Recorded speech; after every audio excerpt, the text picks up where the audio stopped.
Good morning. I will call to order the June 22nd, 2021 meeting of the Santa Barbara County Board of Supervisors. Madam Clerk, please call the roll. Supervisor Williams.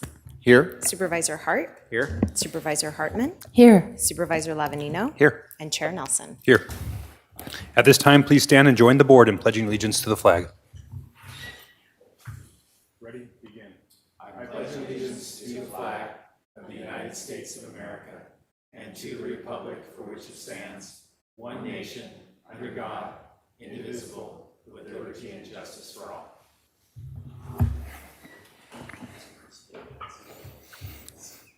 The next item of business is approval of the minutes from the June 8th, 2021 budget hearings and the June 15th, 2021 regular meeting. Can I get a motion? Move approval. Second. Any discussion? All in favor signify by saying aye. Aye. Opposed? Motion passes unanimously. Madam Clerk, are there any announcements or changes to our agenda today? Chair Nelson and members of the board, yes, I have quite a few announcements this morning. First, I wanted to announce that we did post an addendum to the agenda on Friday, amending our closed session agenda today, adding 2 items. The first is conference with legal counsel existing litigation for the Central Coast Water Authority et al. V. Santa Barbara County Flood Control and Water Conservation District, Santa Barbara County Board of Supervisors et al., Santa Barbara County Superior Court case number 21CV02432. In addition, we added a conference with legal counsel, anticipated litigation, an item deciding whether to initiate civil litigation. There is 1 case. In addition to that addendum, we did receive a memo from the Sheriff's Department yesterday amending recommended action A on administrative item number 49.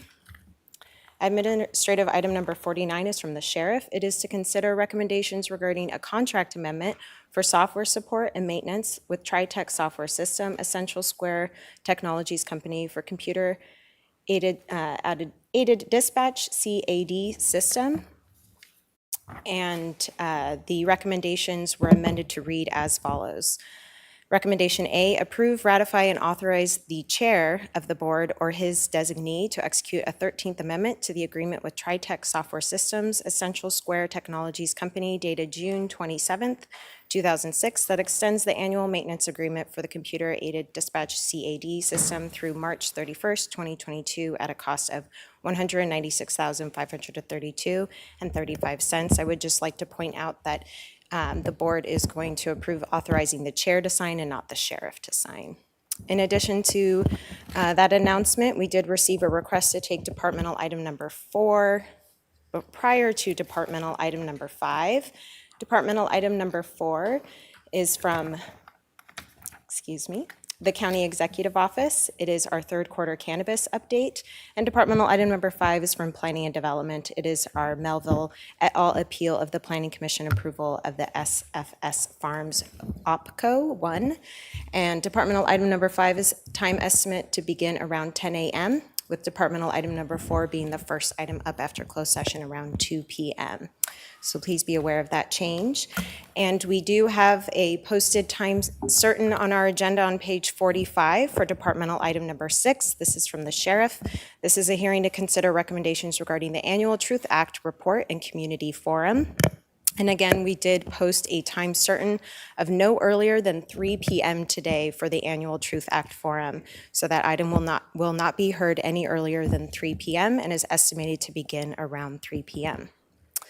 In addition, I would like to remind the public that our Board of Supervisors meetings are now being interpreted and broadcast live in Spanish. We are broadcasting our meetings in Spanish both for Cox Cable subscribers in South County as well as Comcast Cable subscribers in North County. Members of the public can now view our meetings in Spanish by turning on the secondary audio programming, also known as SAP, under their language settings. In addition, for today's meeting and in regards to departmental item number 6 for the Truth Act Forum, we will also have interpreters available for any public comment we receive today. I would also like to remind the public who are participating in our meeting today of the board's alternative methods of public participation. For our alternative methods of public participation and to provide public comment on general public comment or on an item on the board's agenda, please see page 2 of our agenda. Individuals that would like to provide verbal public comment, you may do so via Zoom by registering in advance via the link available on page 2. After registering, you will receive a confirmation email containing information about joining the Zoom meeting. Once the chair has announced the item you want to comment on, please join the meeting with the information provided. The clerk will call you by name. When removed from mute, you will hear a notification that your line has been unmuted. If you are using a touch-tone phone, you may need to press star 6 to unmute yourself. Again, if you are using a touch-tone phone, you may need to press star 6 to unmute yourself. Each person may address the board for up to 3 minutes, and this is at the discretion of the chair. If you have any questions regarding this process, please contact the clerk of the board at area code 805-568-2240. Lastly, we received a request from the sponsoring departments to continue departmental item number 1 to our August 17th, 2021 Board of Supervisors meeting. Departmental item number 1 is from the County Executive Office and Public Works. It is a hearing to consider recommendations regarding the development of a countywide community workforce agreement, CWA ordinance, and project template. And if the board would like to take action on that request, now would be the appropriate time to do so. And that concludes my announcements for today. All right, can I get a motion to continue item D1? So moved. Second. Madam Clerk, is there any public comment on item D1? Chair Nelson and members of the board, we have no requests to speak on this item. All right, any further discussion? Seeing none, all in favor of continuing item D1 to the August 17th meeting, signify by saying aye. Aye. Opposed? Motion passes unanimously. Thank you, Chair Nelson and members of the board. That does conclude my announcements for today.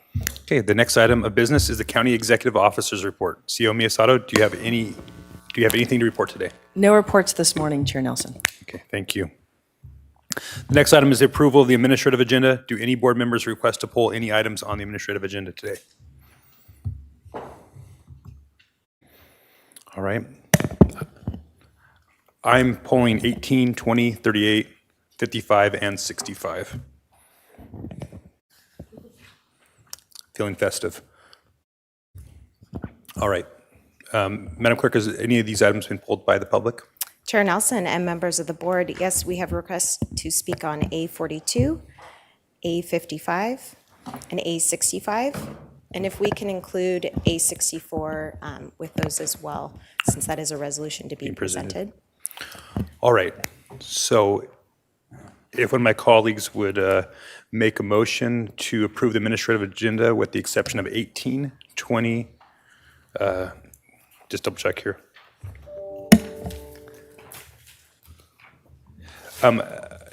38 doesn't need to be a part of the motion. That's just part of a comment on my behalf. So 18, 20, 55, 42, 65, and 64. I'm all over the place.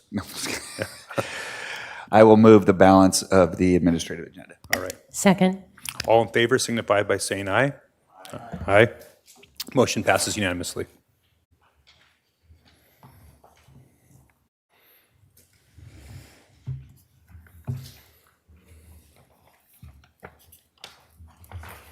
So Madam Clerk, would you read item A18 at the record? Chair Nelson and members of the board, administrative item number 18 is from Behavioral Wellness and General Services. It is to consider recommendations regarding a Telecare Corporation fiscal year 2021 through 2022 and Crestwood Behavioral Health Inc. fiscal years 2021 through 2024 adult crisis residential mental health services contract renewals. All right. So my question really here is for General Services, taking a look at this item.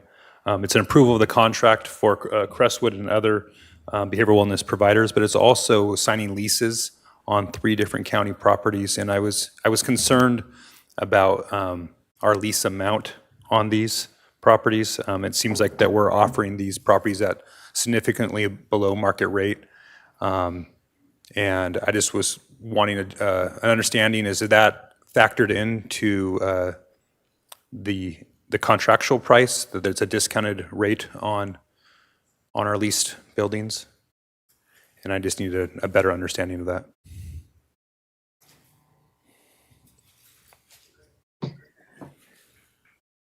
This is Skip Gray with General Services. Chair Nelson, this question might be better answered by Bewell or at least followed up, but let me give it a shot. So the leases, when we do these leases that accompany the service agreements for Bewell calculates the costs of the operations in that building. And that includes things like janitorial, office expenses, like copier, some indirect admin costs, security, obviously utilities, insurance, and even telephone. So basically what they do is, and this is the way it's, in my understanding, it's been done by them. They send us that amount, and then it ends up with the square footage and the rates, which you see, I think $1.23 for the Crestwood and then $1.43 for the Telecare lease. And then one in Santa Barbara, I think, is $1.23.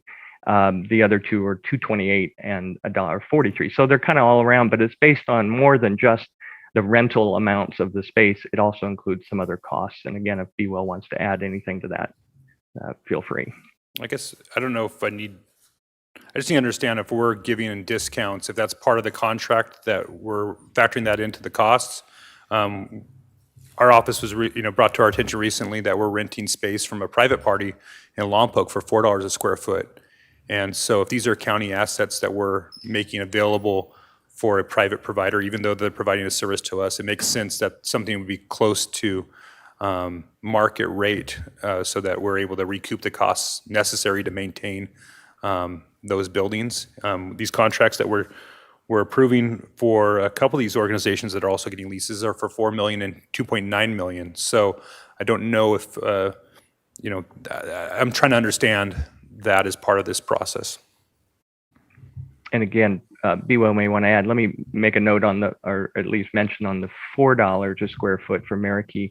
That was an error. The square footage was double, so it's more around $2 a square foot, which is in line with these as well. So yeah, I don't believe that we add any additional costs for the long-term maintenance of these facilities other than what I mentioned earlier. Again, if Bewell wants to comment. Hi, thank you, Chair Nelson, members of the board. So yes, because the costs of each vendor, all of their actual costs for rent and services are factored into a unit rate, which are ultimately reimbursed by state and federal dollars. We're not allowed to make a profit on it. So these are actual costs that the vendor charges to us and are reimbursed from state and federal dollars. So although the building may be worth more, these are actual costs that are incurred by us that are passed on to the vendor and then reimbursed. Does that make sense?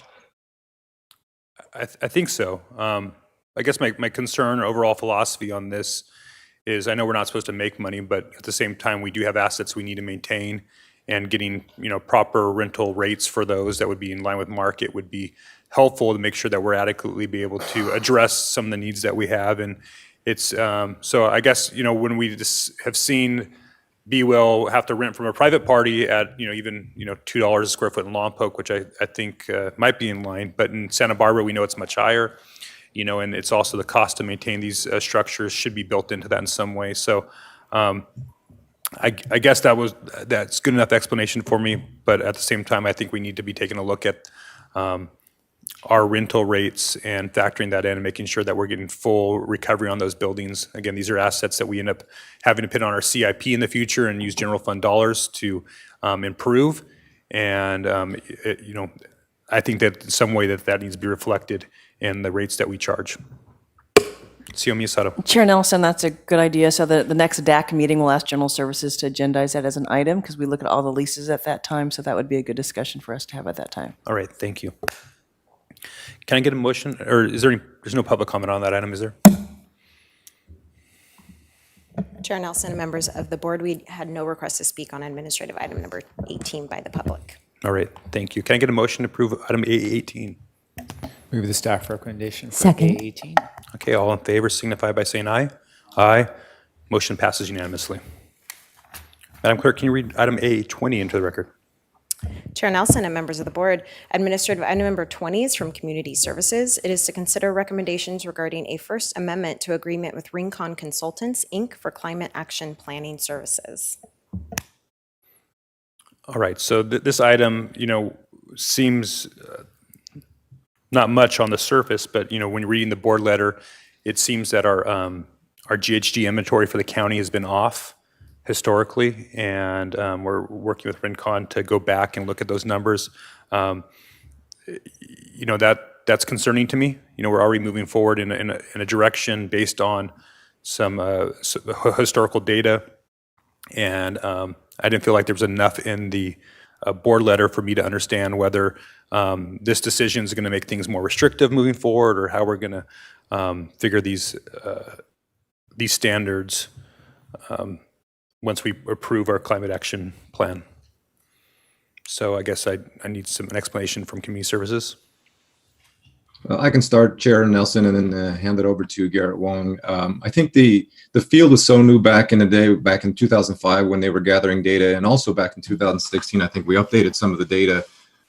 They're kind of cleaning up data collection, getting better at it. I'm not sure if it's going to be more restrictive or less restrictive. I think it's just a matter of taking the data and comparing apples to apples. But I can turn over to Garrett. Garrett, do you want to add anything else to that? Sure. Thank you. And thank you, Chair Nelson, for bringing this to your attention. In general, I would say counting carbon is like counting calories. We generally know what kinds of foods are going to be processed and give us a certain amount of nutrition, but we all have different bodies and different metabolism. And so the actual numbers will be different for everyone. And similarly with counting carbon, it's a bit of an art and a science. We have to track real data as much as possible. But when we don't have that available data, we make our best guess. And as George has mentioned, as time has gone on, methodologies have changed. And so we want to make sure that our current inventories that we're carrying forth and compare equally, apples to apples, to our historic ones. And that does oftentimes create changes to those historical numbers that could yield a different story that we might have been understood before. We don't exactly know yet what the final result will be, but we do want to be transparent as possible when we go through that process. All right, I think it'd be helpful for the board and maybe the public to better understand that change in methodology and what that means for these pending regulations. I mean, these are going to add costs potentially to projects and restrictions on the general public. So I think it's really important for us to have a better understanding of what that looks like. Again, I didn't feel like the board letter adequately did that. Maybe that's in part because you don't quite know what the numbers are going to be, but it was enough for me to have some concerns and want to highlight it. Correct. Yes. And so what we're hoping to get out of this updated process is having a stronger kind of data methodology and evaluation system. The challenges are, when we go out, when we outsource this work to technical consultants and it gets handed over to county staff, we're often left with tools that were not really well equipped to maintain. And then when you have staff transitions, it's challenging to continue, those systems and the information that's been created. And so we're trying to create more sustainable infrastructure when it comes to our data collection, our methodologies, and explaining those methodologies as well. Well, I do appreciate you being a good steward of the technical services needed here. One last question: do you have any type of indication on what you expect from the new methodology? Are we going to be seeing more restrictions or more standards set that are going to, or are we looking to maybe potentially have some things that are more permissive? I just kind of want to understand, how we should be tracking it. Sure. I think the point to the takeaway is that the policies that are that will end up in the climate action plan will still roughly be the same. I think the extent to which they all have to get implemented, or the extent we are hoping to see success, will be the deciding factor. And those are all still best guesses. A climate action plan is a menu of different actions, policies, projects, and programs, and we have to assume what the uptake will be, what the participation will be when it comes to any of those being implemented. And so we have to make a best guess as to what we think the community will, how the community will respond and react to all those different policies, projects, and programs. And so, again, that being said, they'll mostly be the same. The extent to which they get implemented and the community is participating in them will be the kind of the different factors. All right. Thank you, Mr. Wong. Supervisor Hart and Supervisor Williams. Yeah, I just wanted to say that I'm reminded by some of the commentary that happened during the COVID pandemic in regards to scientific advancements. There are people who were confused by changes in the scientific understanding of the pandemic, and then characterized changing government policy in relation to changing science as moving the goalposts. And that's a simple, easy to characterize phrase that is powerful, but it doesn't describe at all what's actually happening. When you're dealing with something new, and there are lots of scientists working really hard to advance knowledge and understanding of things, there's going to be new insights, and there's going to be new changes, and that policies have to adapt to that, and that's just the natural reality of the situation. The climate science and the evolution of the understanding of greenhouse gas emissions is exactly like that too. And we are in the middle of it, and we're learning more every day. And we can't cut off, the reality of the need for scientific advancements and better policy as a result. But your point about raising this and having the public understand that, and us slowing down and taking some time to be transparent and explain why these numbers have changed and why they're supportable and why the evidence is there to justify it, is a really good process step that will hopefully increase people's confidence in what we're doing. So thank you. Thank you, Supervisor Hart. Supervisor Williams. Well, I also want to put the context that better data is needed, better data is useful, but it is unlikely to change the bottom line, because the bottom line is pretty consistent throughout the state, which is that we are failing to meet our we're wildly successful at reducing and decarbonizing the energy sector. We haven't tackled meaningfully the two other big ones, which is vehicle miles traveled. That the growth in vehicle miles traveled is intimidating, and given that last year was the first year that vehicle miles traveled ever decreased in recent memory, but it only decreased 13% when our perception is nobody was driving anywhere, right?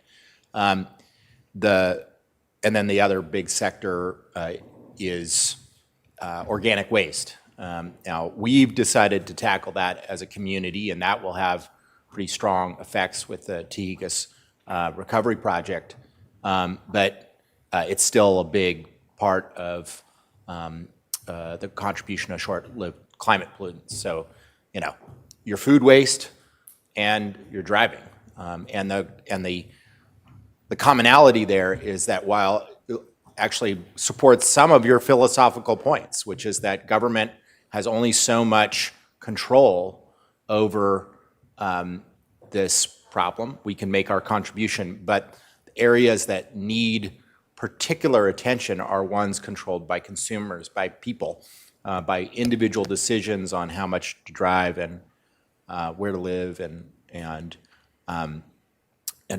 how much food and organic waste to throw away.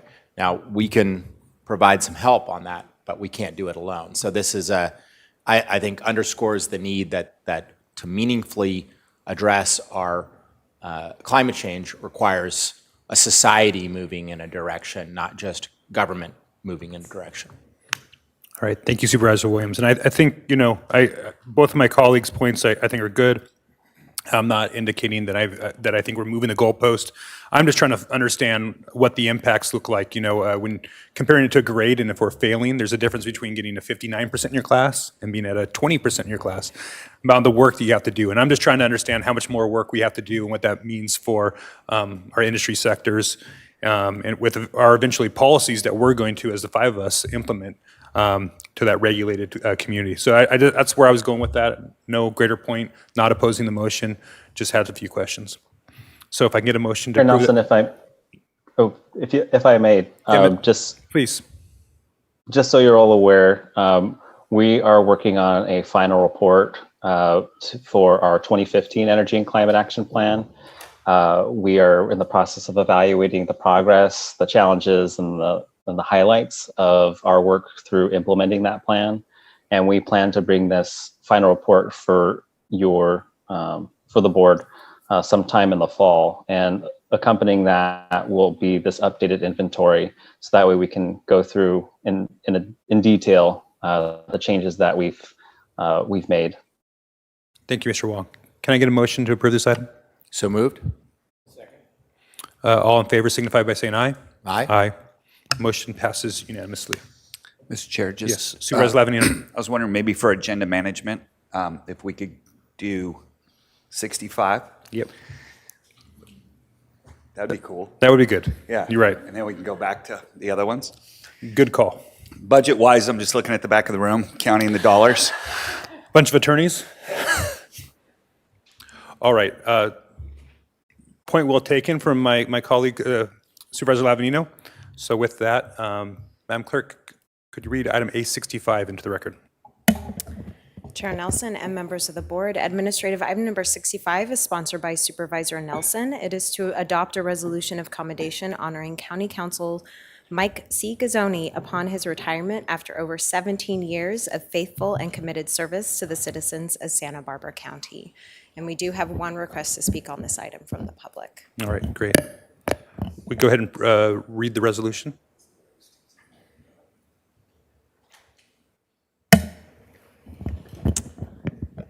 And I will ask that Mr. Ghizzoni is here, so whatever he's more comfortable with, sitting or standing at the podium. And I'll go ahead and read the resolution. Whereas, after 24 years of service, Mr. Ghizzoni retired from the Coast Guard and then joined the Office of County Counsel as a Deputy County Counsel on October 4th, 2004.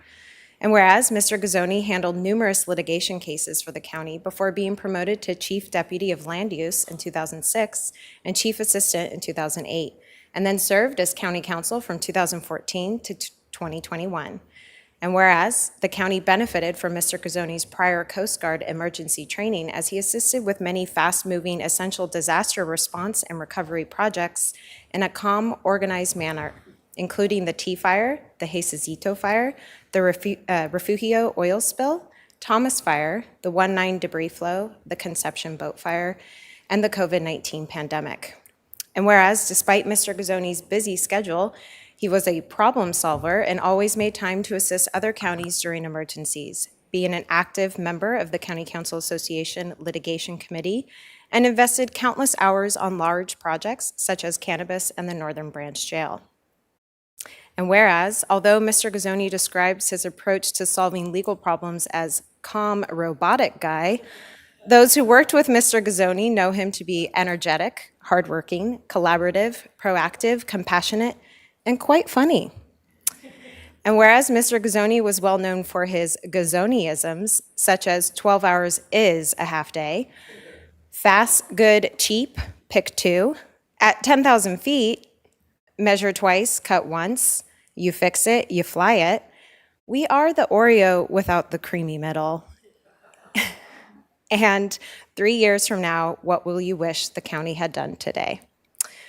And whereas, in retirement, Mr. Ghizzoni is anticipated to do more of what he loves: drinking coffee, walking his dog Jet, swimming, sailing, biking, hiking, and spending more time with his wife of 34 years, Sally. Now therefore be it hereby ordered and resolved that this Board of Supervisors recognizes Michael C. Ghizzoni for his 17 years of service to the County of Santa Barbara, passed and adopted today.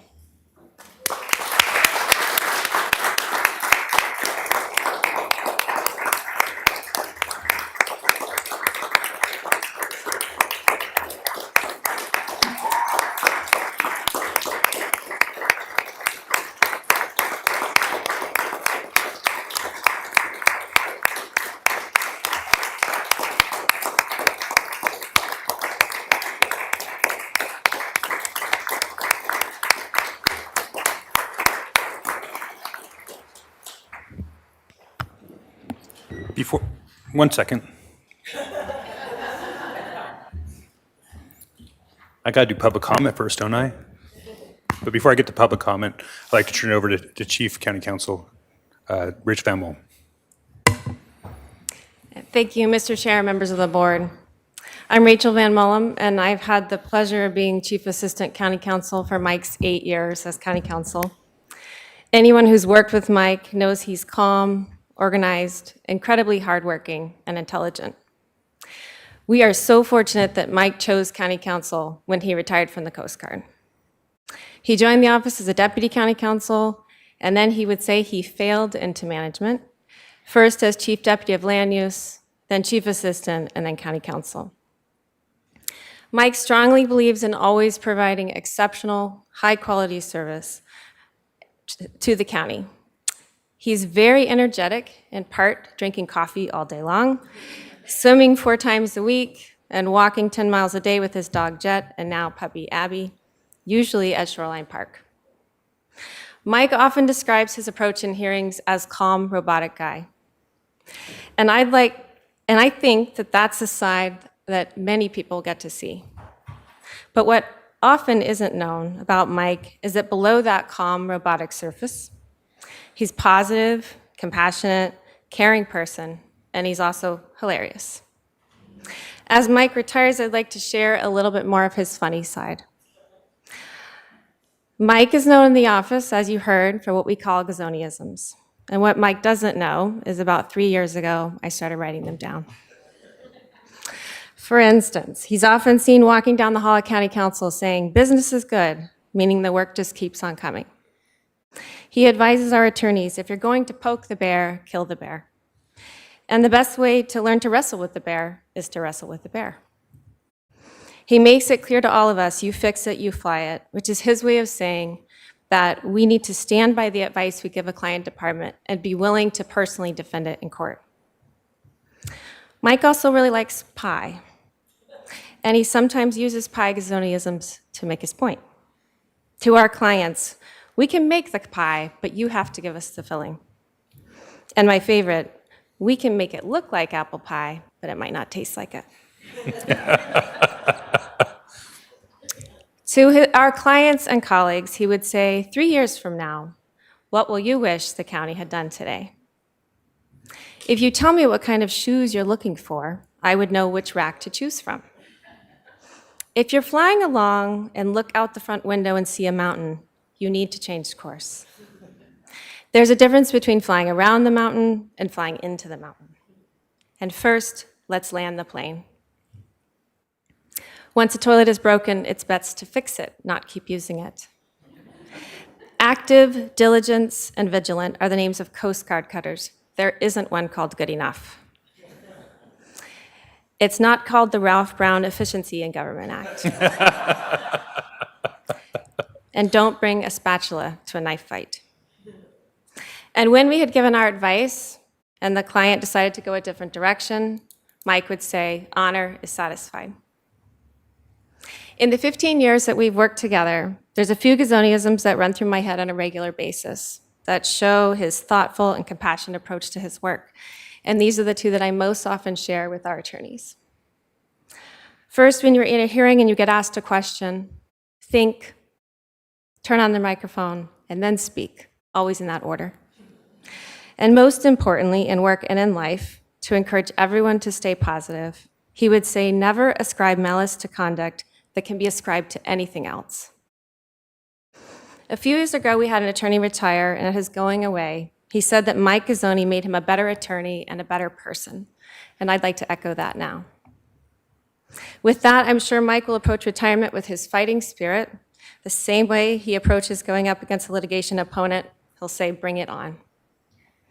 So on behalf of the Office of County Counsel, I'd like to thank you and congratulations, Mike.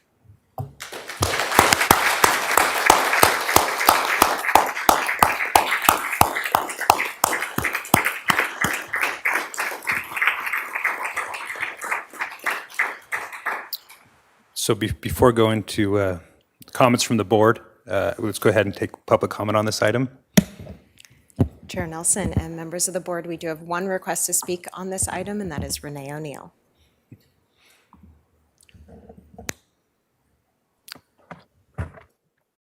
Good morning, honorable chairs and members of the board. I hope you can hear me. We can. Michael, this is for you. I want to express my deepest appreciation to you for your exceptional support of my efforts to understand some of the legal language and/or county processes over these many years.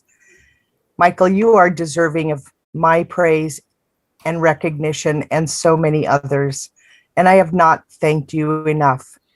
Many times when I have asked questions or expressed concerns to the board, they referred to you and you were able to provide answers to those questions or clarify information and help alleviate my concerns. It's been a pleasure listening to you as well. You are articulate. You speak at a moderate rate of speed, and you provide information in a concise, comprehensive manner. I also want to thank the County of Santa Barbara for hiring exceptional people like Mike Ghizzoni.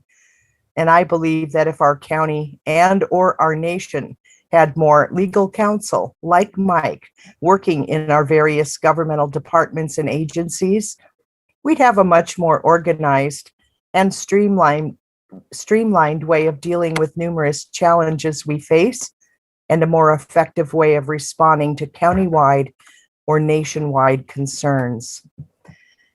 Mike, I remember one time a very funny thing you said, and it was, we're trying to build the plane while we're flying it. So when I was listening to all the humorous comments and Ghizzoniisms, I really liked that memory.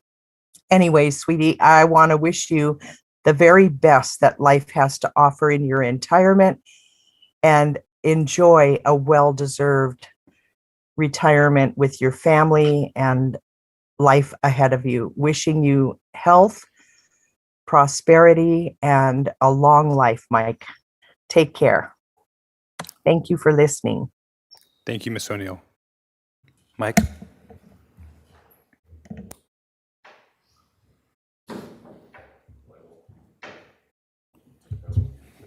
We'll talk, or I won't talk. I will talk. I will do my part to lower our overhead for this meeting by moving some comments along. Thank you first for everybody who attended and is celebrating being mask-free. It's nice to see faces again out here. Thank you to the board for the opportunity to have served the residents of Santa Barbara County these years. Business is good. Business has been good. I expect, Rachel, that business will continue to be good.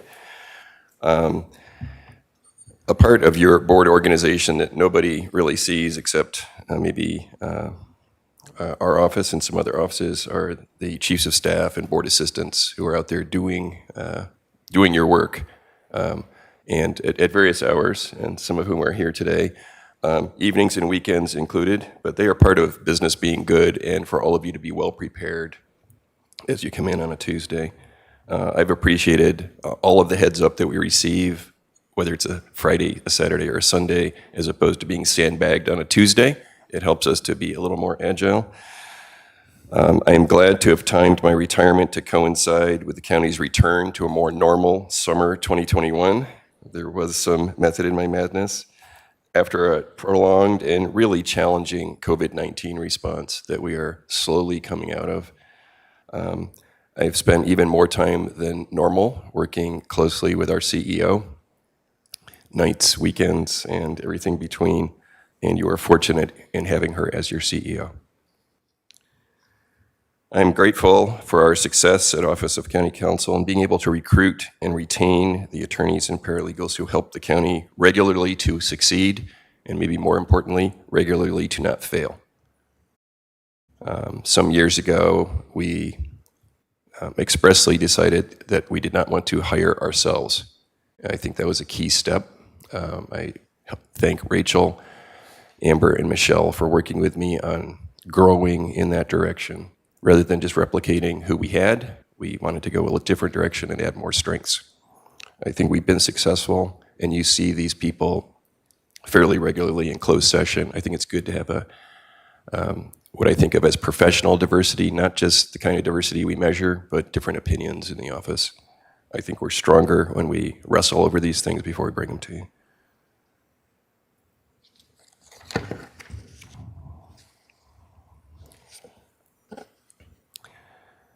It's been an honor to serve with all of you. I think the successes that our office brings to you obviously depend on the project departments that we support, many of whom also are in our honorary nights and weekends working group. And some of those projects and cases are with you today. Another unsung hero of the organization would be collectively your clerk of the board's office. Borass may not be the term I would normally use in public, but I will say we contact them frequently at all hours of the day and night to add things to the agenda, to make things flow smoothly on a following Tuesday. Example, Friday after 5 last week, we added things to the agenda, and it helps everything to flow along. We would not be successful without a responsive and agile clerk of the board's office. I'm confident and about to become relaxed that the County Council office is poised for calm success throughout the upcoming years. We'll offer a 5-year warranty on that based on personnel trends. We need to continue to hire and retain, but we are poised for success. Part of that is that we've practiced active succession planning for the past 8 years, and the board made a strong and great choice with Rachel Van Mullum as your next county council. Some of my approach to serving in county council has been either shaped or contaminated by my experience as a Coast Guard afloat officer, where mistakes cost lives. The not real cheery and bright expressions that I grew up with in the Coast Guard were that eternal vigilance is the price of safety, and that an officer on watch has no friends. That doesn't make for the most charming and warm conversations on the bridge of a ship, but I keep it in the back of my mind. And we have approached that our eternal vigilance is the price of the county succeeding or not failing. Going back in time to my shipboard years, it's when I met my wife, Sally, who has someplace between either an appropriately low expectation of my schedule or a saintly understanding of my attempt to balance work and life demands. We've been together, coming up on 40 years. A secret to succeeding is marrying well, I think. I'm happy to have bumbled into that. And Sally was feeling concerned about what I was going to do with an extra 70 hours a week. So, as you heard, I flew to Chicago on Wednesday and came back with a puppy. So, that may not be one of our better thought out decisions, but so far so good. So for the people from my office and my colleague departments who are here, thank you for letting me take up part of your day. I will continue to see you for some days to go, and I won't be too far away. Thank you very much. Thank you, Mike.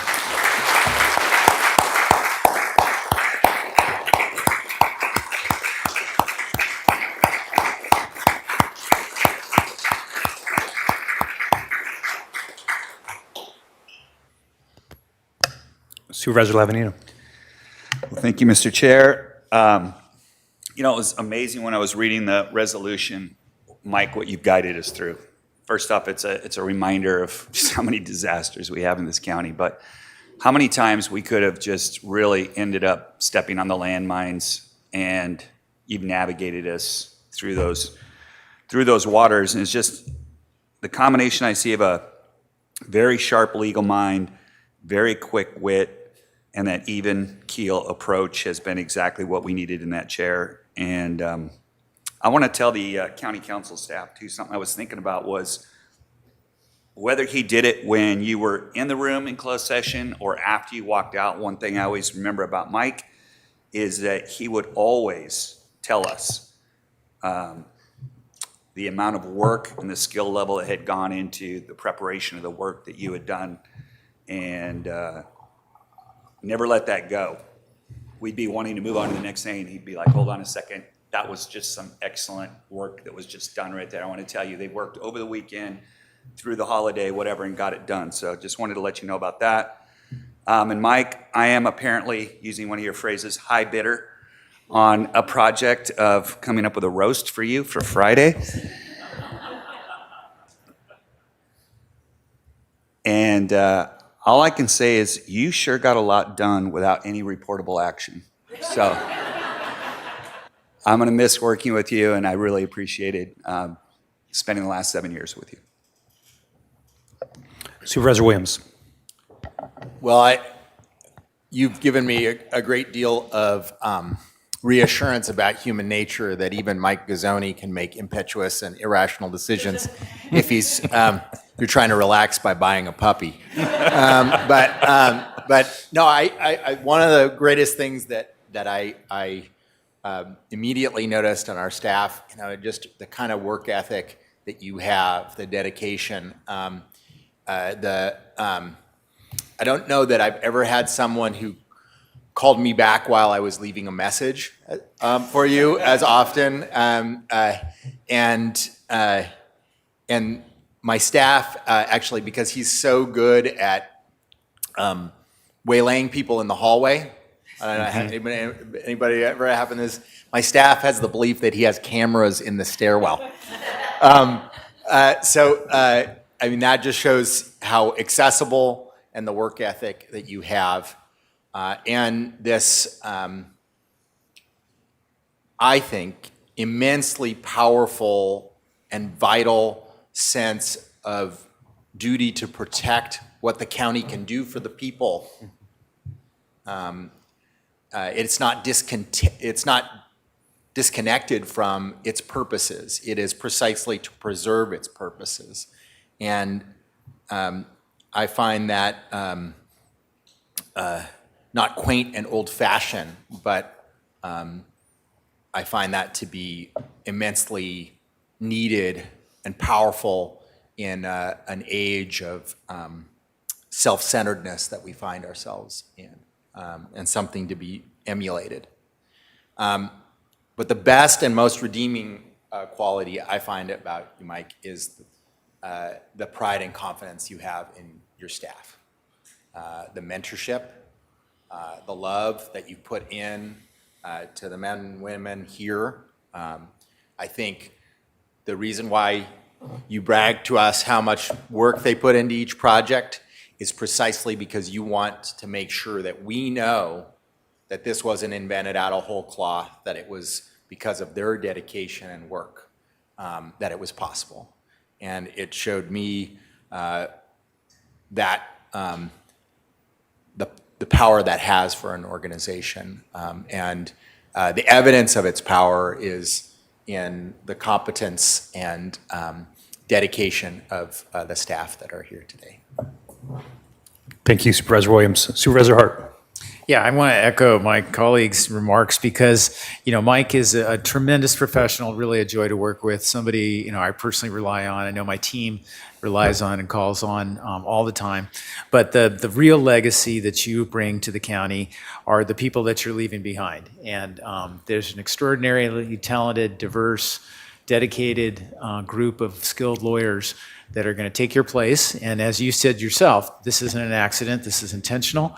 Your retention and thoughtful approach to keeping people satisfied in their work, challenged in their work, and committed to doing a great job for the county is really your greatest legacy. And we're going to be indebted for that more than 3 years down the road. And just want to say thank you for everything that you've done for the county. Thank you, Supervisor Hart. Supervisor Hartman. being a county council is not an easy job. You have to be conservative. You're defending the interests of the county and kind of bump up against things. And you have to keep the board in line. You've got to keep us legal. So it would be easy to be an officer on watch without any friends, but that hasn't been you. You have such tender care for the county, the board, for us individually, for your staff, that it's really hard to see you go. And like my colleagues, the thing that gets us through this is that you have left such a legacy with Rachel and your staff. And you always exude tremendous pride in what you've built. And so that's what's going to get us through. Thank you. Thank you, Supervisor Hartman. And, just hearing the Ghizzoniisms, I, couldn't help but think that, that the Coast Guard and the ranch must be pretty close to the same thing, because I think the other quotable member that we had was my predecessor, Supervisor Adam. And, but I think the bottom line is there's a lot of wisdom out there in those institutions that, that you've brought to this county. First thing I want to do is I want to thank Steve and Salud and Doreen and Janet and Peter for hiring you. What a great decision. And we're thankful, and we're all living that legacy for that decision of that board. The mention that Rachel had of an attorney who said that you made them a better attorney and a better person. You've made me a better person. You've made me a better supervisor. I was once a staff, and you made me a better staff member. And ultimately, you've made me a better public servant. And I think that's the ultimate compliment here in this forum. And you will be missed. Your legacy is strong. Ghizzoniisms will live long in Santa Barbara County. So thank you, Mike.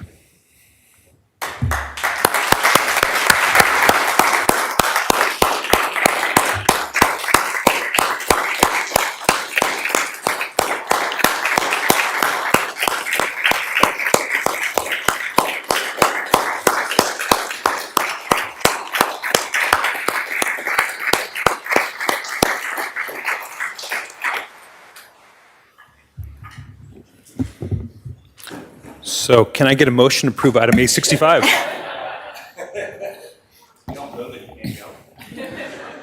Let me make sure I get this right. It's think, turn the microphone on, then speak. I'll make a motion to approve the All right. Thank you, Supervisor Hart. Can I get a second? I'll second.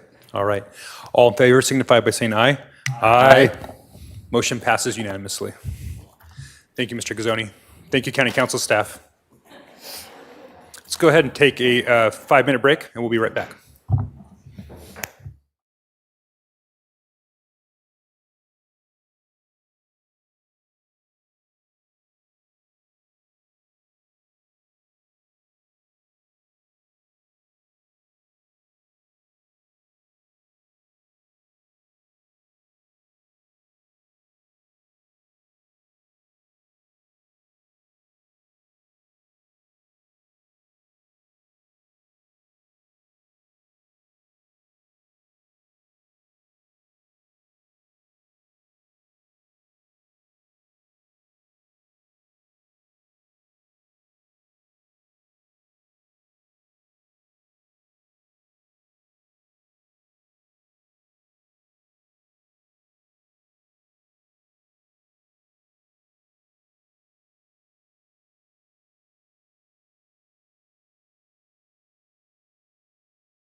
Welcome back.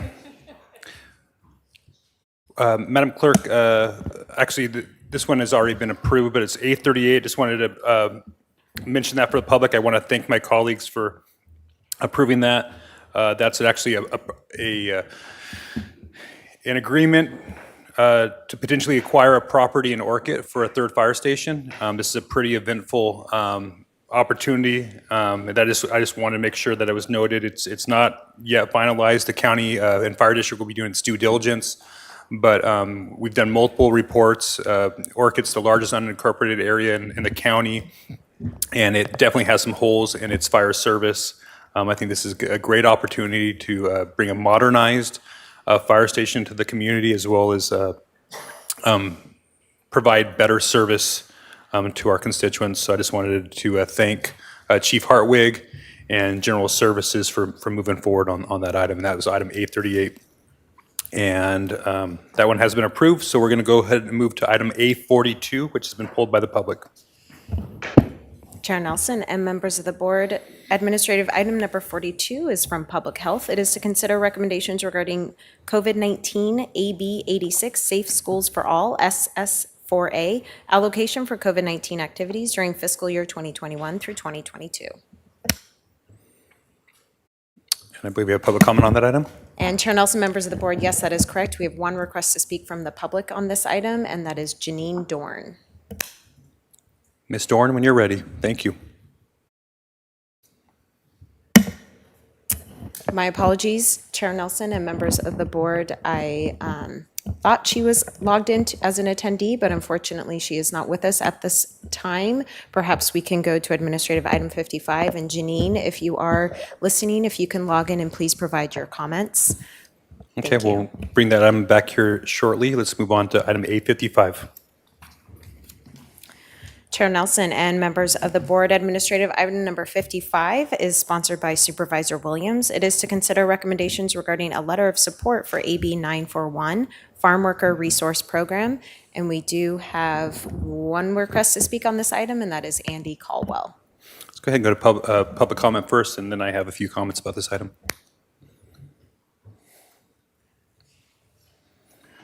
Chair Nelson, members of the board, Andy Caldwell representing CoLab. This one is a Triple Crown winner for the county. It is mission creep. It insults the farmers in our region, and it's self-serving to cause. There is no doubt that there may be better services for immigrants and their families and farm workers. However, the question is does it behoove the county to and the state through these funds to provide these services? The issue of insult is, if you go back to the cause report that you have attached to this item, I lost track of how many times a cause considers the farmers as exploiting farm workers. The fact of the matter is many of these people come here because they can earn 10 times more in farm work here than they can back home. They don't consider it exploitation, they consider it opportunity. And if you had contacted the Farm Bureau and the grower shippers and other organizations, the Strawberry Commission, out of a concern for this, that would be a different matter. The cause is always attacking the ag industry, seeking to embarrass the ag industry, usually with junk data and junk surveys. And then finally, this thing is self-serving because there is a provision in the bill that the county has to contribute the way I read it, 25% to the cost of this thing, but it also has to hire a nonprofit to do the work. So I would encourage Supervisor Williams, I can arrange, CoLab has all the major growers in the valley in our membership.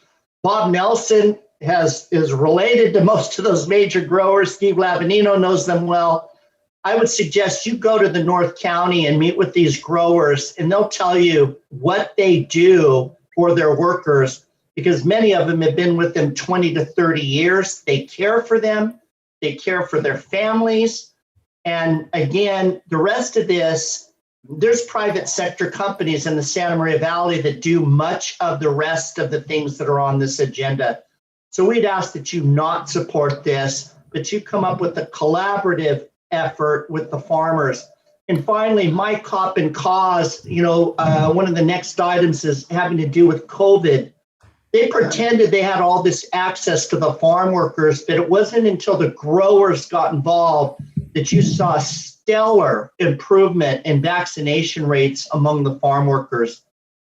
We do not like this dichotomy that the farmers are bad guys. Thank you. Thank you, Mr. Caldwell. I've got a couple comments, Supervisor Williams, but I'm glad to kick it over to you when I'm done, if that's all right. Sure. Okay. Whenever you. So I pulled this item in part for a couple of reasons. First of all, typically state legislation that potentially can be amended, I want to follow Supervisor Lavanino's lead in that. If we say we support something, then it changes. That's concerning to me. So I hope with this letter is as proposed. If it's as proposed, I can support it. The other reason why I can support it is I looked at who's voted for it, and it's pretty much unanimous among. I think actually it is unanimous in the Assembly. Getting everybody in the Assembly to agree on something is pretty difficult, and I hope that this becomes a partisan issue. I mean, helping our field and our farm labor is important. There are residents; they need services. I'm glad to support that. I do plan on voting for this motion. What I do take issue with is something similar to what Mr. Caldwell mentioned is the report from CAUSE from 2015. It's 6 years old. It's very stale, and I want to make sure that we, as a board, can start to try to move past the narrative of, as Mr. Caldwell said, exploitative farms and ownerships and management. I've seen over the last year, especially during COVID, a great partnership between labor and management within the agricultural industry, at least in my valley. And so that's something I want to make sure that we are careful not to, again, go down these historical routes. In that presentation, it talked about no overtime pay. In 2015, that was an issue at 10 hours. Now it's down to 8.5 hours. It'll be 8 hours soon.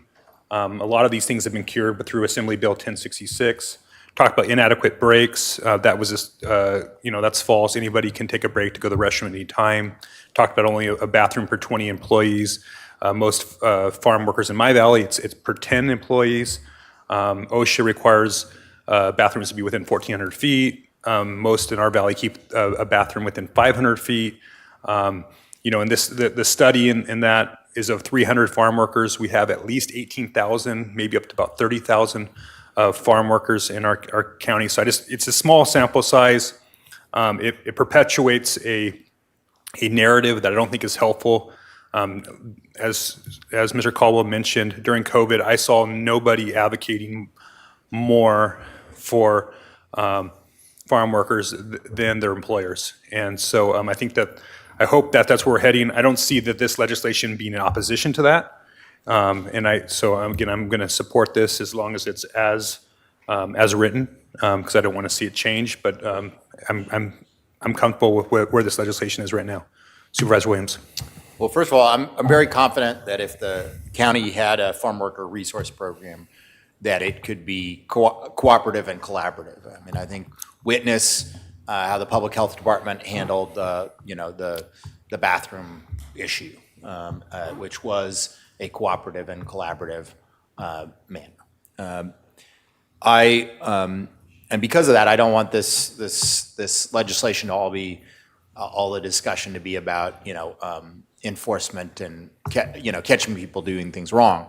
However, I think it's as naive that the idea that all farmers are exploiters is mirrored by the naivete of anybody who believes that there aren't any farm workers that are being exploited. I just think that in any group of human beings, there's going to be people who act correctly, ethically, morally, and there's going to be people who cut corners at best and do things that are enormously wrong and immoral at worst. And so to have attention and oversight on it, to me is not a bad thing and is far from punishing farmers that act correctly and treat their employees well. I think that kind of oversight actually rewards them because it provides a distinction between their higher conduct and the conduct of people who are exploiting farm workers. I think the other factor here is that our Assemblyman Steve Bennett invited us to do this. You don't have your legislator ask us to support a piece of legislation all that often. And I think it's precisely because he if he's not able to get this done as is, if it has to get scaled down, I think he hopes that our county would be one of the counties it is scaled down to.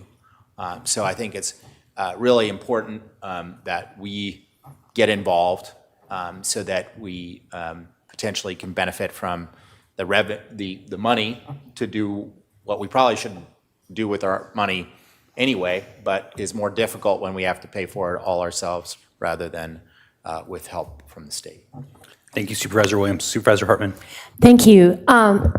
Supervisor Bennett started this kind of program in Ventura County. So one exists, and it's been very successful. I remember back to when Supervisor Wolf and Supervisor Carbajal held a forum in Santa Maria for farm workers. And the purpose was to talk about the various services that are available because many people don't know. I wouldn't expect all the growers to know about public services that are available. Moreover, I learned volunteering for a COVID clinic that not only do we have indigenous Mixteco speakers, but there are 2 other indigenous languages. So we have people who we want to let know what kinds of opportunities and services are available to them.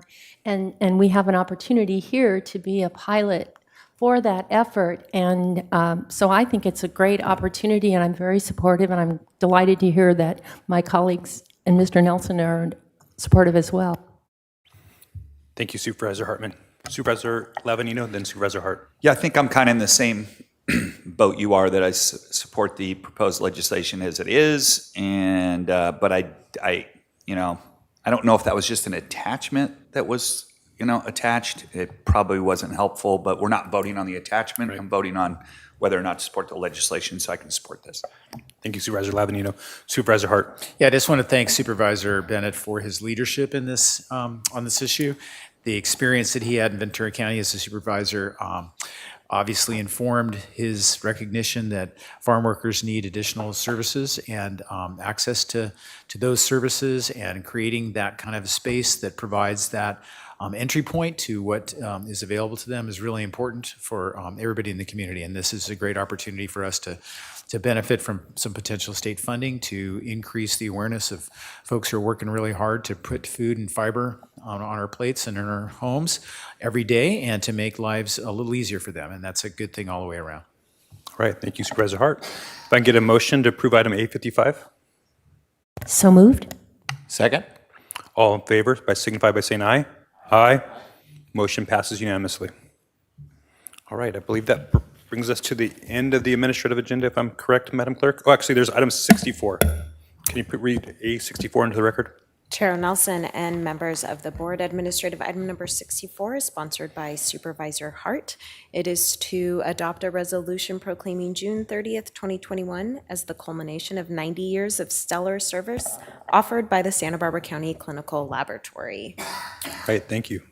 Supervisor Hart. Yeah, I just wanted to recognize the incredible work that the folks in the clinical laboratory for the County of Santa Barbara have done for 90 years. There's generations of folks who have served more than 1 million customers in Santa Barbara County with super high quality service, taking care of them medically and providing the clinical lab services that we need to make sure that they get the right diagnosis and the right treatment for whatever that they are suffering from.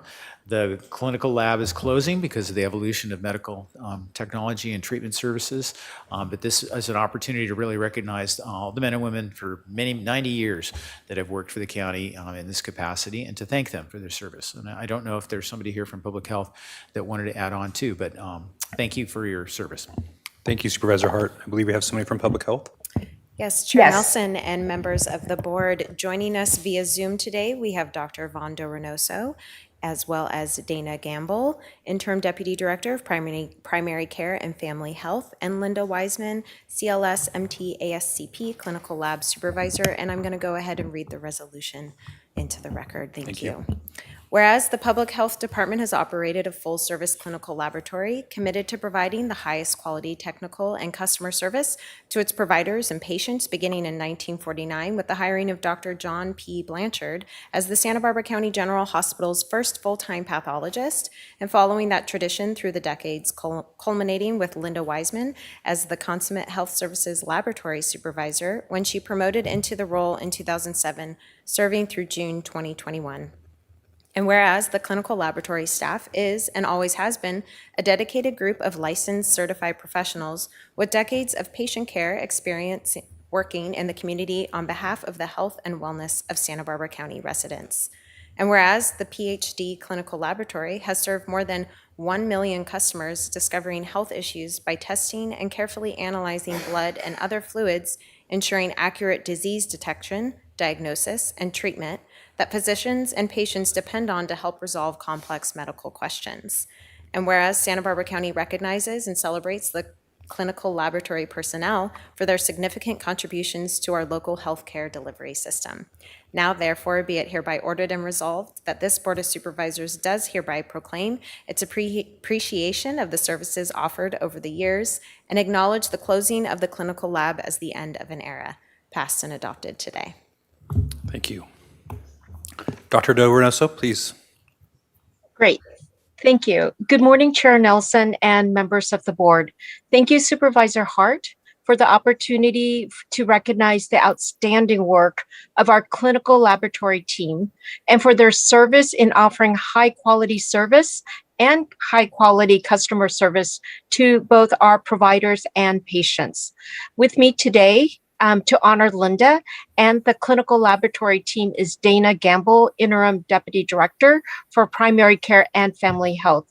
I'd like to applaud Linda Wiseman for her outstanding contribution as a clinical laboratory director.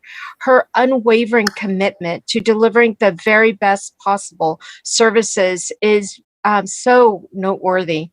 I'd also like to thank the clinical laboratory team for their hard work and going the extra mile for the patients that we serve. The longevity of the clinical lab and the extensive tenures of so many of the staff are remarkable, especially in this day and age. Their can-do approach and commitment to science are also commendable. With that, I'd like to introduce Ms. Linda Wiseman, the Supervising Clinical Lab Director. Good morning, Chair Nelson and the members of the board. On behalf of all the dedicated laboratory staff, past and present, I thank you for this proclamation and the opportunities that we have been given to provide quality laboratory testing in a timely manner to aid in the diagnosis and treatment of patients. For 90 years, the Santa Barbara County Public Health Department Clinical Laboratory has provided quality laboratory services to the uninsured and underinsured in this community. At the beginning, the laboratory was an integral part of the County General Hospital, shortly after the discovery of penicillin. After the hospital closed in the 70s, the laboratory remained open to serve the county healthcare services, which are now county healthcare centers. Since at least the 70s, the clinical laboratory has been accredited by the College of American Pathologists, meeting the most rigorous standards worldwide. Throughout the years, the clinical laboratory has also provided services to the Rehabilitation Hospital of Santa Barbara, the Psychiatric Health Facility, the Department of Behavioral Wellness, the County Jail, the County Coroner, Juvenile Hall, Los Prados Boys Camp, the Santa Barbara County Fire Department, the VA, the SART program, and numerous referral providers in the county. I began working in the clinical laboratory in 1984, the year that HIV was determined to be the cause of AIDS. We were using manual methods of testing, and think Bunsen burners and test tubes, and writing reports on carbon copy report forms. During my career, the laboratory started automated testing, computerized with a dedicated laboratory information system, and interfaced with 2 different reference laboratories and 2 different electronic health record systems. We've come such a long way, but all good things must come to an end, as have other laboratories before us. Santa Barbara Medical Foundation Clinic, Medical Group Pathology Laboratory, Unilab, Santa Barbara Quest Stat Lab, Medical Arts, Central Coast Pathology, Sansom and St. Francis, just to name a few that we've lost in our community. Thank you again for this acknowledgement. Thank you. All right. So can I get a motion to approve item A64? Move approval. Second. All in favor signify by saying aye. Aye. Aye. Motion passes unanimously. Again, and thank you to all of our employees and staff in our clinical lab for your service. All right, that concludes our administrative agenda. And Chair Nelson, members of the board, I just wanted to note for the record, we did not have our public comment who requested to speak on A42 join our meeting, but if we could take action on administrative item number 2, this is from Public Health, to consider recommendations regarding COVID-19 AB 86 Safe Schools for All. All right, thank you, nice catch. Can I get a motion to approve item A42? So moved. Second. All in favor signify by saying aye. Aye. Aye. Motion passes unanimously. All right, that concludes our administrative agenda. Madam Clerk, do we have any public comment, general public comment? Yes, Chair Nelson and members of the board, we do have 4 requests to speak on general public comment. We are going to begin with Amy Smith, to be followed by Justin Shores. All right. Ms. Smith?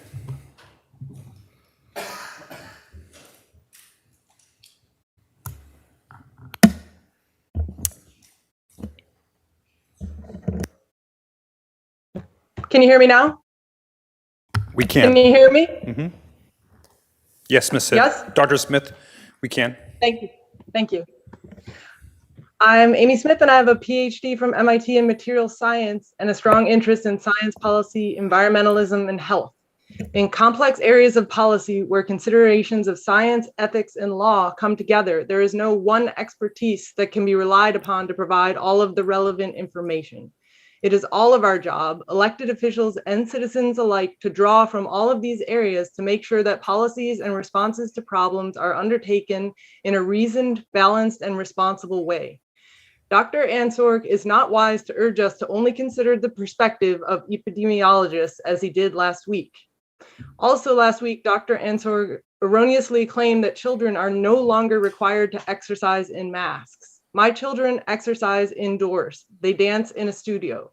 My children have danced in masks for more than 6 months. What is the impact of restricting oxygen flow during strenuous physical activity over time?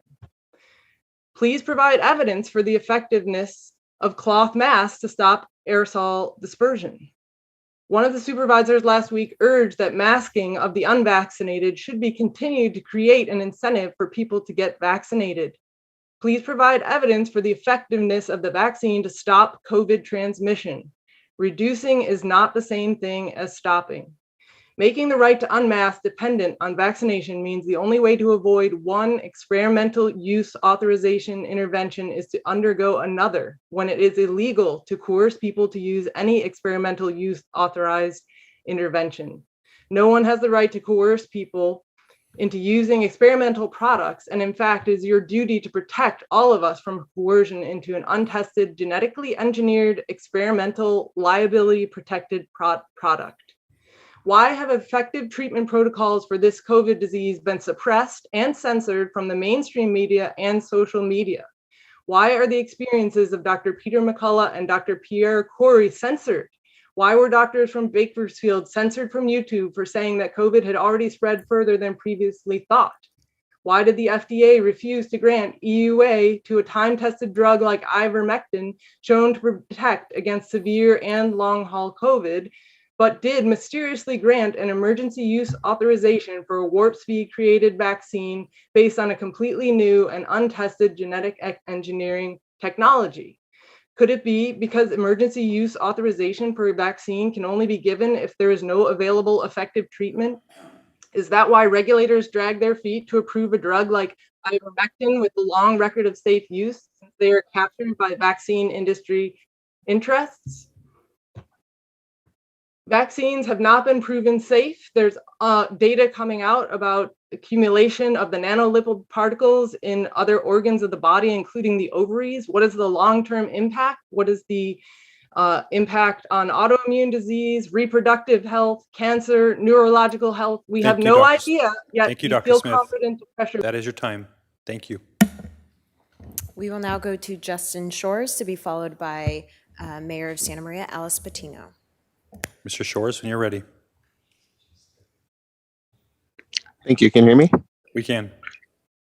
I kind of I feel the same as the last caller, and I listened to the last board meeting, and it's pretty frustrating to see the political science of all these boards in California specifically.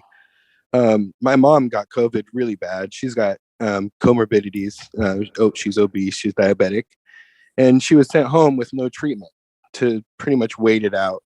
That was right when ivermectin was being talked about, so I sent her some ivermectin, and she recovered in several days, not too long, 3 days.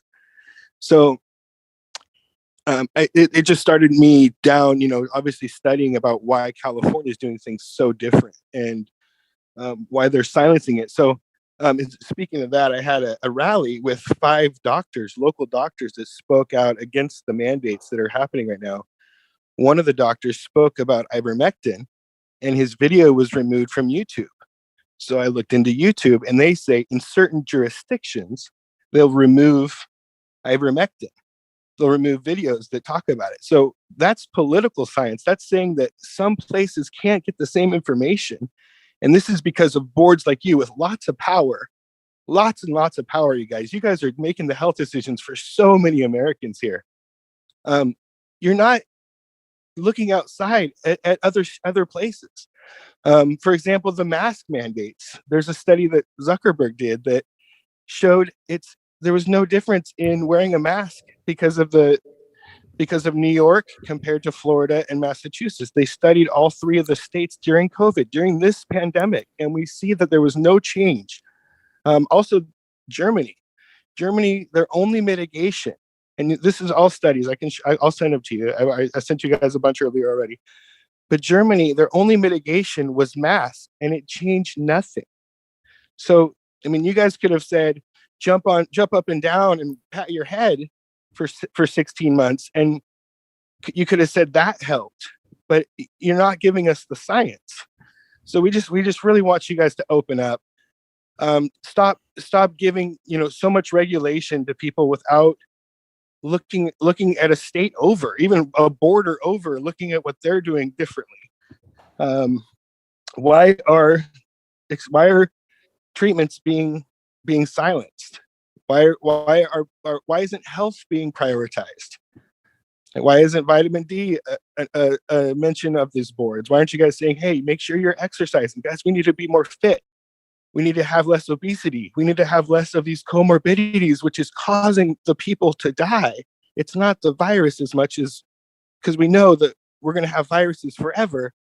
We all need to be healthier. Our immune systems need to be healthier, correct? I mean, I hope you can fact check me on this stuff. Thank like you, you Mr. did Shore. Dr. Amy Thank you, last Mr. time. Shore. That is your time. We will now go to Mayor of Santa Maria, Alice Patino, to be followed by Andy Caldwell, who is our final speaker. Honorable Mayor. Okay, can you hear me? We can. Thank you. Okay. I'm calling to thank you, Chair Nelson and Board of Supervisors. I want to say thank you for the $1.5 million that you have given to the city of Santa Maria to do a soccer field, to contribute to our soccer fields. We have an area of about 19 acres where we're going to put in some soccer fields. And I don't know if you realize, but to build or to really put in a soccer field is like $1 million. just for one field. And that's when you purchase the land and you develop it. So in this area that we're doing it, we budgeted 7.5 million. And that includes the parking lots, the bathrooms, underground path, pipes for watering. So I just wanted to say thank you to all of you for voting for this. And we will be trying to find the rest of the money from the state or maybe CDBG to accomplish the rest of the soccer fields. It'll bring us up to 7.5 million or 8 million. So if you find any extra money around, you can just ship it our way. It'll be very well used. Our community appreciates that, our families and our youth will be using it. So I want to thank you, Supervisor Hart, Supervisor Hartman, Supervisor Williams, Supervisor Lavanino, and Supervisor Nelson. And have a great day. Thank you, Madam Mayor. Supervisor Hart. Yeah, I just want to thank Mayor Patino for reminding us about that wonderful project, and thank especially Supervisor Lavanino for taking the leadership role in bringing that project to our attention and to making it a strong case to have the county contribute to this really important cause. Thank you, Supervisor Lavanino. Thank you, Supervisor Hart. All right, our next public commenter. And just for the public, our first two public commenters spoke on COVID and COVID response from the county. Typically, in the future, I like to have that go with the COVID update item. I as chairman, I have a little bit of liberty to direct you to that item in the future. So if public comments typically supposed to be on items that are not on the agenda, we're definitely going to have a discussion or opportunity for discussion in item departmental item number 2 today. So just in the future, if we could try to direct that public comment to the appropriate item, that would be helpful. Thank you. So our final public commenter. Chair Nelson and members of the board, our final request to speak is Andy Caldwell. Mr. Caldwell, when you're ready. Chair Nelson, members of the board, two things. Number one, with respect to Mike Ghizzoni's retirement, I've been doing this for 30 years, and I recognized right away that you didn't just hire another lawyer, but this guy was a seasoned professional leader and manager of people. And we want to thank him for his service to our county and our country. With regard to the board sitting next to each other without masks, I applaud you for that. That's a great step forward. And I don't want you to misconstrue what I'm going to say. I actually have enjoyed not having to drive down to Santa Barbara to comment. So I would hope that your board would consider, even though I know it must be a hassle for the clerk of the board, that you would consider allowing Zoom comments well into the future. However, I'm not saying this for me. I'm saying this for people that have really important projects before you, including appeals and things like that, that your reason for not allowing in public meetings is that you don't have enough room to social distance, but you are not social distancing today. You social distance with masks during the COVID, but now you've taken them off, you're sitting next to each other. I don't understand why people can't sit in the audience next to each other. And I would concur with the other speakers at PC today that I hope that you do not have a mask litmus test to force people towards vaccinations or wearing masks all day in your presence. Again, I'm glad you're sitting next to each other. I'm glad you're not wearing masks, but I think you need to open up the meetings because everything else is opened up. If people can sit next to each other in a restaurant without social distancing for up to 2 hours, they can sit in your board hearing for that same amount of time. Thank you. Thank you, Mr. Caldwell. And that concludes public comment. We've already dispensed with departmental item number 1.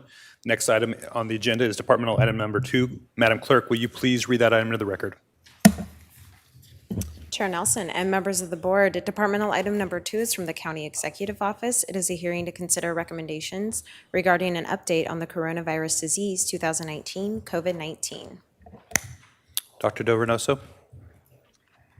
Thank you. Again, good morning, Chair Nelson and members of the board. If I could get my slides, Madam Clerk. My update this morning will cover our county's metrics and vaccination status. Assistant CEO Nancy Anderson will follow with the RISE business update. Next. The Public Health Department continues to monitor our COVID-19 cases. Our current data stands. The adjusted case rate per 100,000 per day is 1. This rate was adjusted from case rate of 1.1 based on the test per day at 224.4.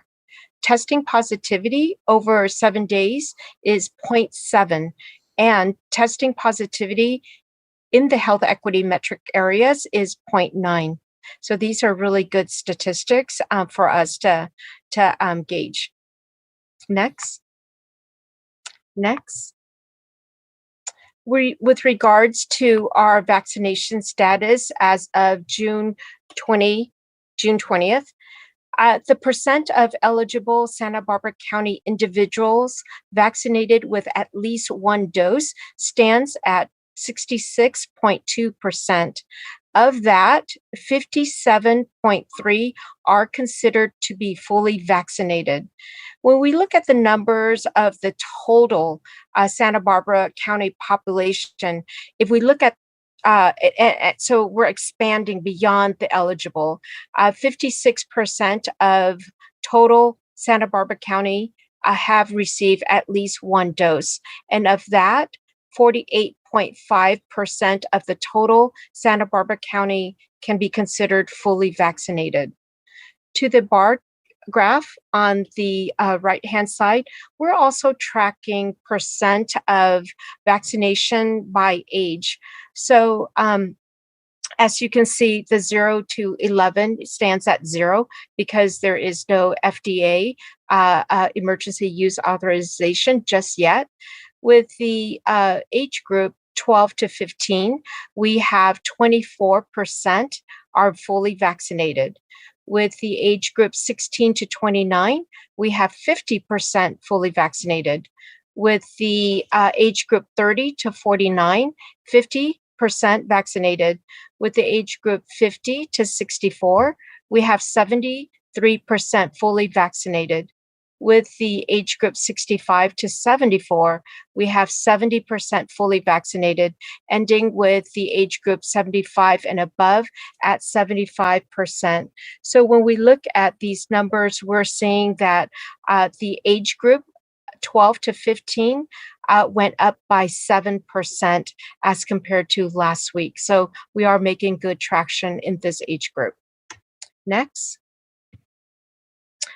We continue with our mobile vaccination program, and this is where we partner with businesses, community groups to offer vaccinations at the workplace or in various locations.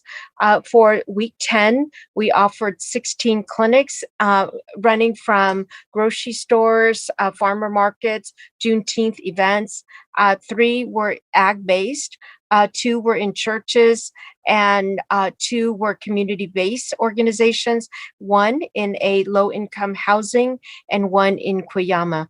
So even though we can see that the demand for vaccinations has decreased drastically from week 5, I am encouraged that during week 10, we are seeing an uptick in the number of people wanting the first dose, and really hopeful that together with our community organizations doing outreach and education, that the trend in first doses will continue to increase. Next. So even though we are winding down on our press conferences and briefings, we are still tracking COVID-19. For current data on cases, vaccination, variants, and so much more, please visit our website at publichealthsbc.org. The information is available 24/7 and very informative about how COVID-19 is looking in our county. Next.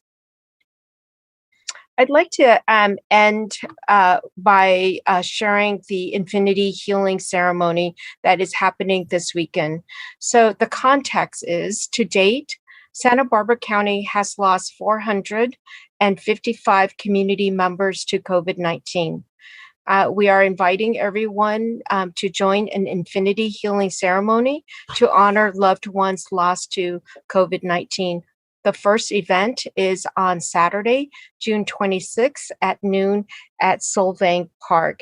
And as you can see, it is an event that includes a wide array of faith-based and community-based leaders. And I want to share this invitation with you. And that ends my update for this week. Thank you, Dr. Reynoso. Are there any questions from the board before we head over to Ms. Anderson? Okay, go ahead, Ms. Anderson.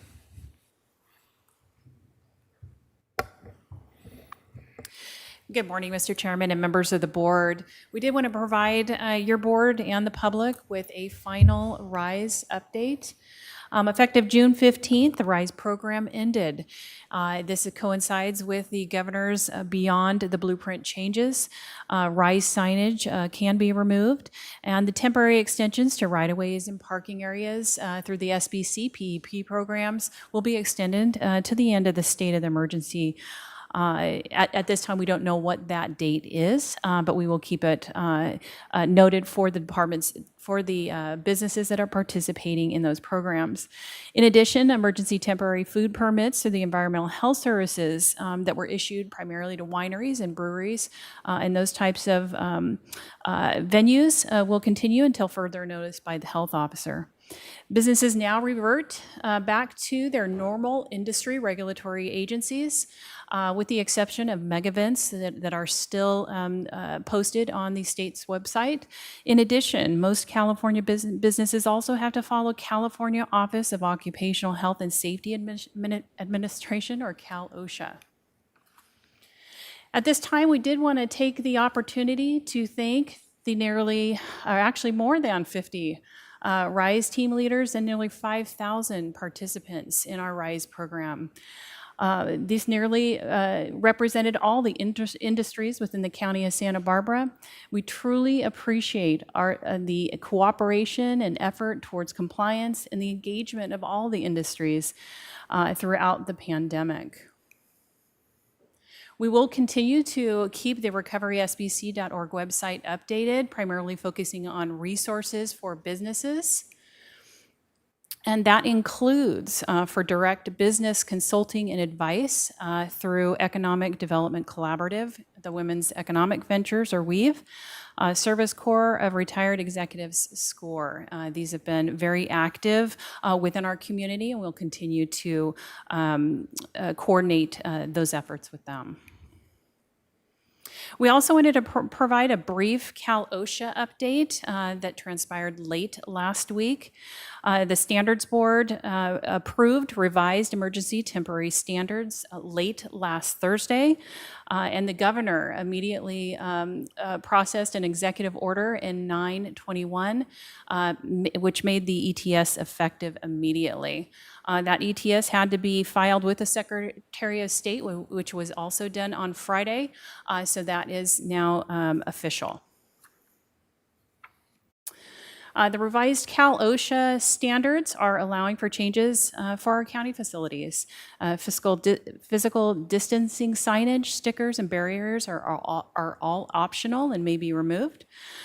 New revised signage has been posted at all of our county entrances for face coverings for public entering the building to self-attest, which is required by Cal-OSHA. We also will be continuing to provide a supply of disposable masks for members of the public who request facial coverings. And we are Looking forward to July 13th, the Board of Supervisors' next meeting that'll be fully open to the public, and that'll be here at the Santa Barbara Chambers. Just wanted to show the sample signs that are posted outside our facility indicating that those who are vaccinated in the public are welcome to enter our facilities without a mask. The Cal OSHA standards also allow changes for our employees. If fully vaccinated, employees have the option to wear a face covering. Cal OSHA requires that vaccine status be documented via vaccination card or self-attestation form. We do have some exceptions for employees who are working in custody institutions or other healthcare settings. Not fully vaccinated employees are required to wear a face covering indoors while at a work site, and employees may request an N95 mask for voluntary use if desired. Cal OSHA also indicated that no person can be prevented from wearing a face covering as a condition of participation in any activity or entry into a business. And of course, that includes county facilities. And that was a very brief update, but we want to make sure that your board was made aware and the public, and happy to answer any questions you may have. Okay, thank you, Ms. Anderson. Any questions from the board? I've got a couple. Going back to slide 11, Ms. Anderson, I just want a little bit more clarification on our temporary measures for restaurants and wineries and breweries. It says right now, we extended to the state of emergency order on the right-of-ways. As we know, the state of emergencies sometimes can go for years. I'm hoping that at some point we kind of figure out what that looks like, and as we move forward and have that discussion. I know the city of Santa Barbara is having that with State Street. I think it's really important for this board to take a look at that. I'm not in a rush to do it, but I want to make sure we have more than enough time to have that discussion as a board prior to ending that extension, and that also would go for our temporary food permits as well. I think that a lot of businesses have made significant investments in adjusting. Many of them actually like it, and so does the public. So I think that we should be responsive as we exit out of this, maybe having a pathway forward for maybe a permanent permitting of those uses. And so, I just don't want to be caught where we're ending the temporary permits and requiring them to be delayed and, whatever process we bring forward. I think we at least need to have that discussion here on the board. I don't know if ultimately we'll decide as a board majority on what that looks like, but I think that I just want to make sure that I get that out there as a suggestion on my part. So that was on the temporary food permits. And then the other question I have is, we open on the 13th. How are we going to deal with the masks with the public entering our facility? Are we requiring them to show proof of a vaccine before they take off their mask? Are we allowing them to self-attest? I understand how we are dealing with it as an employer, but how are we dealing with that with the public? Thank you, Chair Nelson, and I'll start with that last question first. So we have created signage that is in compliance with Cal OSHA to allow individuals to self-attest. So we are not going to be enforcing any type of entry into our facilities. It's a public notice, so the expectation is that public will acknowledge that, make that self-attestation as they're walking through our doors, and certainly if they're needing a mask or don't have one available, we can make one available for them if they are not vaccinated. All right, thank you. And to follow up, I'm sorry, on your first question, in regard to public works, planning, and public health are all looking at those. I think your board has made that pretty evident over the past several months that you were interested in some way to continue those to an ongoing long-term basis. So they are looking at that now. Yeah, I think that, the pandemic and the regulations surrounding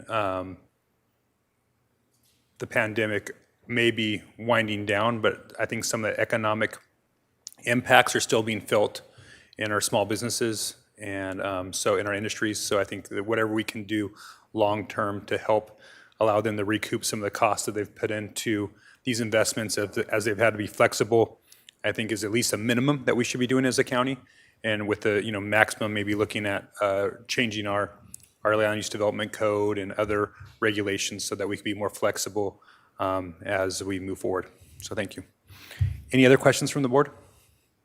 Okay, not seeing none. Can I get a motion to approve item, before we get there, I'm sorry, we have public comment, of course. Madam Clerk. Yes, Chair Nelson and members of the board, we have 5 requests to speak on this item, and we are going to Anna Marie to be followed by Justin Shores. I know Justin did provide comments during general public comment, but perhaps we can give him an opportunity. Okay, as we're moving the meeting along and we have a fairly significant agenda, I'm going to go ahead and reduce public comment on this item to 2 minutes and be looking to do that throughout the meeting today. Hi, can you hear me, board? We can. Dr. Smith, or sorry, yes. So I'm a Santa Barbara resident, and I have a degree in international communications and health sciences. I have interned at one of the branches of the WHO, and although not a scientist, I know how to read and interpret scientific literature, and I also understand how global agencies communicate information to the public. I listened to last Dr. Smith's comment. For having done the research myself, I know for a fact that everything she talked about is very much rooted in science, and I'm appalled at the rejection of any scientific debate. Why are our health officials not taking all the science into consideration?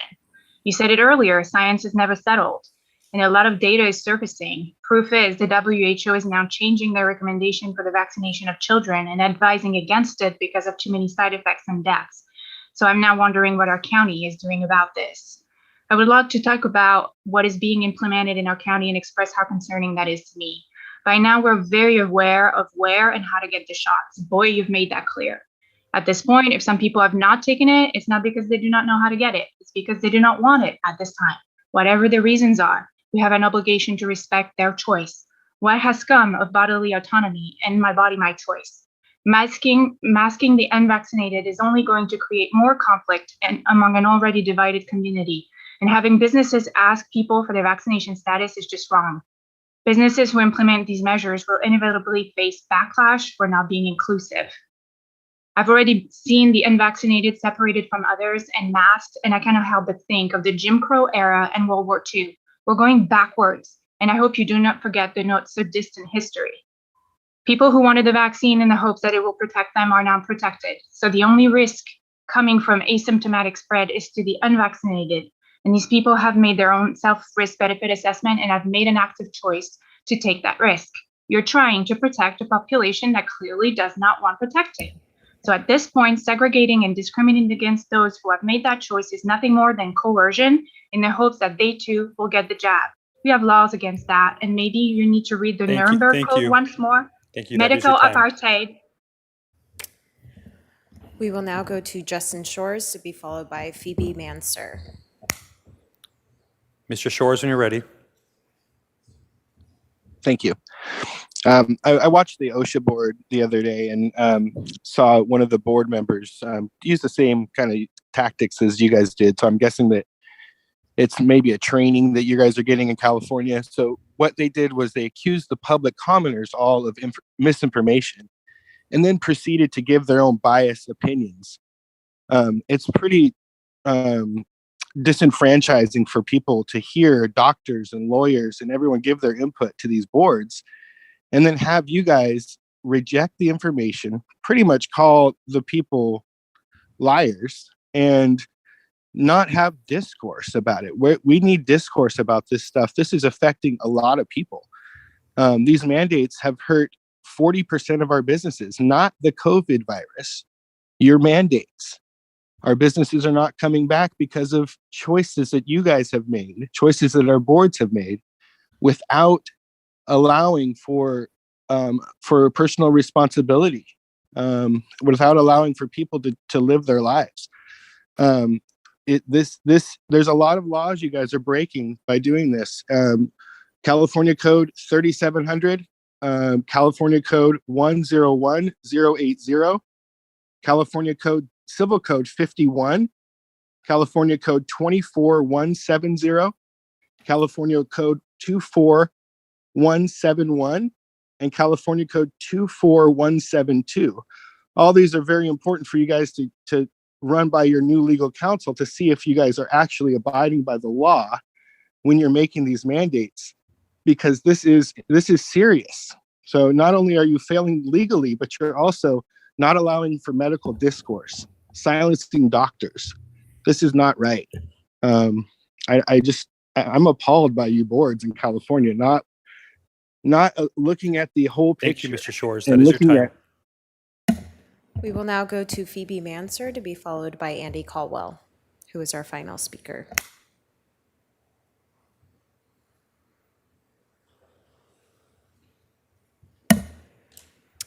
And Phoebe, if you can unmute your microphone and please provide your comments. Got it. All right, thank you. My name is Phoebe Manser. I am a Goleta resident and small business owner. I'd like to thank you for the job that you're doing. I know it's not difficult. It's difficult and challenging, and I want to thank you all for stepping up.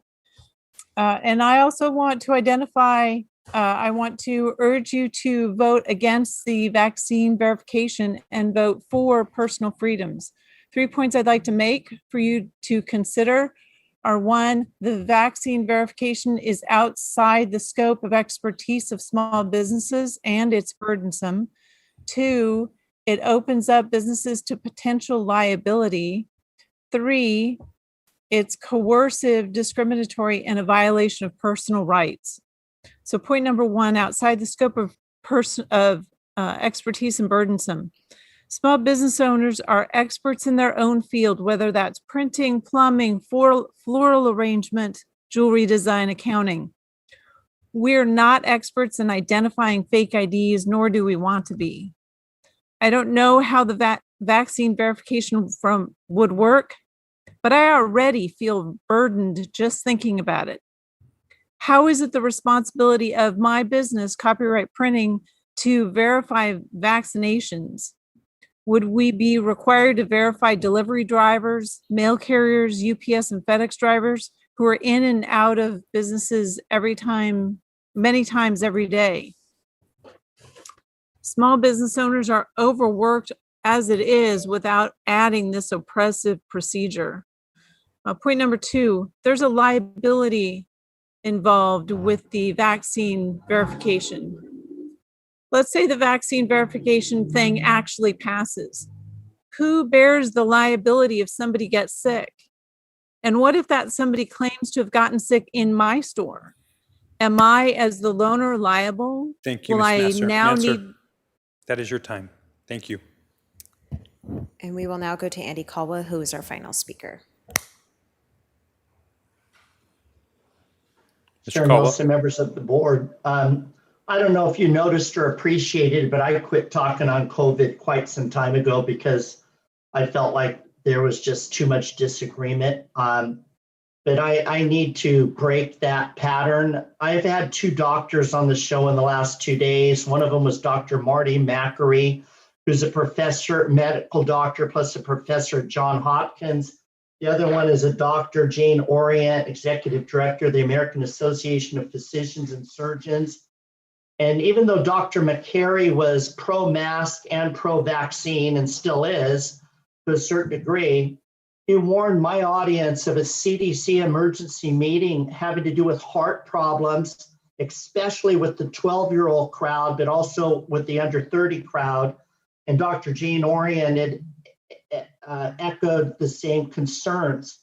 And out of an abundance of caution, they're urging county health clinics and everybody else to stop giving the vaccine to younger people, or at least quit giving the second dose to younger people until the CDC emergency meeting and the heart problem issue can be resolved. And this is not just here in America. There's been studies in other countries, including Israel, where there was significant problems among young people who, if I need to remind you, had the lowest, they were in the age cohort with the lowest mortality rates of any age cohort. So there used to be a phrase in medicine, abundance of caution. For some reason, we seem to be checking that to the wind. And honestly, there's been young people that have died from this COVID vaccine, and there's really no urgency to continue pressing that age cohort to get the shot. Thank you. Thank you, Mr. Caldwell. And that concludes public comment. Can I get a motion from the board to accept the recommended actions? Supervisor Williams. I will make that motion, but I do want to make a comment afterwards. So I'll make that motion. All right. So I have a motion. Second. Okay, so further discussion. Supervisor Williams. Well, I just want to say that I found that this board has been tremendously open to dialogue and discussion about this. You know, we represent 3 different political parties here, and very different walks of life and life experiences, and you know, and I think we extend that to an invitation for public dialogue. And so, you know, I think whatever perception that a dialogue is not welcome, I don't find that to be true. Now, that doesn't mean that we can't give a different opinion. And I guess my opinion would be that even if some of these opinions that the public speakers are presenting today about, you know, differences of opinion in science are correct, all the more reason that the populations that are safe to vaccinate should vaccinate. The reason why we need higher vaccination rates is not just because it's a personal choice for safety. There are inevitably, with every vaccine, there is certain populations that either should be more cautious or after contraindications should not be vaccinated. And those are the people that you protect by getting vaccinated. And so if it turns out that certain populations of children shouldn't, then you have in my view, as adults, we're perfectly healthy and able to get vaccinated, we have even more of a duty to get vaccinated to make sure that we cannot be carriers. And so I just ask you to, you know, I think it's a civic duty, I suppose, that you are performing to put forth other ideas out there, but try to be consistent in those. If you are worried about some populations getting the vaccine, then you sure should be getting it yourself. Thank you, Supervisor Williams. All right, so we have a motion and a second, and not seeing any further comments from the board. All in favor signify by saying aye. Aye. Aye. Motion passes unanimously. All right, so that brings us to departmental item number 3. And just for the public, so we have departmental item 3, then we'll be going to departmental item number 5. That item is slated for up to 3 hours. We probably will not be able to get all that done before we break for closed session, but we will attempt to at least begin that item and hopefully complete it prior to then. But just want to give everybody an idea of what we're looking at. After closed session, we will hear item 4, and then we will finish up with item 6, no earlier than 3 o'clock. Chair Nelson and members of the board, departmental item number 3 is from the sheriff. It is a hearing to consider recommendations regarding an extra help services and retirement waiver for the sheriff's office. Good morning, Chair Nelson and members of the board. The sheriff's office is asking for you to approve the extra help services of retired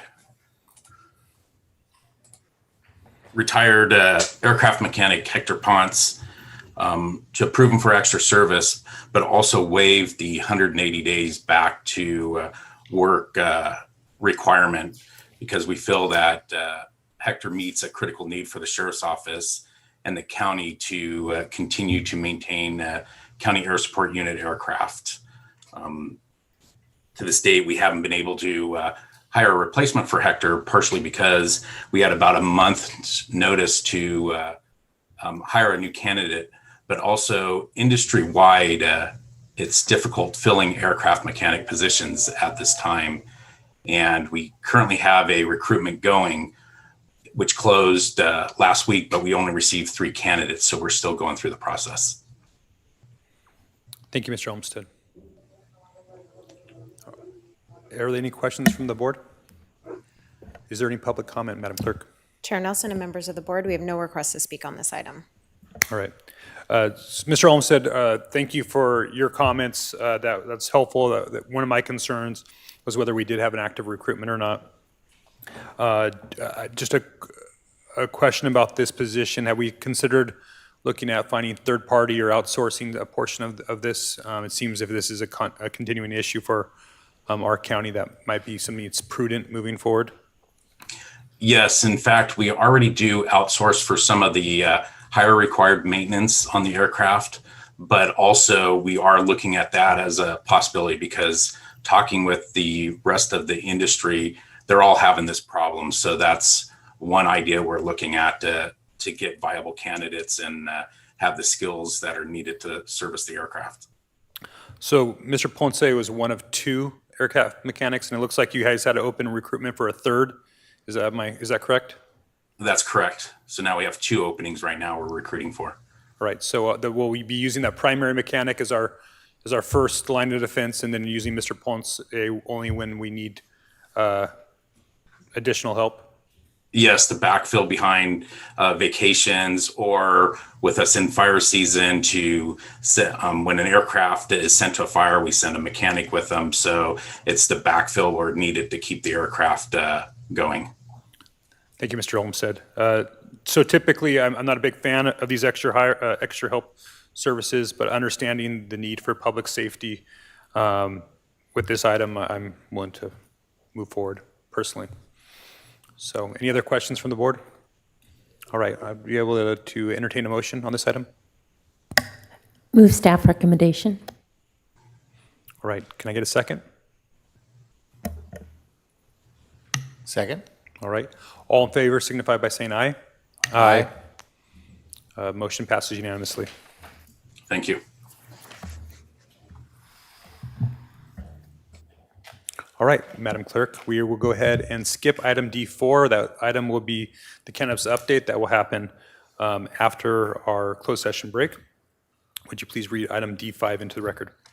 Chair Nelson and members of the board, departmental item number 5 is from Planning and Development. It is a hearing to consider recommendations regarding the Melville et al. Appeal of the Planning Commission approval of the SFS Farms OPCO 1 LLC Cannabis Cultivation Project case numbers 21 APL 12 and 19 LUP 312, and this is in the 4th District. All right, thank you. Before we begin, ex parte communication.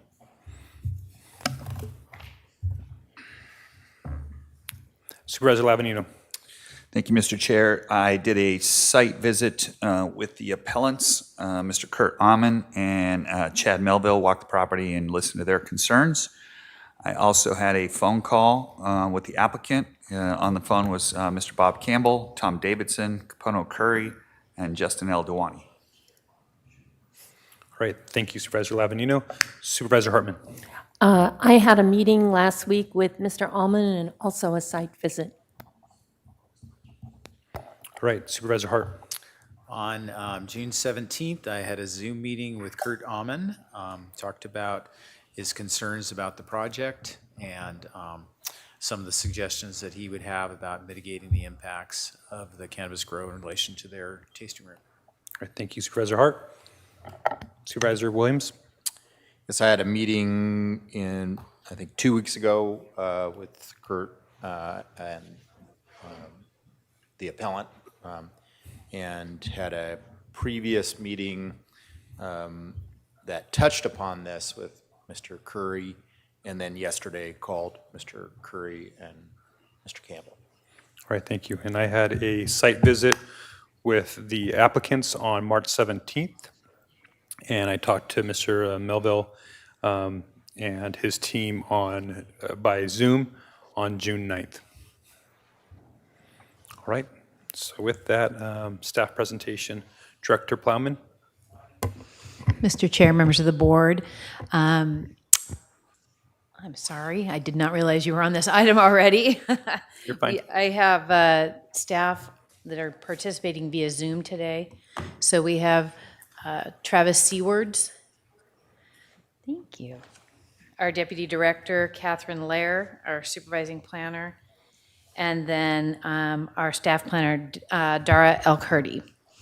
So with that, I'm going to turn it over to Ms. Elkurdy. I believe she'll be making the presentation today. All right. Good morning, Chair and members of the board. My name is Dara Elkurdy, and I'll be presenting case number 21 APL 12, a request by Chad Melville et al. To consider an appeal of the Planning Commission's de novo approval of the SFS Farms OPCO 1 Cannabis Cultivation Land Use Permit. Case number 19 LUP 312. The land use permit approved 86.8 acres of outdoor cannabis cultivation on a 965.59 acre site in the Ag 2 zone district. As shown on the vicinity map before you, the project site is located on Hapgood Road, approximately 280 feet south of Highway 246. The site is a 965.59 acre parcel located approximately 4 miles east of the city of Lompoc and 8 miles west of the city of Buellton. The San Ynez River is located 2.5 miles south. The Sabata Canyon and Tularosa Road EDRN and Campbell Road EDRN are shaded in blue and are located to the west and east of the project respectively. The property is bounded on the east, west, and south by existing agricultural operations and on the north by Highway 246. The site currently supports the cultivation of berries and vegetable crops as well as cattle grazing. No cannabis cultivation is currently occurring on site. Existing structures include 2 residences, a carport, and several agricultural support structures. The proposed cannabis cultivation area is 86.8 acres. Next slide, please. The project was approved by the director under a land use permit on September 10, 2020, and it was then appealed by Chad Melville et al. On September 18, 2020. The appeal was denied and the project was granted de novo approval by the Planning Commission on February 3, 2021. On February 11, 2021, Chad Melville et al. Filed an appeal of the Commission's approval. Next slide, please. The property is a 965.59 acre parcel in the Ag 2 100 zone district. The site is developed with existing previously permitted ag support structures, residences, a carport, and as mentioned earlier, is currently used for cultivation of crops and for grazing land. The proposed project includes the validation of 2 as-built 320 square foot shipping containers to be used for irrigation, equipment, and fertilizer storage for the cannabis operation, as well as an additional 320 square foot shipping container for additional non-cannabis storage. The total proposed acreage of cannabis cultivation is 86.8 acres, of which 82.62 acres are designated for outdoor cannabis cultivation, and the remaining 4.18 acres are for nursery. No hoops are proposed, and the project includes a 200 square foot office, as well as a restroom within an existing 4,800 square foot barn. The project also includes installation of gates to secure points of ingress and egress to the operation and installation of motion security sensor lighting. The proposed operation would require 9 full-time employees and up to additional 100 seasonal employees. No landscaping is proposed as it is not visible from any public roads. The water usage of the project is projected to be about 125 acre feet per year, which is on average 237 acre feet per year less than the historical agricultural use of the site, which included cultivation of celery, broccoli, kale, romaine, pepper, strawberry, and grain. Next slide, please. This slide shows the subject parcel and the proposed cultivation areas. Highway 246 is running adjacent to the northern property line, shaded in orange, and the 82.62 acre cultivation area is shaded in red, and the 4.18 nursery area is shaded in green. Next slide, please. This slide provides a closer look at the proposed cultivation area. Similar to the previous slide, the proposed cultivation area is shown in red and the nursery in green. The existing barn and shipping containers, which are located north of the cultivation area, are shaded in purple and yellow respectively. The office and restroom are located within that existing barn. The cultivation area is located behind a knoll, which screens the area from public views, including Highway 246 and Hapgood Road. An ephemeral drainage, which is shaded in blue, runs east-west above the cultivation area, and all cultivation activities will be set back 50 feet from this drainage. Next slide, please. I'll now present an overview of the appeal items and staff's response, which are addressed in full in the board letter. The appellant cited 6 issues as the basis of the appeal, and for appeal issue 1, the appellant asserts that the county has not complied with CEQA and that the proposed project will cause significant direct and cumulative impacts, which were not disclosed under the county's PEIR. In response, staff finds that the PEIR analyzed cumulative impacts and contemplated the concentration of cannabis cultivation in the Lompoc region, which includes portions of the Santa Rita AVA. The proposed project was adequately evaluated under CEQA, and staff completed a written checklist for the project pursuant to CEQA guidelines section 15168C4 and determined that the environmental effects of the project were covered in the PEIR. The previously certified PEIR, together with the CEQA checklist and supplemental documents, is adequate, and subsequent environmental review is not required. Next slide, please. For appeal issue 2, the appellant states that the project is inconsistent with Goal 1 and Policy 1.E of the agricultural element of the county comprehensive plan. In response, staff finds that the proposed project is consistent with all applicable policies of the comprehensive plan, including the agricultural element. The intent of Goal 1 is to protect agricultural operations from non-ag industry, not from other agricultural operations and activities. Cannabis cultivation will be a continuation of the agricultural activities of the subject property and is consistent with this goal. Similarly, the intent of Policy 1.E is to minimize the effects of agricultural operations on other non-ag uses, such as industrial uses. Consistent with Policy 1.E, the proposed project has been conditioned to minimize the effects of noise, smoke, and dust. Next slide, please. The appellant identifies 3 specific issues related to the proposed project's non-compliance with the Williamson Act. The first issue includes the lack of a compatibility review by the Agricultural Preserve Advisory Committee, APAC. In response, staff finds that the proposed project is fully compliant with the Williamson Act and was found to be consistent with the uniform rules by the APAC. For the second issue, the appellant states that the modifications to the project description after APAC review affect consistency with the uniform rules. In response, staff finds that the changes in the proposed project did not affect the consistency with the uniform rules and do not warrant additional review by the APAC.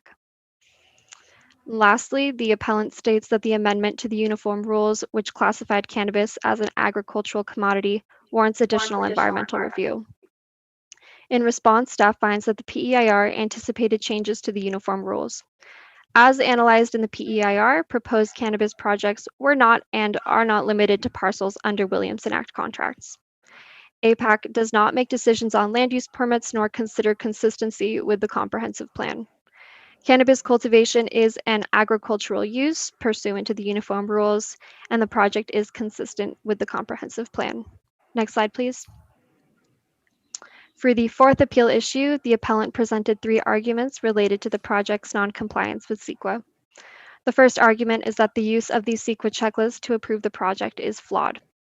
In response, staff finds that the CEQA review was adequate, the use of the CEQA checklist is appropriate, and no additional environmental review is necessary. The appellant also states that the amendments to the uniform rules are inconsistent with APAC review and undermines the adequacy of the PEIR. In response, staff finds that the project is consistent with the uniform rules, and as discussed in the prior slide, APAC does not make decisions on permits or consider consistency with the comprehensive plan. The amendments to the uniform rules were anticipated, are not new information, and therefore no additional environmental review is necessary. Lastly, the appellant asserts that the PEIR did not analyze the impacts of cannabis odors on tourism and tasting rooms and its effects on the agricultural viability of the region. In response, staff finds that the presence of tasting rooms was plainly known at the time the PEIR was certified. The PEIR identified cannabis owners as a significant and unavoidable impact. Next slide, please.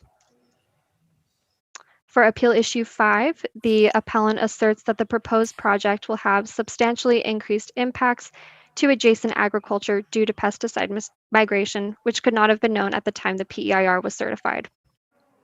In response, staff finds that the use of pesticides by conventional agriculture and the accompanying regulatory framework as analyzed in the Cannabis Program PEIR is the same now as when the PEIR was certified. Pesticide drift was not and still not is allowed. The proposed project will not affect pesticide applications on surrounding properties, provided that the pesticides are being applied in compliance with state regulations. Next slide, please. For Appeal Issue 6, the appellant states that the waft of cannabis terpenes has not been studied and may result in crop damage to nearby parcels due to the prevalent weather pattern in the Santa Rita Hills. In response, staff finds that there's no substantial evidence which supports the arguments that cannabis terpenes are absorbed by other crops, including vineyards. Cannabis plants, along with all living things, emit biogenic VOCs. Cannabis plants primarily produce a kind of biogenic VOC called monoterpenes. These are the same kind of terpenes found in other plants, such as roses, orange trees, and pine trees. Biogenic volatile organic compounds and terpenes are discussed in the PEIR and were considered as part of the analysis of air quality impacts, and their existence and alleged impacts are not new information. Next slide, please. For the reasons discussed in my presentation to your board today and the information presented in the board agenda letter for this appeal, staff recommends that the commission deny the appeal, case number 21 APL 12, make the required findings for approval of the project 19 LUP 312, determine that the previously certified programmatic EIR is adequate and subsequent environmental review is not required pursuant to CEQA guidelines section 15162 and 15168C2 of the state CEQA guidelines, grant de novo approval of the project 19 LUP 312 subject to the conditions set forth in attachment 2 of the staff report. And this concludes staff's presentation, and we're now available for any questions. Thank you. Questions from Supervisor Hartman? And actually, I have one more ex parte disclosure. I met from Representative Foley Wines on June 2nd that talked about some of their concerns as well. So wanted to add that to my ex parte communication before we begin the process. Supervisor Hartman. Yes, I have 3 questions. The first is, could you describe the setback on the east boundary of the project as the setback between the vineyard and the cannabis?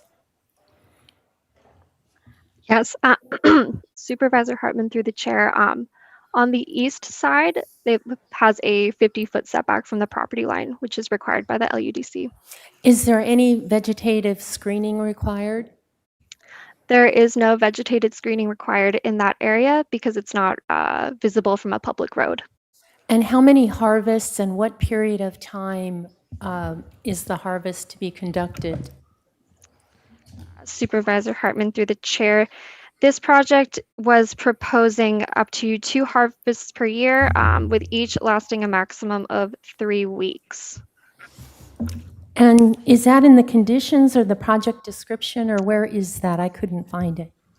Yeah, that's in the project description as well as in the conditions.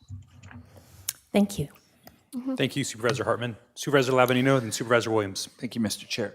Could you please go to the slide? I'm sorry, I don't know which one it is, but it's the one that has the proposed cultivation area with the colored coordinated. There we go.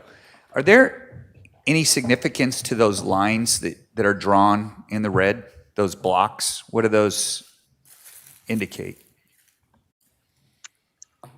Supervisor Lavanino through the chair. Are you referring to the dashed red lines? No, so all the red is kind of like a checkerboard pattern, and I'm just curious if that's what the white lines mean through the red. Oh, I believe those are just the internal access roads. Okay, perfect. Yeah. I don't need it. Thank you. Supervisor Williams. Well, I wanted to just follow up on one of the questions that Supervisor Hartman had, which is about age of the crop. So a lot of our project descriptions now reflect a desire to have a uniform age of the crop, but the window of that age is important so that the inconvenience of odor, say a tasting room, would be decreased. So by a three-week age, is staff referring to, so essentially the grower has 3 weeks to do all the plantings so that they remain at relatively the same age. Is that my understanding of what the 3-week window is? Mr. Chair, Commissioner, Supervisor Williams, I'm going to ask Ms. Elkurdy or Ms. Laird to respond to that question.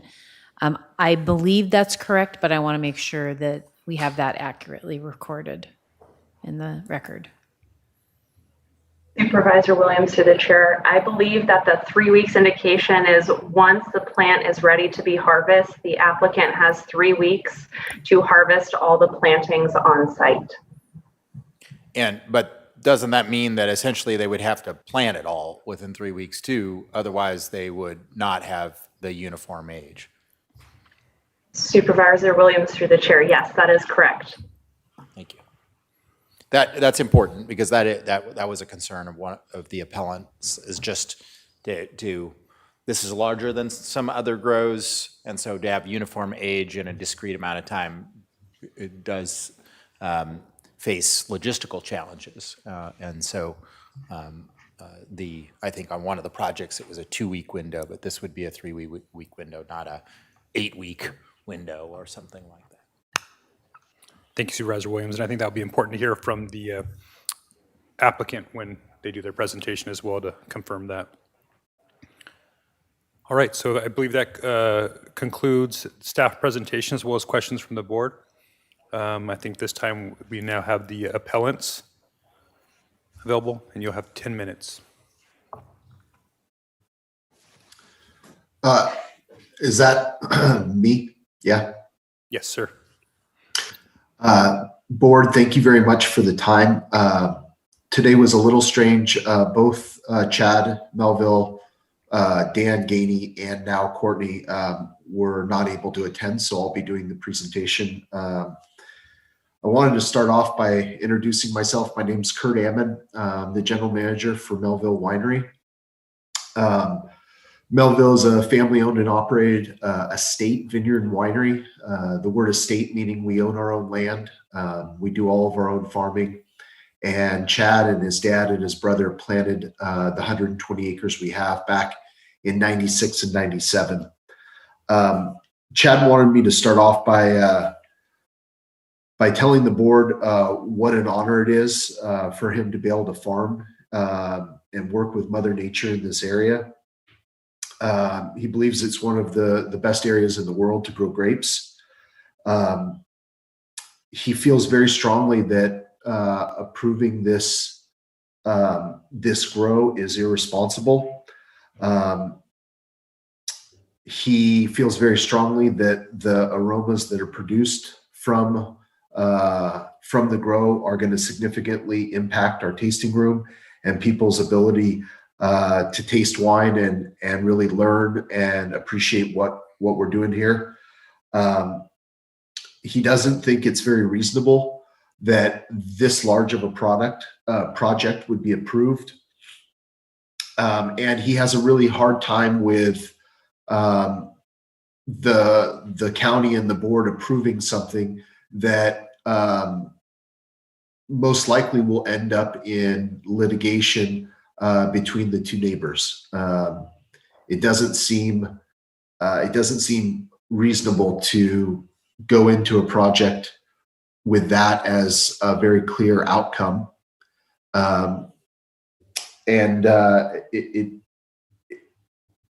His fear is that inevitably we will not be able to operate at our current location.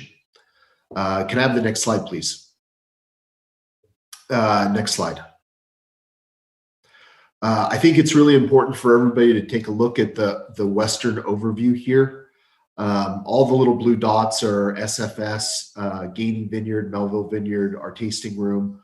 But I'd like to bring the board's attention to the transverse mountain range, but how the wind is focused through this area.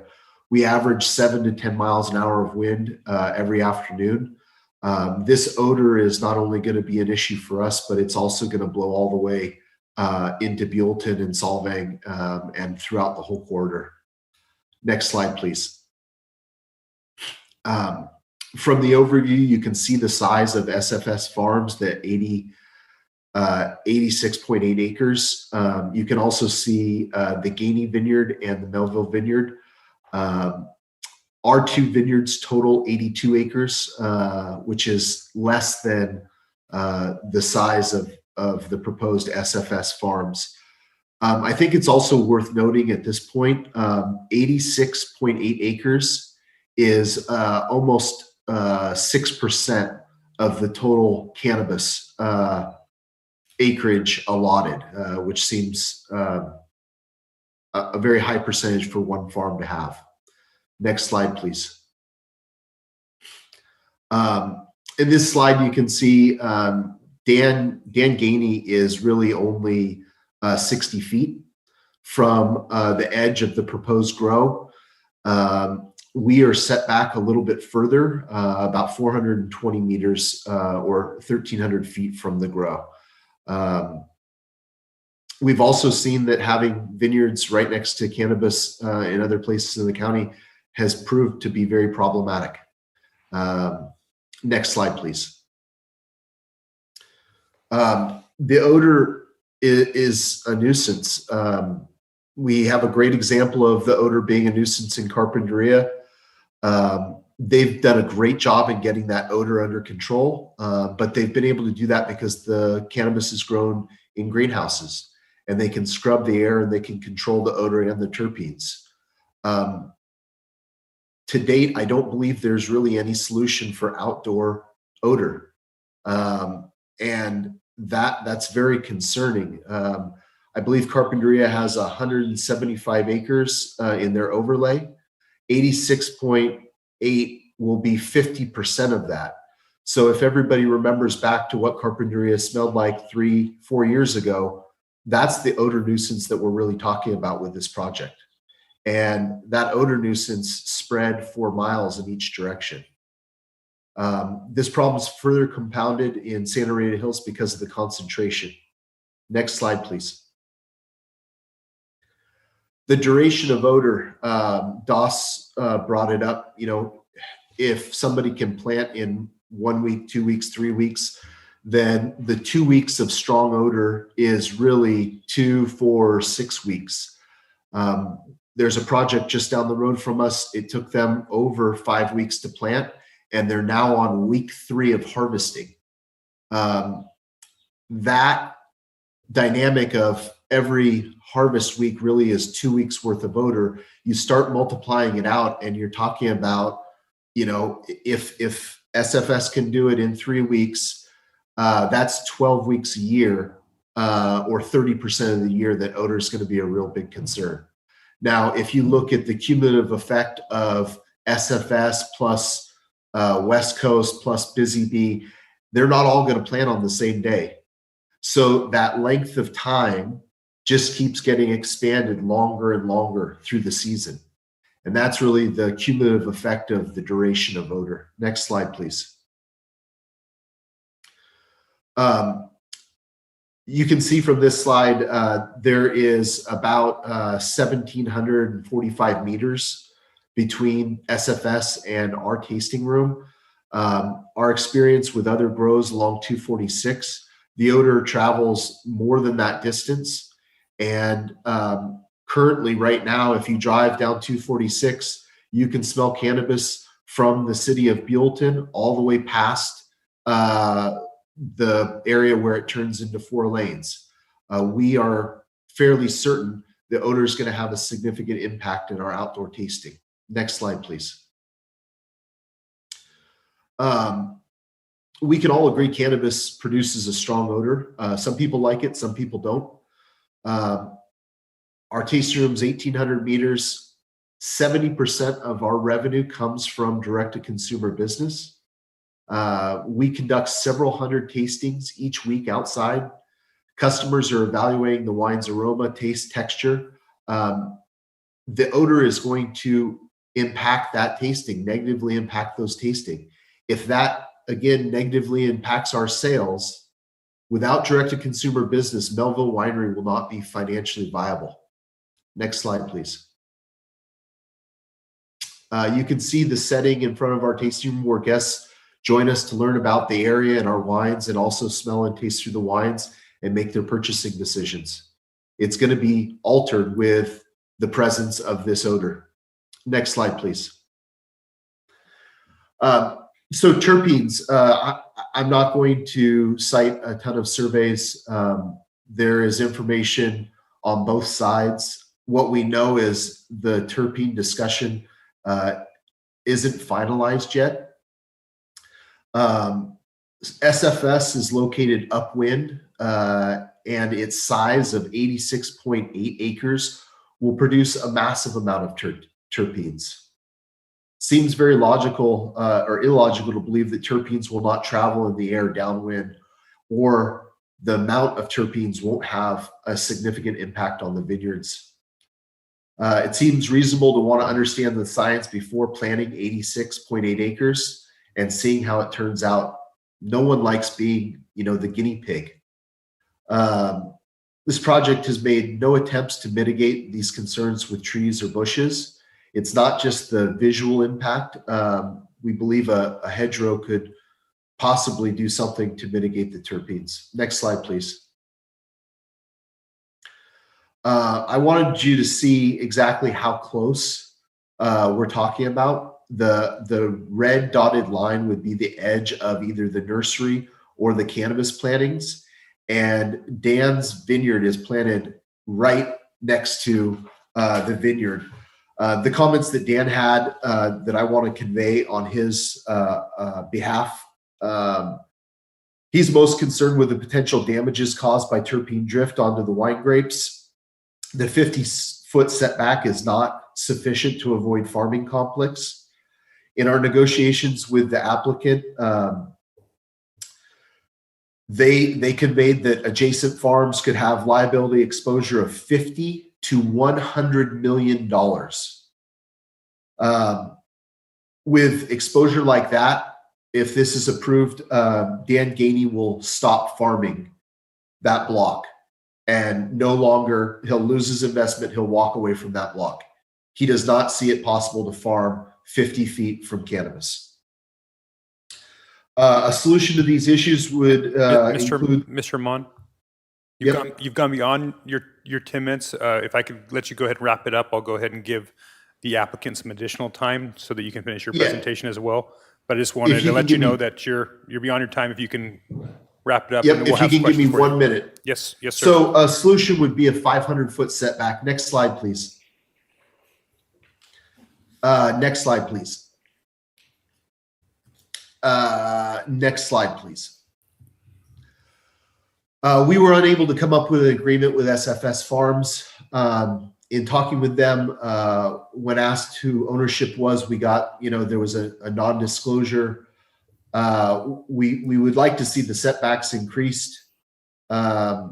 We'd like to see SFS sign a hold harmless that goes along with the land.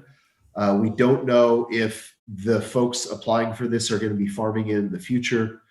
And we'd like to see a significant hedge with trees and bushes. The sad part is we don't think this is really going to solve the issue, and we are very fearful and concerned that we'll end up in court either for the drift or for terpenes in the future.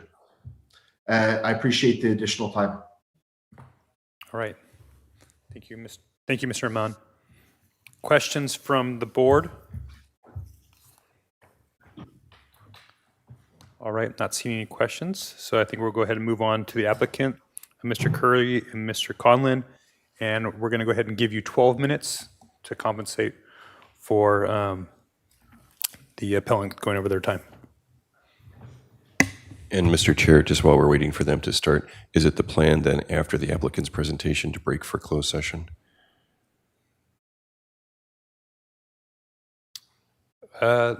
No, I think we're going to go ahead and Okay. have public comment. Okay. So I expect to go rebuttal and public comment, and then we'll Okay, thank you. We'll Just check trying in to- at that just- point. Just trying to have people lined up. Thank you. Yes.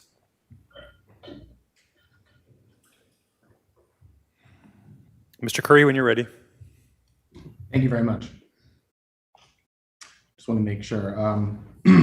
Before we begin, we did have Bob Campbell want to weigh in on this issue. Feedback from staff as well as the Board of Supervisors was that he should be in our time, not public commentary. So it's a little bit tricky to get a hold of him right now because of the change. So just wanted to call ourselves out for that before we begin. With that out of the way, I guess my time is started. Yes. Thank you, sir.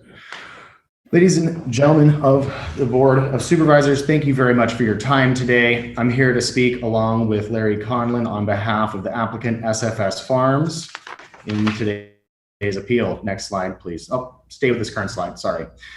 The project itself takes up less than 10% of a 970-acre heritage farm, which was previously the Austini Ranch and is currently the Campbell Ranch. The project is 8 miles away from Buellton, almost 4 miles away from Lompoc, and 1,800 meters is about 1.1 miles. The project intends to have 2 harvests twice a year. Each harvest will last for 3 weeks. This does require the applicant to have a little bit of a heavier lift to make sure everything goes in time so that it can come out in time. Next slide, please. This is a little bit more detail regarding the timeline of this project, which is and has always been a legal project. To walk you through a few key dates here, on the far left, the project was submitted the day the board held a vote to institute the cap on the county. In between implementation of that and passage, the board passed an additional amendment to the ordinance requiring further review of biological, archaeological, and hydrogeologic factors.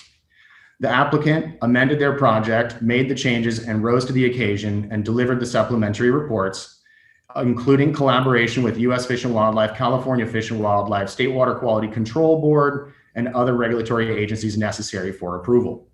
The project was approved on September 10th.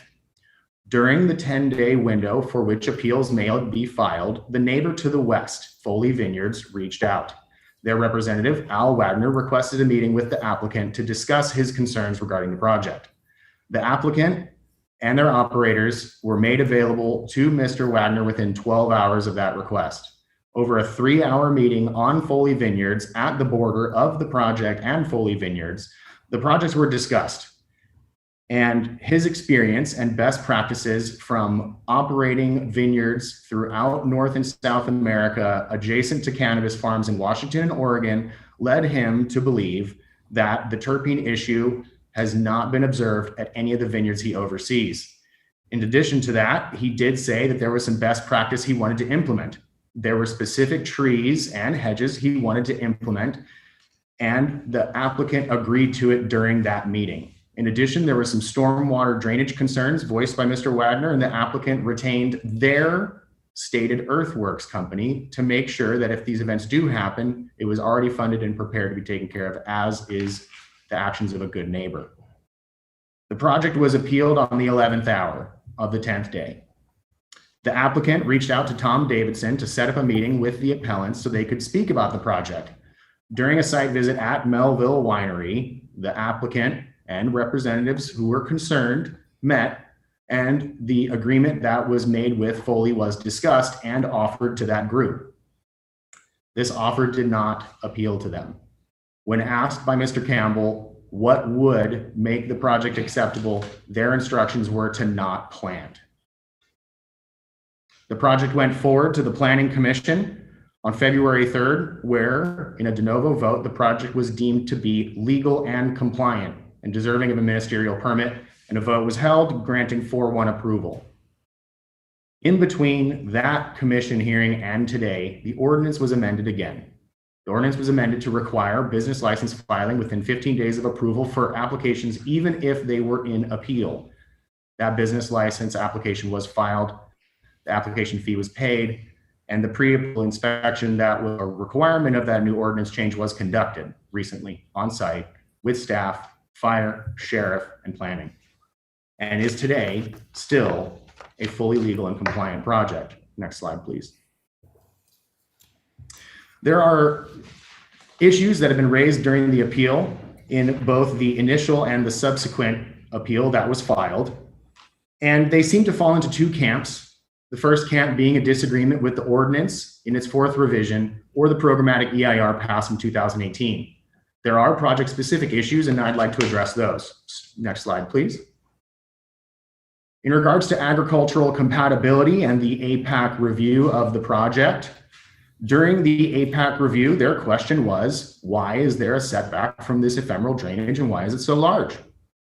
The reason was that the applicant was considering feedback from U.S. Fish and Wildlife, California Fish and Wildlife, Regional Water Quality Control Board, and the County of Santa Barbara. This feedback was incorporated into the project and made part of it, and the project that was approved was a better project as a result.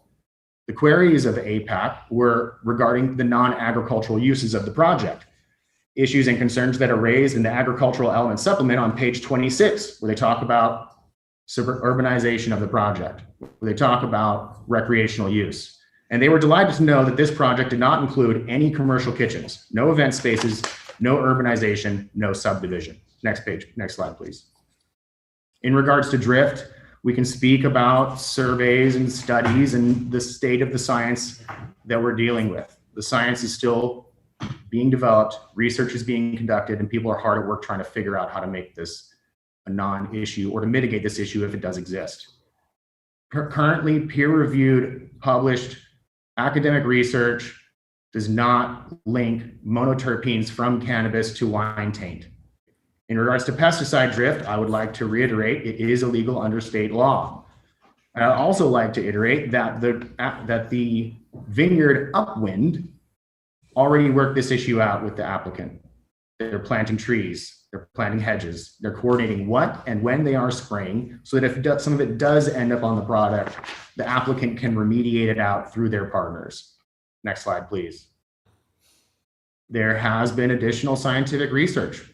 I would like to thank everybody for participating in the discourse and making sure this is available.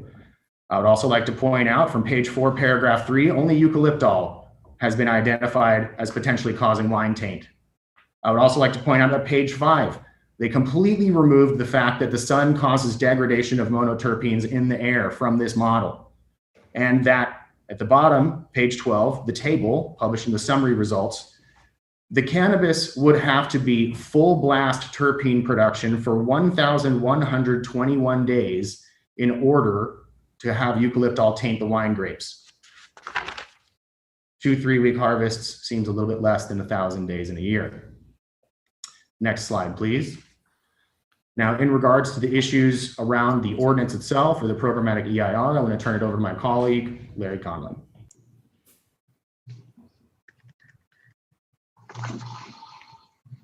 Thank you, members of the board, Chair Nelson, Larry Conlon on behalf of SFS Farms.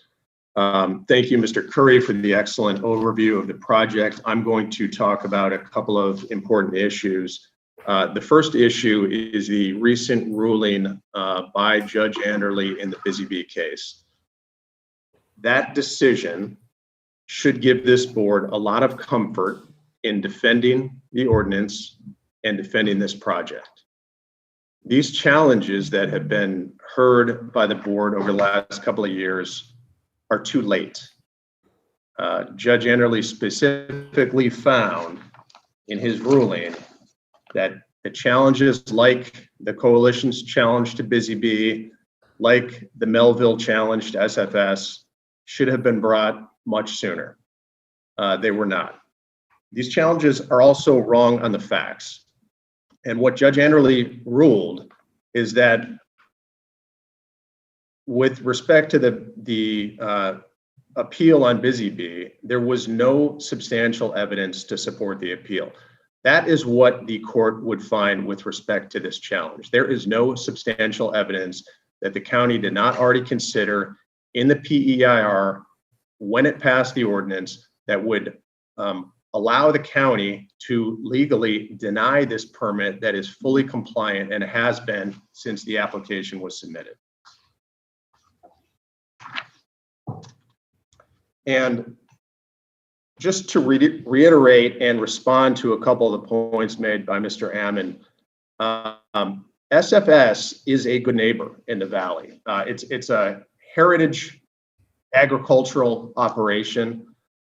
This is the type of project that allows legacy farming operations to continue in Santa Ynez. There will be ongoing cattle operations at the property. There will be ongoing other agricultural produce type operations. This is going to offset some of the costs of continuing with those types of projects. Now, SFS has been willing since day one to work with all of its neighbors. Mr. Ammon and Mr. Melville and Mr. Ghizzoni wanted a complete absence of cannabis on this property. So the notion of trees and landscape screening did not appeal to them. Although we will tell you that we're still willing to plant trees and to plant landscape screening in conformance with the best practices that the Foley vineyards have experienced, and in their experience growing right next to other cannabis operations in other parts of the United States. We're still willing to do that. We were also willing to engage in an agreement with Mr. Ammon and his team that involved a two-way hold harmless. And I didn't know that we were going to be talking about our settlement negotiations, but since Mr. Ammon brought them up, I will point out that we were willing to agree to a hold harmless as long as it went both ways. And Mr. Ghizzoni and Mr. Melville would not agree to that. I think they have some separate issues that sort of conflict with one another on odor and terpenes and pesticide drift. But the bottom line is SFS has been prepared all along to work with the neighbors and, to the extent possible, avoid litigation. We're still open to that, but here we are now on this appeal with a fully compliant project. The law says that it should be approved, and we ask that the Board of Supervisors respectfully approve this project, deny the appeal, and allow us to move forward with an excellent operation. Thank you, Mr. Conlon. All right. Questions from the board? And just so everybody's keeping track, I think we end up with about an extra 30 seconds there on the applicant. So I will add another 30 seconds to the appellant on the rebuttal to even things out. So first question from Supervisor Hartman. Thank you. The applicant said that this is legacy agriculture in the Valley, SFS. Could you tell me who you are and what your history in the Valley is?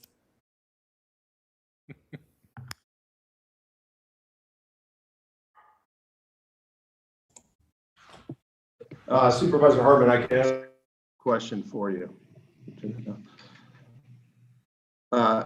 Mr. Campbell is the owner of the property. Mr. Curry explained the ownership of the property, which goes back generations. Mr. Justin L. Duwani is the head grower for the project. There are also other Santa Ynez neighbors. Tom Davison is also involved with the project. I think the legacy aspect of the operations at the property have been explained, but if you have any other specific questions about it, if Supervisor Hartman, if this is in response to Mr. Ammon's statement about non-disclosure, I'm just not really sure what he's talking about there. Supervisor Lavanino. Thank you, Mr. Chair. Well, I'll try to ask it a different way since I don't really think you got an answer there. When you say it's legacy, I think you're talking about maybe let's get this straight. So the other portion of the property, the other 800 or whatever acres it is, you may still be doing legacy on.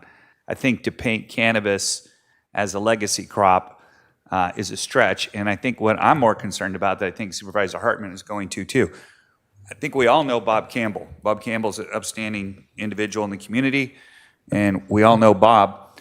We're trying to figure out, and I know this goes through the business license process as well, but I'd be much more comfortable you laying out who actually the operators are. If you can lay that structure out for us, that would be very helpful. Thank you, Supervisor Lavanino. I'm going to answer the first part because I think I misunderstood Supervisor Hartman's question. I apologize for that. And then Mr. Curry is going to walk through the operators. I did not intend, and I don't think I did say that cannabis is legacy here. Currently, the farm is not growing cannabis. The point is that this is a project that will allow those ongoing legacy operations like the cattle, like the other vegetables, to continue with the sort of subsidy of the cannabis lease.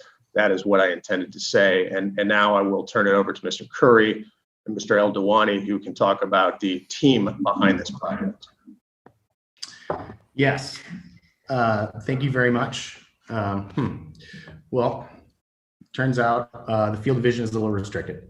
So myself, I am their licensing consultant. I am here to make sure that they are observing the process as they go through county local authorization, going through CDFW and the Lake and Streambed Alteration Agreement, going through the notice of applicability from the Regional Water Quality Control Board, along with filing supplemental reports for nitrogen and site management, et cetera.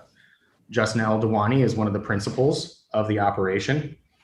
He has been operating in cannabis in Santa Barbara County for 2-3 years now.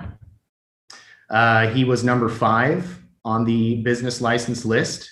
He was the first operator to come in under non-conforming status, come in outside of legal non-conforming status. He came in at the full annual license bar for CDFA, which is a requirement because the County of Santa Barbara doesn't recognize AB 97. He's been operating a compliant farm, 2.7 acres, just south of Buellton. He's been working well with his neighbors. And as a result of that, he networked into a group of executives from Colorado as well as Manhattan Beach who saw the standard of care he exercised at the farm he owned himself. They saw the quality of the product. They saw the business acumen he had, and they were interested in scaling up his operation to address a need in the cannabis industry, which is to provide biomass for extraction. So, do you guys have any questions for me? I appreciate that. I just think, so I have not been neck deep into the business license yet, and I don't know how deep that gets as far as, all the investigations that go into who the conglomeration is, but I think that might be a little bit separate from what we're doing today, but I appreciate the response. Yes, and to add a little bit of edification, the most recent change to the ordinance required, with the business license filings, disclosure of ownership down to 10%, with the expectation that people above 20% would be required to come to the County of Santa Barbara Sheriff's Office for live scan and background check. That was filed, application was paid. Mr. El-Dawani is one of the people above 20%, and just like he had to do for his existing farm, Sierra Botanicals, more than happy to work with the county, observe the laws of the land, and perform as required. Thank you, Mr. Curry. Supervisor Williams. So what I heard in the presentation and in our conversation yesterday was, but I would just love confirmation and understand whether it would be reflected in the project description.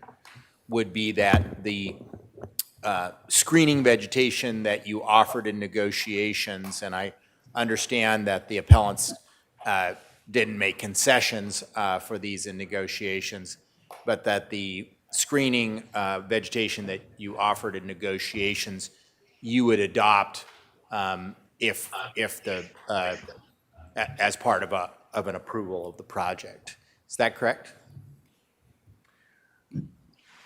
I mean, we're more than happy to provide the same type of vegetation that we're doing on the western side of the property, is just as long as it doesn't hold up our application even longer. I mean, if we have to go through another review process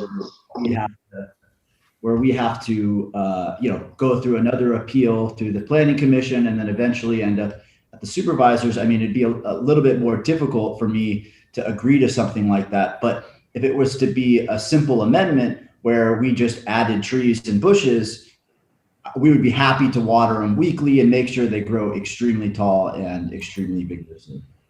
My understanding is because this is a de novo appeal, if you could add it to the project description today and it would be reflected in the project, but maybe staff could further elaborate. Yeah, let me go ahead and go to staff on that. Would this take any additional review to add additional screening on the west side, or sorry, the east side? Mr. Chair, members of the board, I'd have to see what the scope is, but it's possible we could have the applicant change the project description to describe the types of screening that they are going to be doing both on the east and west side. And then my staff hopefully won't kill me when I say this, trail the item and bring it back with written changes if it's really crisp and clear. Okay. Well, I think Could that be accomplished during our closed session, since we just are planning on taking a break anyway? Possibly. All right. Well, I don't think we're there yet because we got to get through rebuttal, but that's helpful to have that. And I think what I'm hearing from Mr. Elwani is that as long as that doesn't hold up their ability to move forward the project, that they'd be willing to do that. My other question I have along the hedge or the vegetative portion of this is, so if you're going to add a hedge, that's going to be a few feet, from the property line. My understanding is the 50 feet along the eastern portion is also the road. Would that start to eat into your project at that point if you added that vegetative screening? So to make sure we're all in context here, the ordinance required a 50-foot setback from the parcel's edge in which no cannabis activity can occur. The applicant needs to drive a tractor around it. Right. So they have a 20-foot road around the perimeter of their cultivation area. As you saw on your site visit, for those of you who did visit the Melville site, they also have a road on their side of the fence. So as it currently stands, with a 50-foot setback, a 20-foot road, and let's be conservative and call it a 14-foot road on their side. There's currently an 84-foot setback from cannabis leaf to grape leaf. You have 84 feet right now. Adding landscaping, the eastern edge for reference is about 1,800 feet long. Every 20-ish feet is requiring the applicant to give up an acre of canopy. So as it stands, they're currently 84 feet from leaf to leaf. I can't speak on behalf of the applicant. I'd have to ask them if they could chew in further to their cultivation area. I wasn't asking for a request to chew into the cultivation area. I was just wanting to make sure that the hedge or the vegetation, that the 50 feet is sufficient to be able to do that and still have the access road, and it sounds like it is. So again, I'm not asking for reduction in your canopy here. I'm just saying, I just want to make sure I understand that you could do the vegetative screening and do that within the 50-foot buffer and still move forward with the project as proposed. Yeah, I'm not gonna put words in council's mouth. As far as how the mechanism would work, I don't know how the mechanism would work, but I do know that within that 50-foot buffer, It has been discussed amongst the applicant and the landowner. They are more than happy to get that done. In past applications that have gone in front of this board, I believe the phrase "a project of public controversy" applies. And as such, revisions to the project are challenging. If there is guidance as far as what mechanism can be used, we are here to listen. Okay, and I think that it's clear that this may not be the forum for ownership in trying to sort that out, but I think, the clearer that is in the future, it's helpful for the board on its comfort level. When things get opaque, people start to question things a little bit, and so as clear as you can be, I think would be helpful for the comfort of the board moving forward. Any other questions of the applicant from the board? Seeing none, we're going to go ahead and move to public comment.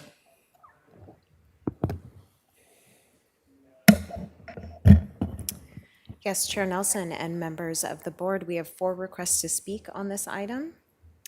And if you are a member of the public and have signed up to provide public comment on this item, please log in now to do so.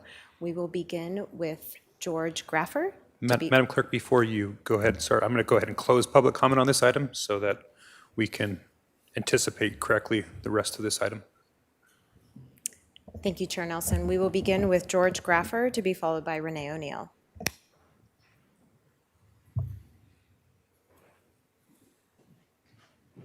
Good afternoon, Board of Supervisors and everyone. My name is George Grafer. I'm the owner of Hayes. It's a micro business. We handle distribution, manufacturing, and retail sales in Northern California and have been doing business with SFS Farms for approximately 3 years now. And, I'd like to just bring to the attention of the board and some of the other people on this call that SFS Farms provides certain strains within our industry, most of them very floral in nature. They don't have the same skunky odor that you find in a lot of other products, primarily because they use most of what they cultivate for manufacturing. We take a lot of their product, bring it from the farms and manufacture it up in Northern California. So it's not manufactured even down in that area. I think the opportunity to have these type of products in our industry is somewhat necessary. And the odor that I think, some people may be concerned about is not going to be of an unpleasant odor. It's going to be more of a floral. I'd like to ask that the Board of Supervisors takes that into consideration and approve the appeal. Thank and you. approve SFS Farms, excuse me. Thank you, Mr. Grafer. We will now go to Renee O'Neill to be followed by Debbie Vollers.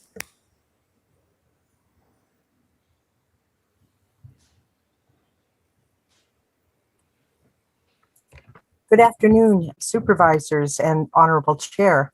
This is Renee O'Neill. I am asking the board to address our ongoing concerns with cannabis industry being allowed to grow near legacy ag like vineyards.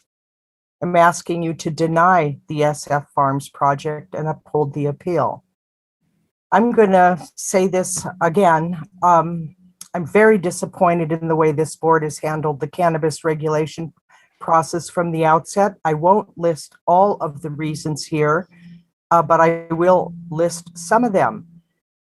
By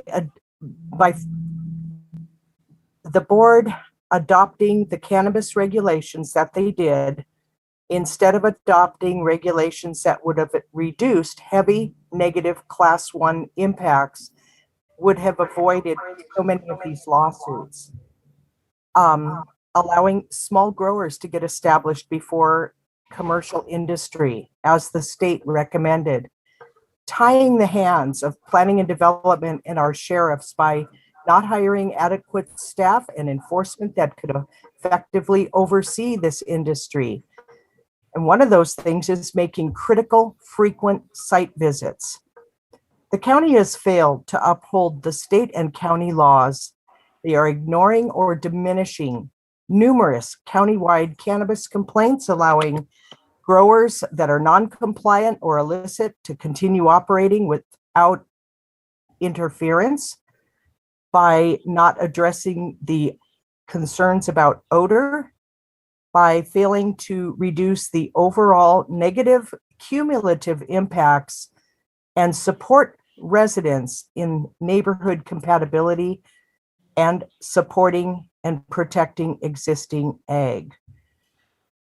And I guess that's about all I have to say on that. I would really appreciate it if we could reduce the number of very large commercial cannabis sites in our county. Thank you for listening. Thank you, Ms. O'Neill. We will now go to Debbie Vollers, who is our final speaker on this item.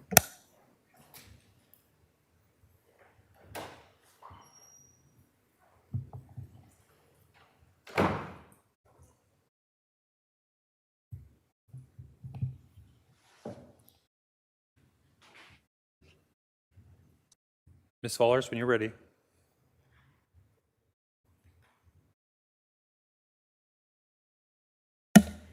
And Ms. Vollers, it appears you are using an older version of Zoom, and it is telling me to promote you to panelists. If you see a little box, if you click yes, you'll be able to provide your comments. Thank you.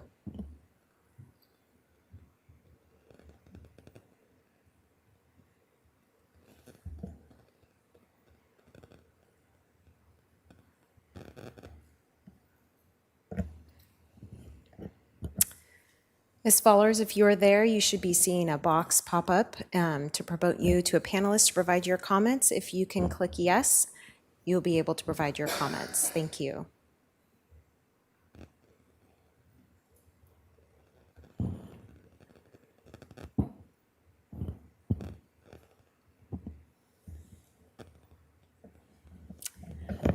Chair Nelson, members of the board, perhaps we can go to rebuttal and see if my staff can contact Ms. Vollers, or? Actually, before we go to rebuttal, we need to get public comment in so that either the applicant or appellant can rebut any potential public comment.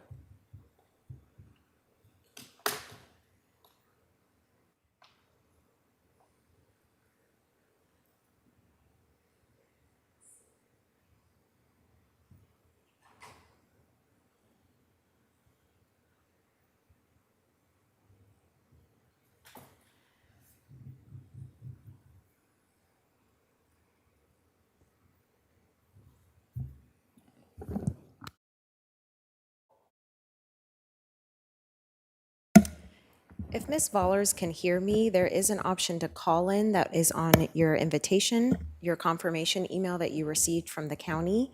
So if you can hear me and you're having trouble to unmute yourself, you can use your phone to call in. In the interest of public comment, I'm going to go ahead and take a 2-minute break, and hopefully we can get her on the line, and then we'll finish it up. Quick 2 minutes.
Okay, welcome back. We'll go ahead and move to rebuttal. And let me begin with the appellant. And they will have 5 minutes and 30 seconds to rebut. Mr. Thank you Amon? very much. Thank you. Can you hear me? Yeah. We can. So I wanted to address one thing or two points. The reason we were not able to come to an agreement is the fact that the agreement for hold harmless, whether it be one way or both ways, was not going to run with the property. In our conversations, it's not clear if SFS is going to operate this or if they possibly are going to sell it or do something else. And an agreement that didn't run with the property didn't have very much value because entities can change very quickly. Also, Lawrence asked where the reference to a non-disclosure came from when we were asking about ownership. We started talking and we went out to breakfast in trying to reach some type of an agreement. And when we were talking with Mr. Capono about who SFS really was, his answer to us was, I can't tell you, I've signed a non-disclosure, which caused us some real concern because we didn't understand who we were working with or trying to negotiate with. And I'll save the rest of my time. Mr. Amon, this is the rest of your time. If you have any, those were the only two things I wanted to rebut. All right, just want to make sure. Thank you. Thank you. At this time, we'll go to the applicant for rebuttal. Thank you, Chair Nelson. Larry Conlon on behalf of SFS Farms again, just to respond to those 2 points.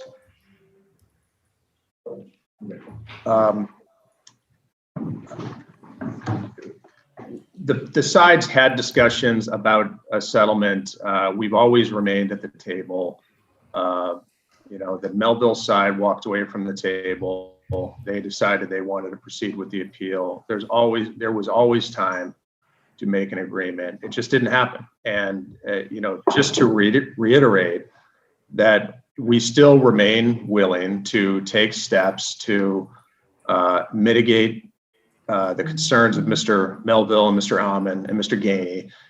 We're willing to move forward with landscaping.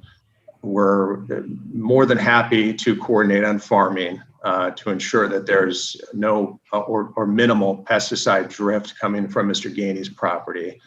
And we do believe that the landscaping mitigation would do a lot to address their concerns about terpene and odor, though we don't really agree with those concerns factually. SFS does want to be a good neighbor and is not interested in litigation. They just want to grow their crop and move forward with the project. Thank you, Mr. Conlon. Any additional comments?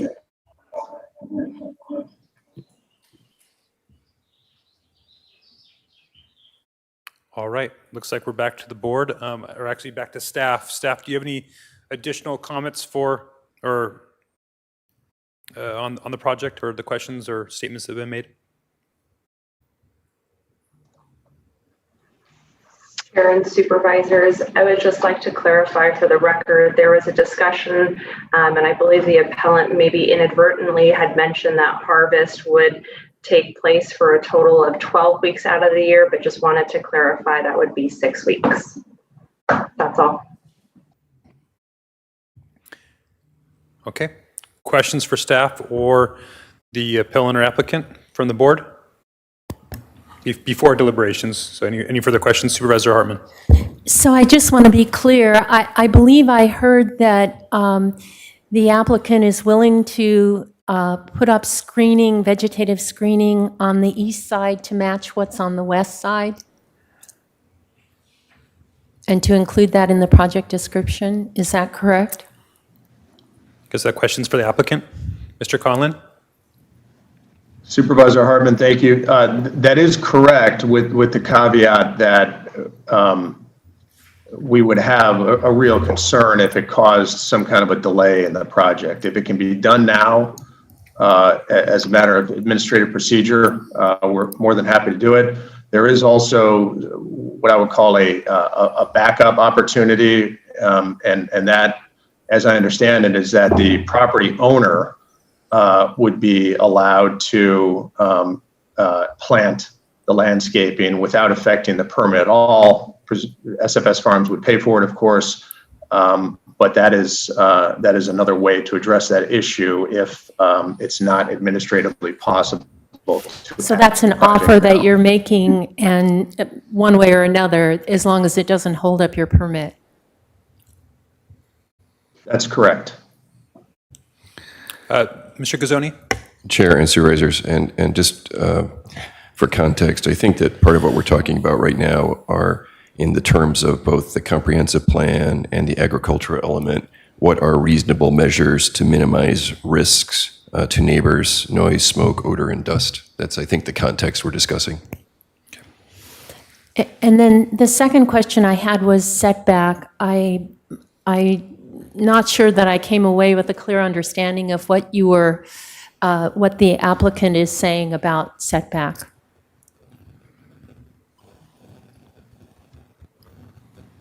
I can take a shot at answering that, and if we have any other questions about it, I think Mr. Curry can address it. But there's a 50-foot setback required.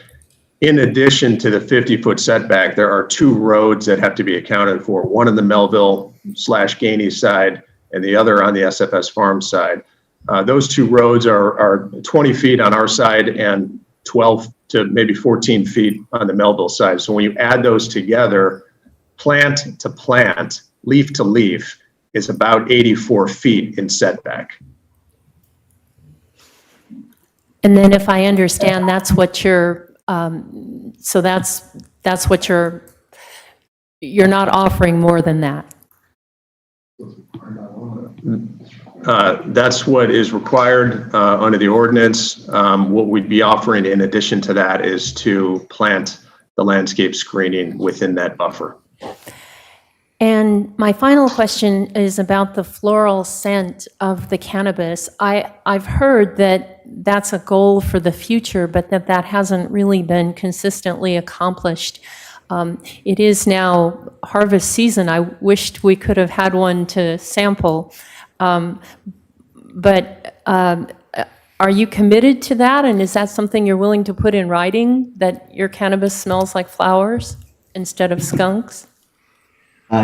You're definitely correct that there are many, many different scents that cannabis emanates. And, you know, some of them are skunky, which, you know, a lot of the flower, you know, the stuff that people grow for flower are typically skunky. The stuff that I've been breeding and have been working with over the last few years are more of the citrusy and dessert type of strains. You know, they're not Kush strains. They're more of a ice cream and more orange and lemon and stuff like that. So those scents are stuff that we are committed to continuing because that's what our clientele demands of us. And you know, in certain areas in the county, the skunky varieties do very well, and in this particular place, they don't do very well. So we're committed to growing the citrusy and dessert flavor strains. All right, Supervisor Lavanino. Thank you, Mr. Chair.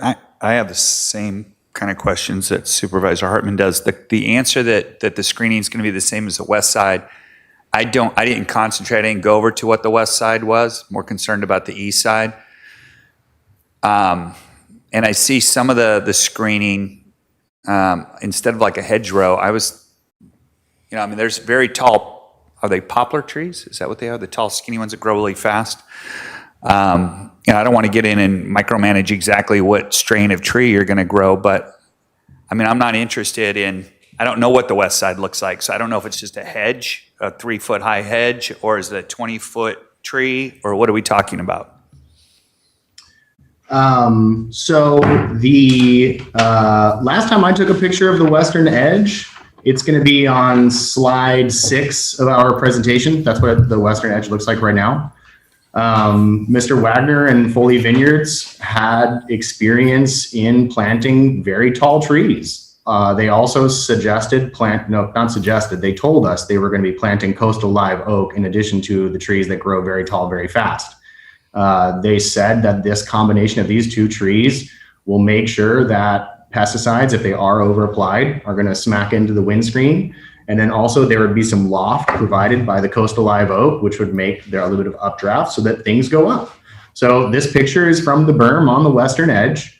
Foley and Mr. Wagner, we're going to plant the trees on the right side of that fence up on the berm. Okay. And so they came to us with best practice from Oregon. And in that meeting with the applicants and Mr. Wagner, they were very comforted that he knew exactly what he was doing. Okay, I'm sorry, because I misunderstood. I thought there already was an existing west thing that I could look at and it would tell me what the east was going to look at, but the west is also just proposed. I think they've started planting. Okay. I haven't been there in the last few weeks. Okay. Foley has been. Okay, but we don't have a picture of it, so that's all I was wondering is, okay, all right.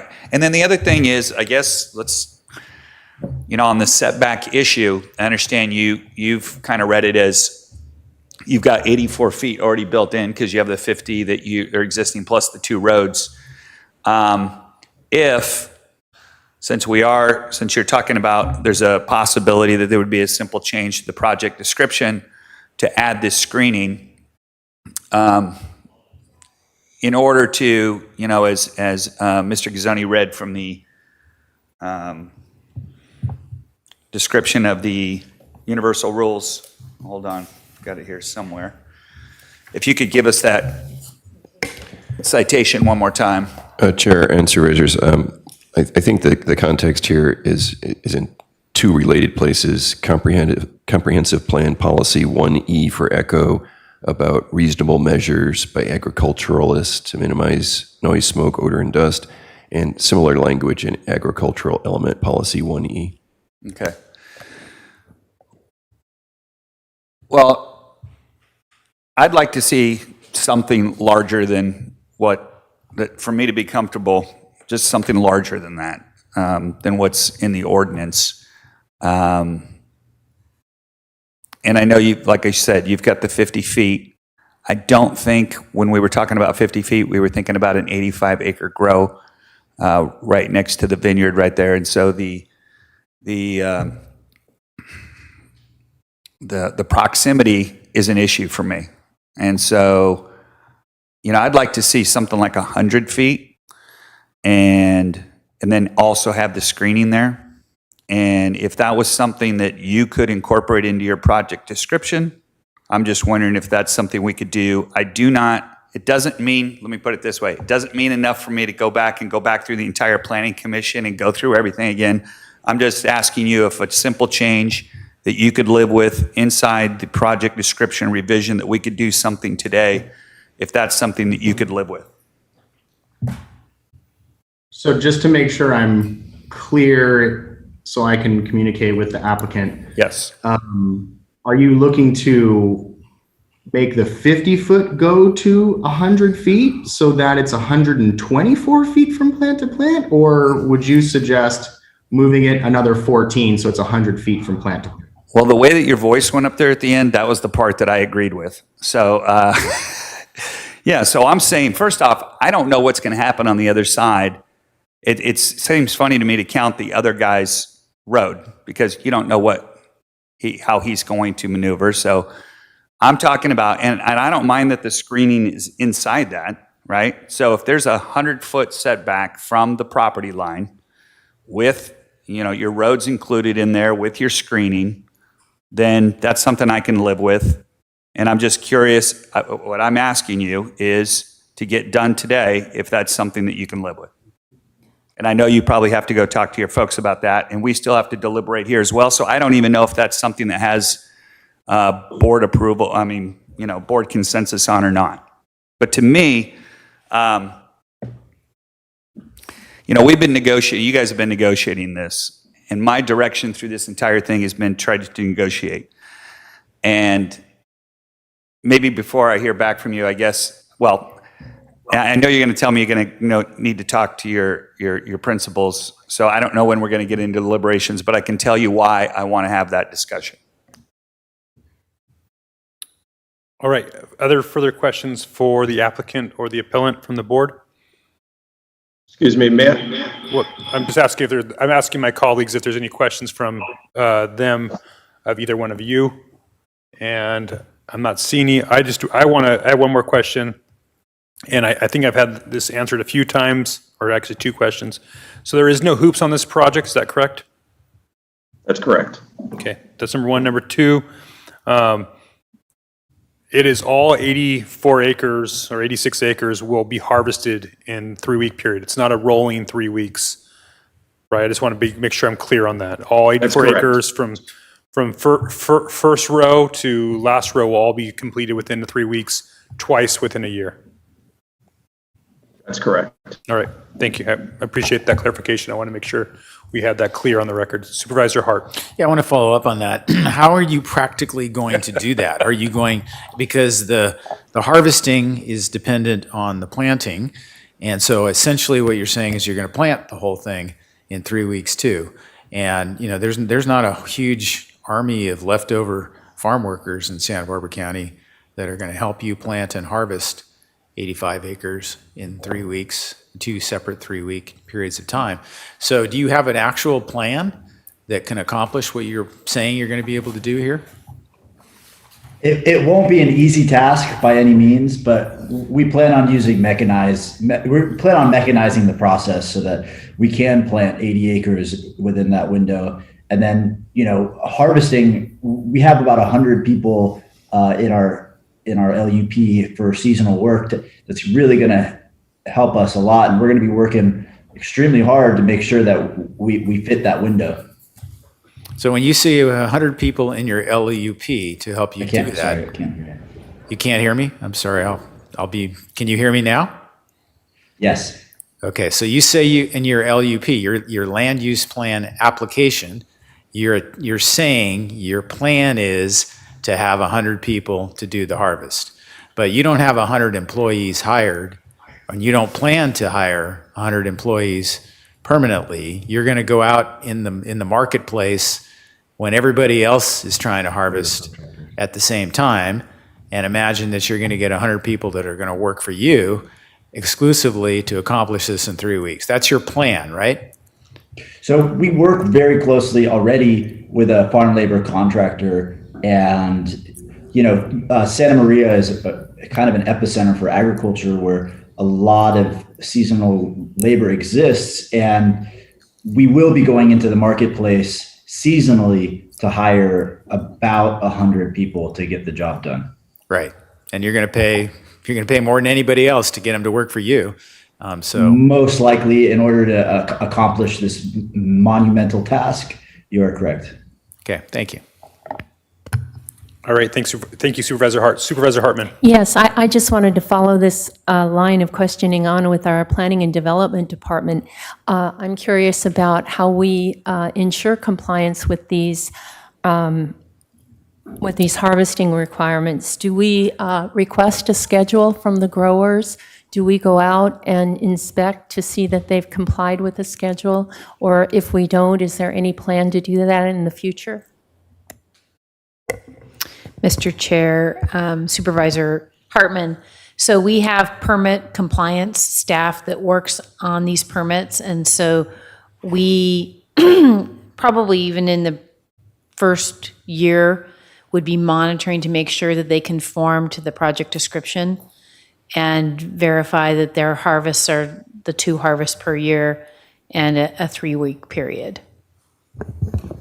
But could you give me more detail how you do that? Because they're starting to harvest now, and I've heard in my office complaints that it's over a 3-week period already. And so I've been asked to explain how it is that in addition to just neighbor complaints, which they're very reluctant to do, how we do it. Supervisor Hartman through the chair. So we would certainly work with the applicant to find out what the harvest schedule is, but we go into the field all the time to verify permit compliance. And so if there's a particular issue in an area, it would be helpful for my team to know about it so that we could go out into the field and verify the length of the harvests. Thank you. All right, I believe that concludes the questions from the board. We're going to go ahead and proceed into board deliberations. Excuse me, Mr. Chair. Yes, Mr. Conlon? Just one follow-up comment, if I may. No, actually, you can't. We've done rebuttal at this point. If somebody has to come back for a question, we'll come back to you. But I think at this point, unless there's a question, especially about project description, we'll be able to come back in to engage with you. But because otherwise, you got to let time for both sides. Yeah, you might ask him if he's responding to Supervisor Lavanino's request. Absolutely. Mr. Conlon, are you responding to Supervisor Lavanino's request? I was, yes. Okay, yeah. thank you. We're going to discuss with the principals. The one question I had was just to clarify the consideration is whether the setback can grow on the SFS Farms side of the project, and that it sounded like it's disregarding the amount of the setback on the Ghizzoni Melville side. And I just, since we're all talking about impacts, economic impacts on both sides of the fence here, I just wonder if Mr. Ghizzoni and Mr. Melville are willing to increase their setback as well to match what SFS Farms is considering doing. Mr. Conlon, I don't believe that was what Supervisor Lavanino's question was, but I'll finish. What I think I heard him say, and I'm going to ask the question for my colleague, is he's looking for a 100-foot setback from property line to plant. Is that what Supervisor Lavanino, is that what you're looking for? And the screening can be inside that 100 Screening feet. and the road could be in Yes, there, right? road and the screening can be in the 100 So if feet. that helps clarify, Mr. Conlon, for your principles or your, that I think Supervisor Lavanino would be more comfortable with a, from property line to plant, if that was something you would consider. And that's a question that we'll hear, I guess, later, but I kind of want to get into so that we don't all get too confused. So I guess I'll go first. Yep. So first off, there's a lot to like about this particular grow site because we're always telling people to go where there isn't anybody. And this is a huge property that's not visible from the 246. It's avoided impacting almost all tasting rooms. Now Melville says it does. It might have an impact on their tasting room. 1,745 meters is actually 5,275 feet. And it's actually northwest of the property when generally the wind there blows directly west. So I don't really think, and I didn't really feel that the tasting room, when I was out there, that was more of a consideration. It was more the worry of the terpene drift from the cannabis onto the Ghizzoni and Melville site there. The thing that I tried to tell both sides is, to me, you're going to be neighbors there for a long time. So what I'm trying to do is get to a point where you can actually talk to each other and work on some of these issues with keeping it out of the courtroom. All that's going to do is cost everybody a bunch of money. And what do they say? Good neighbors make good fences, make good neighbors, good hedges, good screens are going to make better neighbors there. The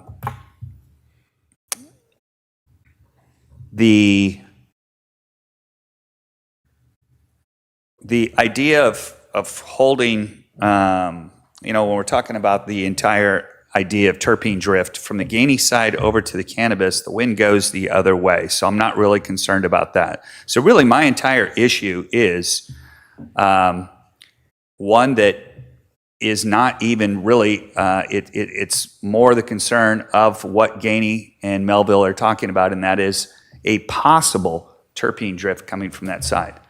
Now, If you were a 10-acre grow on a 12-acre site there, and you were going to lose 100 feet, I might be a lot more concerned about it. This is the largest grow that I think we've had before us, 86 acres, and you're going to, in my proposal that I would hope that you would agree to, would be the idea of just moving back 100 feet.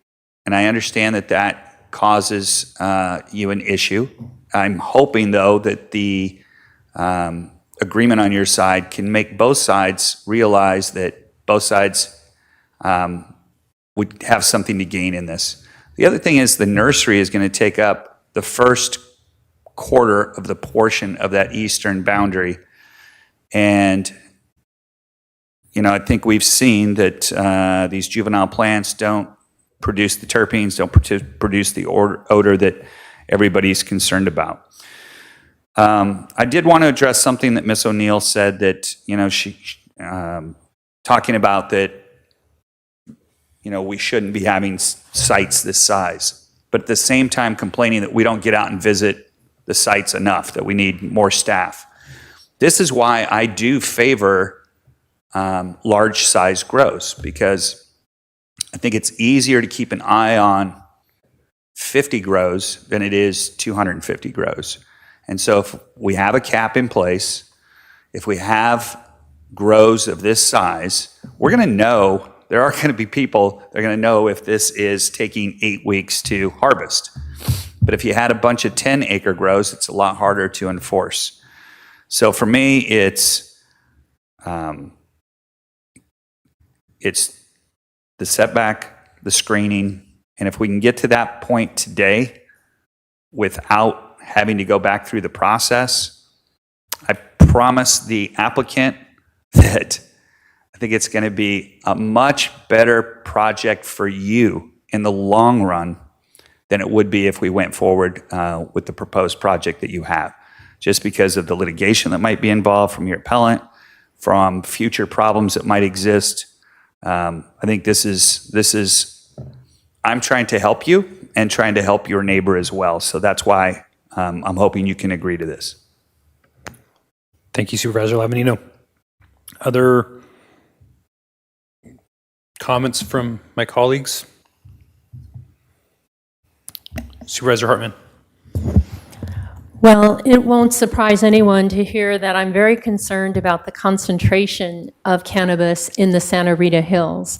And 86 acres is the largest grow that has come before us. It's 65 football fields. That's really massive.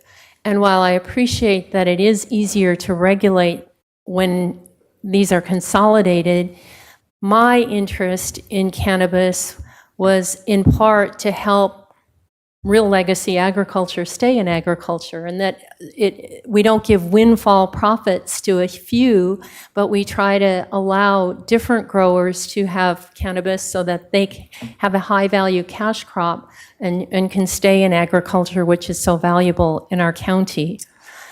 So to me, the biggest concern is odor and the cumulative impact on odor. And with a land use permit, we have no ability to control odor now or in the future. If we get real varieties that don't smell, and I haven't encountered one yet, or we get technologies that work, we have no ability now to insert best available technology into the permits because it's an LUP. So I think that puts a real risk. And the winds change. I mean, they come up the river and then they go back down the river. But I can tell you, I live way up from the river and I smell cannabis, and I'm a lot farther away than the tasting room at Melville.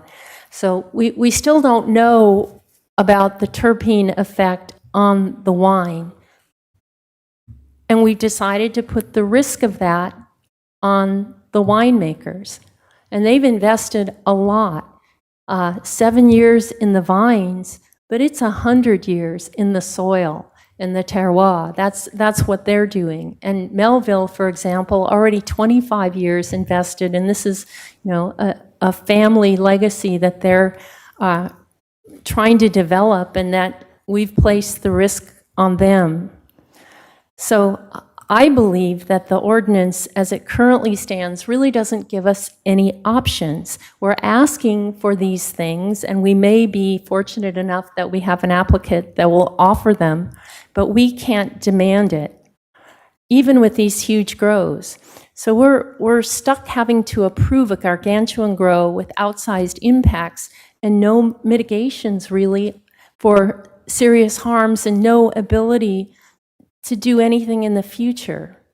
So for myself, I really can't vote for this project because of the cumulative impact in the Santa Rita Hills and in the San Ynez Valley. Even now, people are experiencing with the grows that have been permitted and planting on the east side of Buellton, and they're logging complaints all the time. So I readily acknowledge that we have no legal basis for upholding the appeal. But there's a concept that's involved in law, jury nullification. When you reach a decision contrary to the letter of the law because you think the law is unjust. And for me, the provisions of this ordinance that straitjacket the board so that we can't negotiate on these large grows creates a real disincentive for compromise, and it allows these grows with no mitigation for odor impacts to the residents and premier established businesses. And so I think that's really unjust, and I'll have to vote no, not legally, but on my conscience. Thank you, Supervisor Hartman. Supervisor Williams. Well, I would be most comfortable with Supervisor Lavanino's proposed changes to the project, and would be comfortable approving the project under those circumstances. I would just say, though, I do think that this project under the circumstances shows what a benefit of, this is an example, in my view, of why a CUP could be useful in a project. But I want to point out that part of the reason why we don't have that is the dysfunction of people appealing every single project on a ideological basis. Meaning this is a little bit different in that this is actually genuinely neighbors who are appealing the project. And I think under those circumstances, a greater degree of scrutiny, it would be totally warranted by the board.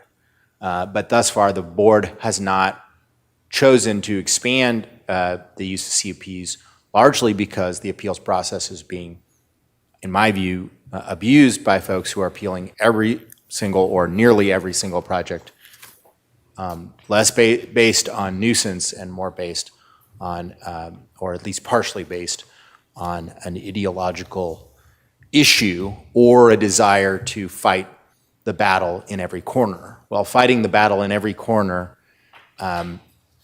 has consequences. And unfortunately, that consequence is that we don't have a CUP in the case like this where it would be enormously useful.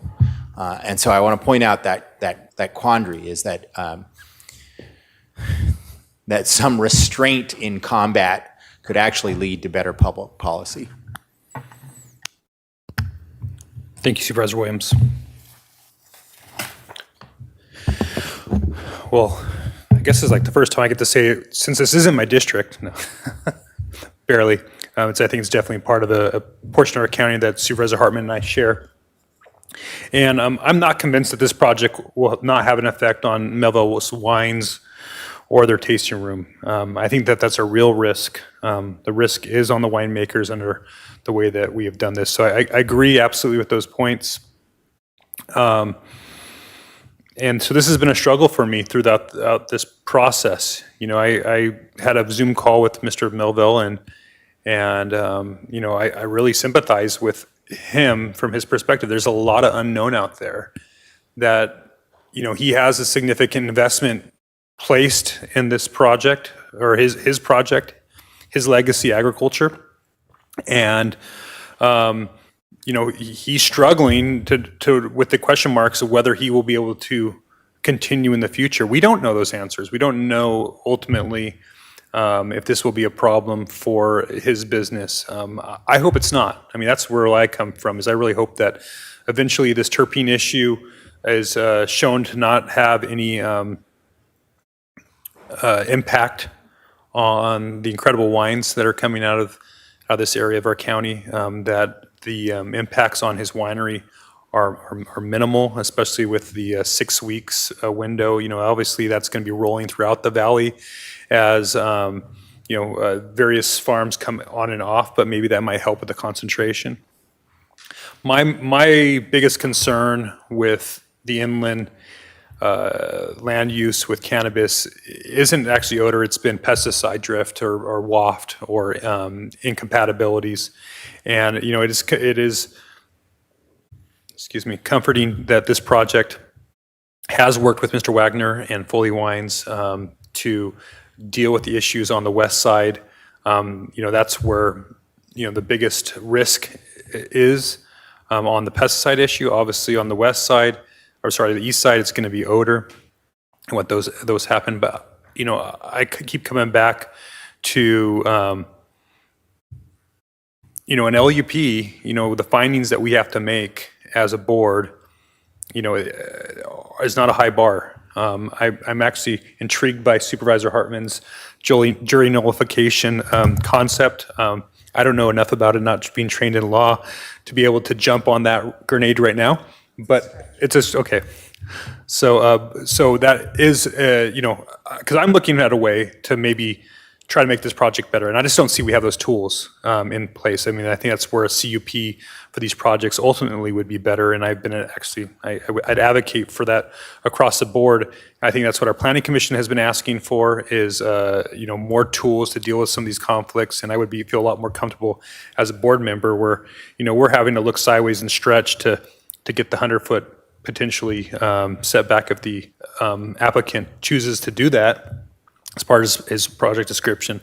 But I actually don't even see that we have the tools to do that unless they willingly offer that. I think an LUP, I believe this process, if you apply for something, it's legal, you check all the boxes. I don't see any findings here that staff has aired.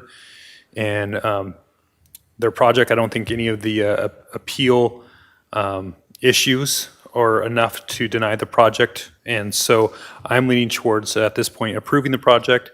The only piece, hearing Supervisor Lavenue's idea here is I think that up in that corner you have the nursery. And so the 100-foot setback is actually going to be, and the way it's squeezed up there in that triangle is actually going to be a lot more significant, I think. So I think maybe the 70-foot setback that currently exists for the nursery, and then when it gets to the more mature cultivation side of it, then go to the 100-foot setback. I think that might be appropriate to design the project in a rational way without having to really move things around. Might be something that we should consider. Yeah, okay. I just didn't think about moving buildings. I just want to keep this as simple as possible, but I think Lisa wants to respond. Mr. Chair, I'm having the site plan brought up on the screen so we can look at it. Yeah, my concern is with the nursery, it's a triangle, so, and we're taking the big fat end and putting a buffer, or no, we're not doing that. The applicant may do that. And I don't think the applicant would want to squeeze his nursery significantly there. I mean, that's gonna have to feed 80 acres of cultivation. So that doesn't seem to make sense as a project. Not trying to help anybody along, I'm just trying to see a practical. My intention is that the setback, because of the fact that what I'm interested in with the setback is the odor and possible drift from the mature plants. Actually, So go one more slide over. It zooms in. One more slide. One more slide over. There you go. There you go. So south of the green, is that south? Yeah, south of the green. Right here. Zone. Yep. Yeah. Yeah, that's where I'm talking about. So the bottom line in my deliberations is, I'm leaning towards supporting the LUP and denying the appeal under actually any condition at this point that the applicant decides to move forward with. Supervisor Hart. Yeah, and I'll just add, I think that it'd be wise of the applicant to incorporate the buffer, the additional buffer that has been talked about with the landscaping, because it will help with future relationships with the neighbors. And that's, in the long run, that's the most important thing. So our role here today, I think, is to try and facilitate the long-term success of both operations, the wineries and the cannabis operation. And the best way to demonstrate cooperation and collaboration is to try a little harder today. Thank you, Supervisor Hart. So I think at this point, we need to hear back from the applicant. And just to clarify, if I think I've listened to my colleagues, the question is, would the applicant be willing to amend their project description to have some type of vegetative screening on the east side of the property and increase the setback along the cultivation portion from the current, I guess, 50 plus 20-foot road to 80 plus 20-foot road? Mr. Conlon? Thank you, Chair. I think the answer is probably yes. We're still trying to get some confirmation. Just to be clear, this is assuming that the change to the project description can be done administratively and handled today. I think we all understand that. And then the other point of clarification is the setback proposed for just the area south of the increased setback proposed for the area south of the nursery or the entire eastern boundary? Yes, the setback that you're proposing would be south of the nursery. Okay. Mr. Ghizzoni. Chair and Supervisors, I would just caution as we're thinking about this that we're going to have to reduce this to words at some point, and we don't know what the future holds 5 years or 10 years. So right now, what might be the nursery nodule over in that upper right corner may or may not be the nursery of the future unless we have wording that makes that clear. And I think also for clarification, when I'm hearing 80 plus 20, it may be as simple as 100 feet from the property line, no matter what use they're making of that. I think the goal of the board is to be 100, or I think the goal of the reduction in conflicts is to be 100 feet from the property line to plant.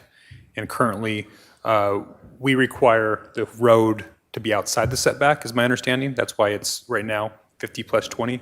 So whatever accomplishes that, I think, is what the board's collective wisdom is moving towards. Thank you. I just think that as we move forward, that would be something that future people are going to be easier to line out and enforce. Okay. And Mr. Chair, I think what we'll do is work with the applicant on revisions to the project description while you're in closed session, and then we could come back with a slide that shows those changes, and we'll try to make sure those points are clarified. So I think we need maybe there's consensus or a conceptual vote here, Mr. Ghizzoni. Chair and Supervisors, and although we're talking about volunteered revision of the project description, there would also be some unknitting and knitting of the conditions for like the landscaping component of that. So it would be a top to bottom look at it, but the major impact would be a voluntary change to the project description on this 100 feet plus landscaping. But that would carry through into another condition that involves a landscaping plan that would be acted on later. That's where we're heading. So I guess at this point, do you need a conceptual vote here, or has the board given enough input direction that we can go ahead and table this item to after closed session? Are you, Director? Mr. Chair, I think I have a pretty clear idea. I just want to make sure that we'll clarify whether the nursery is going to be excluded or included in that added setback. Let me ask the question, because I was confused by Mr. Ghizzoni's statement that it could move. Can the nursery move without a project, without an amendment to the project, its current location? Is it fluid?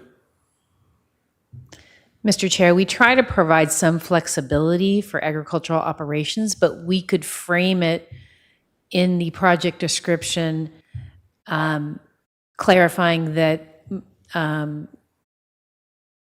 nurseries can be up to 50 feet and the outdoor grows would have to be 100 feet. Okay. I think that's where the board is heading with it. And I think that Supervisor Williams. It's important to indicate the logic of that is that, nurseries do not have the same kind of terpene or odor as flowering cultivation. So, Right. And the applicant may choose, if there is flexibility, just to move the nursery a little bit further down to keep the amount of acreage they need for that, and then, continue the 100-foot setback. All right. So with that, I think there's direction. We're going to go ahead and continue this item to after closed session or trail to the end of the day if necessary. For conceptual, right now we have a conceptual direction on this, and we'll make that vote a little later. Great. Thank you. All right. So with that, we're going to go ahead and break for closed session. Mr. Ghizzoni, for the last time, will you read our closed session agenda? Chair and supervisors, yes. My estimate for closed session today is about 2 hours. The first item involves a threat to public services category of closed session. And then we have 4 related existing litigation cases. The major case is County of Santa Barbara versus Purdue Pharma, which is multi-district litigation concerning opioids. And there are 3 related bankruptcy cases connected to that: In re Purdue Pharma, In re Insys Therapeutics, and In re Malencroft. The board also has 1 matter of anticipated litigation for significant exposure to civil litigation based on facts and circumstances that are spelled out in the agenda concerning Goleta Water District, and 1 matter of existing litigation that was added on Friday, and that is Central Coast Water Authority versus Santa Barbara County Flood Control and Water Conservation District, and another matter that was added on Friday of anticipated litigation, deciding whether to initiate civil litigation 1 case. And my estimate, again, is about 2 hours. All right. So thank you. So we'll be back at 3:15, and I just for the public, especially those who want to be back for the ICE item. So it said no earlier than 3 o'clock. I think we're looking at no earlier than 4 o'clock or at this time. So just as you plan your day, I don't anticipate it any earlier than 4 o'clock. Thank you.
Okay, we're back from closed session.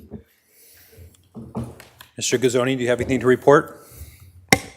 Chair and Supervisors, today in closed session, the board considered one matter of threat to public services, 4 cases of related existing litigation, one being multi-district litigation, County of Santa Barbara versus Purdue Pharma, and 3 related bankruptcy cases, Purdue Pharma, Insys Therapeutics, and Malincroft. The board also considered one significant exposure to civil litigation based on facts and circumstances provided by Goleta Water District and spelled out in the agenda. On Friday, we added 2 additional closed session items. The first, one matter of existing litigation, Central Coast Water Authority versus Santa Barbara County Flood Control and Water Conservation District, and then one matter of anticipated litigation, deciding whether to initiate civil litigation. There are no reportable actions.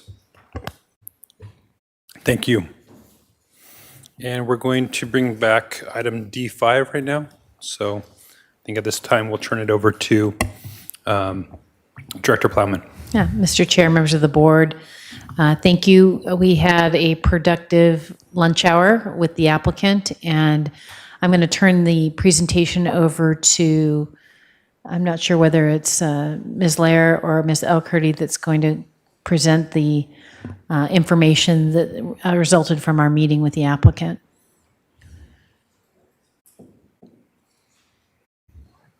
Ms. Lair, are you there? Okay. Yes, I am.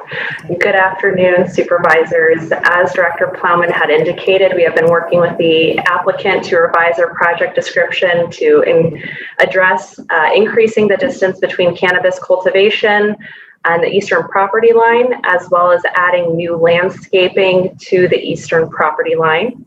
And we have 2 options to present to your board. So the first option on the screen in front of you would be, as discussed earlier, this option would be to add a 100-foot separation between cannabis cultivation along the eastern property line, as well as new landscaping to match what was planted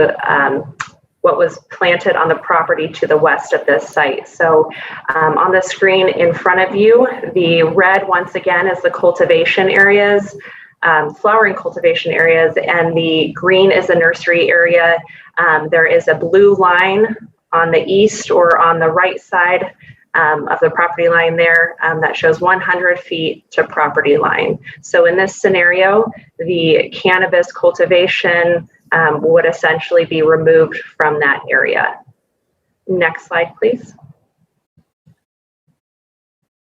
Under this option A, we're calling it the 100-foot distance. The project description would be revised as follows. Unfortunately, the project description was a little too lengthy to include in all of these slides, so these are kind of just snippets, and the underlined is what would be added under this scenario. Under this scenario, the cultivation area would decrease by just under 2 acres. It would be approximately 81 acres of flowering canopy, and the nursery would remain about approximately 4 acres.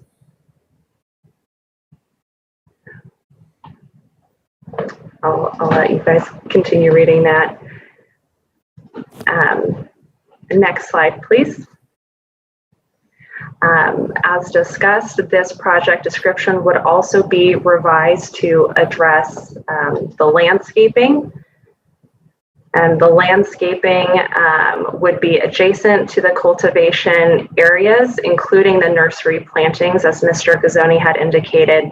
If that changes in the future, we want to make sure that the landscape screening addresses any readjustments in the future. The proposed landscaping along the eastern property shall match the anticipated plantings along the eastern portion of the property to the west. A little bit confusing there, but we want it to be clear. And landscaping would be installed prior to cultivation activities and maintained in good condition for the duration of cannabis cultivation activities. Next slide, please.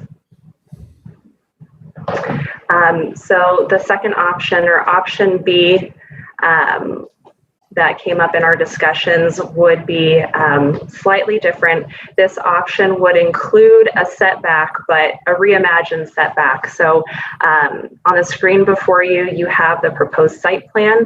The area in green is where the nursery is currently proposed.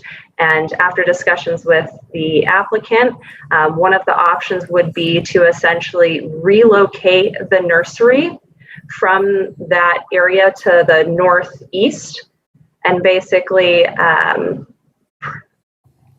from the north to south of the cultivation area, put nursery plantings. So the nursery plantings would be proposed to be in that blue line location, and that would effectively provide a buffer between the property line and flowering plants. The buffer from the eastern property line to the flowering plants or the flowering canopy would be approximately 150 feet. This option would not result in any changes to the proposed cultivation acreages. Next slide, please. Under option B, the nursery relocation, the project description would be revised as follows and would essentially clarify the location of where the nursery plantings would be, the approximate width of that nursery planting swath, and then to confirm that there would be at least 150-foot setback, or essentially buffer, from the eastern property line to flowering plants. Next slide, please. Similar to option A, this language is just based on the landscaping. It matches option A with the exception of the 50-foot setback distance, since this option would not be changing the location of the cultivation area. Rather, it would relocate the nursery and non-flowering plants. We had left the 50-foot buffer language in there. Next slide, please. So regardless what option we end up going with, we will be adding a new condition, condition 23, and this would be for a landscape and screening plan. This condition would reflect the language included in the changes to the project description that I had just presented to your board, and would essentially require the planting of landscape screening along the eastern portion of the property that matches the anticipated plantings happening on the Foley's property to the west of this site. All landscaping would be required to be installed prior to cannabis cultivation activities and maintained in good condition for the duration of the cannabis activities or the life of the project. Next slide, please. So depending on which option we go with today, we have two recommended actions, one for option A, or the 100-foot distance, and then the other, next slide, for the nursery relocation. And the underlined edits are what we would change from the original recommended action. So with that, I would just like to have the applicant's team confirm on the record that these are the two options that they are proposing. Mr. Conlon?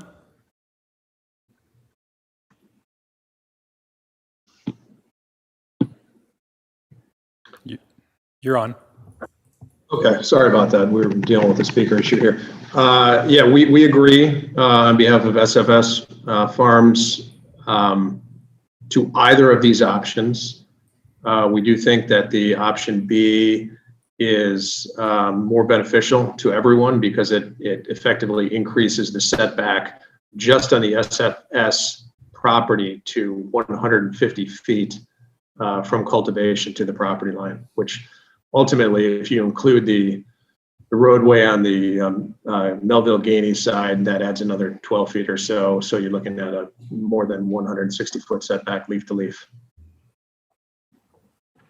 Thank you, Mr. Conlon. And before the board goes to deliberations, I would like just to add in for the record that With this new landscaping, the water usage would increase. However, the amount would be negligible with the new landscaping, and overall, the proposed project, including the new landscaping, would remain less than the historical usage, and we do not have any concerns about water and services. Thank you. Thank you for clarifying that, Mrs. Lair. Supervisor Lavanino. Thank you, Mr. Chair. Well, I want to thank staff and the applicant for providing us actually two really good options. I do like option B better. I think it gets both sides to something that's even closer to what both sides would like. So whenever, if anybody else has anything to add, I'd be willing to make a motion and move it forward. Supervisor Williams?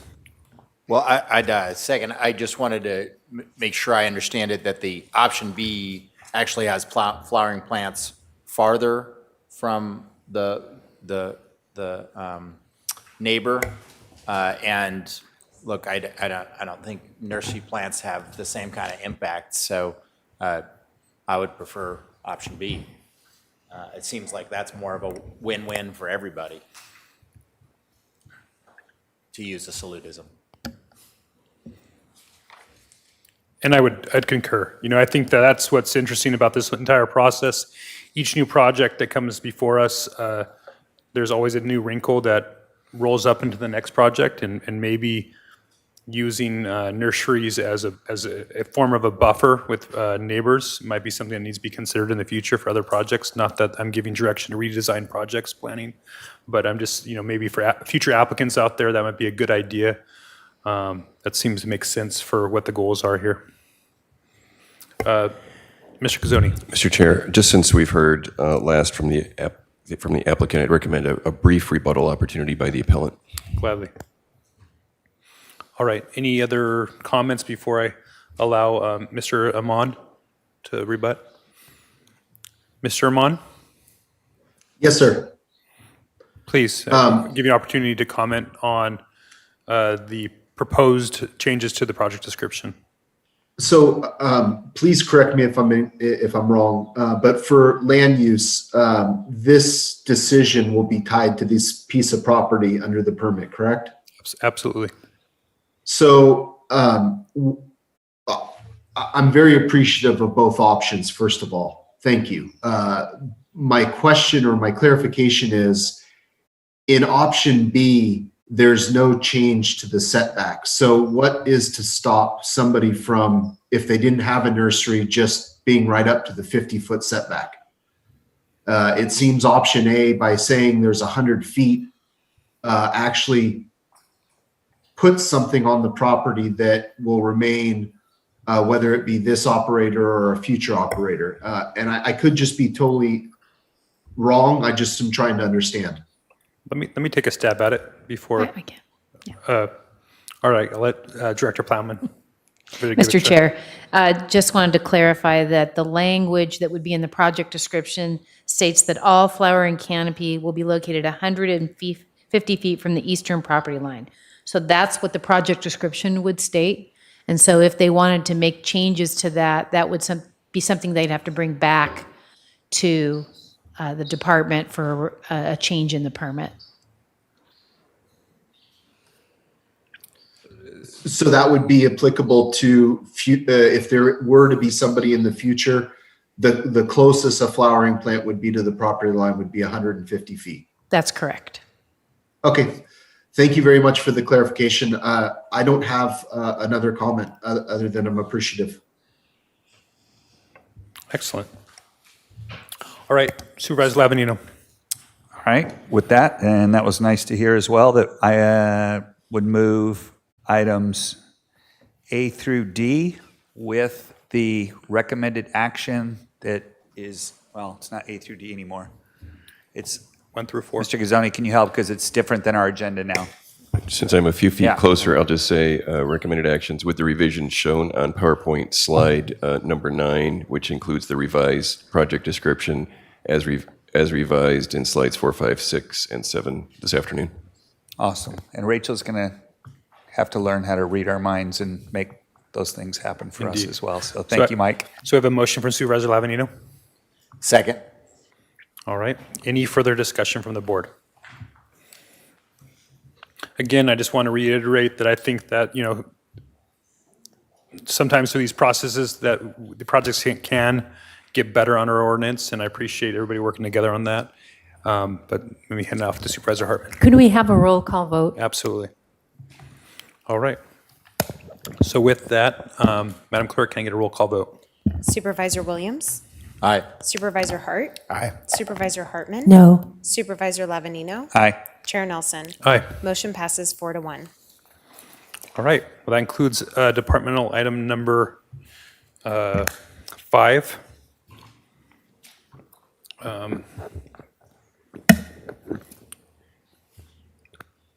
One moment while I consult with staff.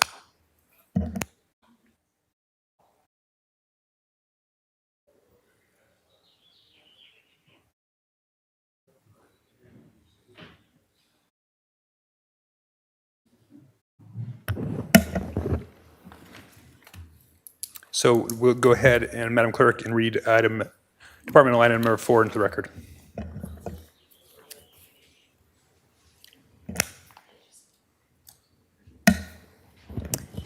Chair Nelson and members of the board, departmental item number 4 is from the County Executive Office. It is a hearing to consider recommendations regarding the third quarter update on cannabis compliance, enforcement, and taxation, fiscal year 2020 through 2021.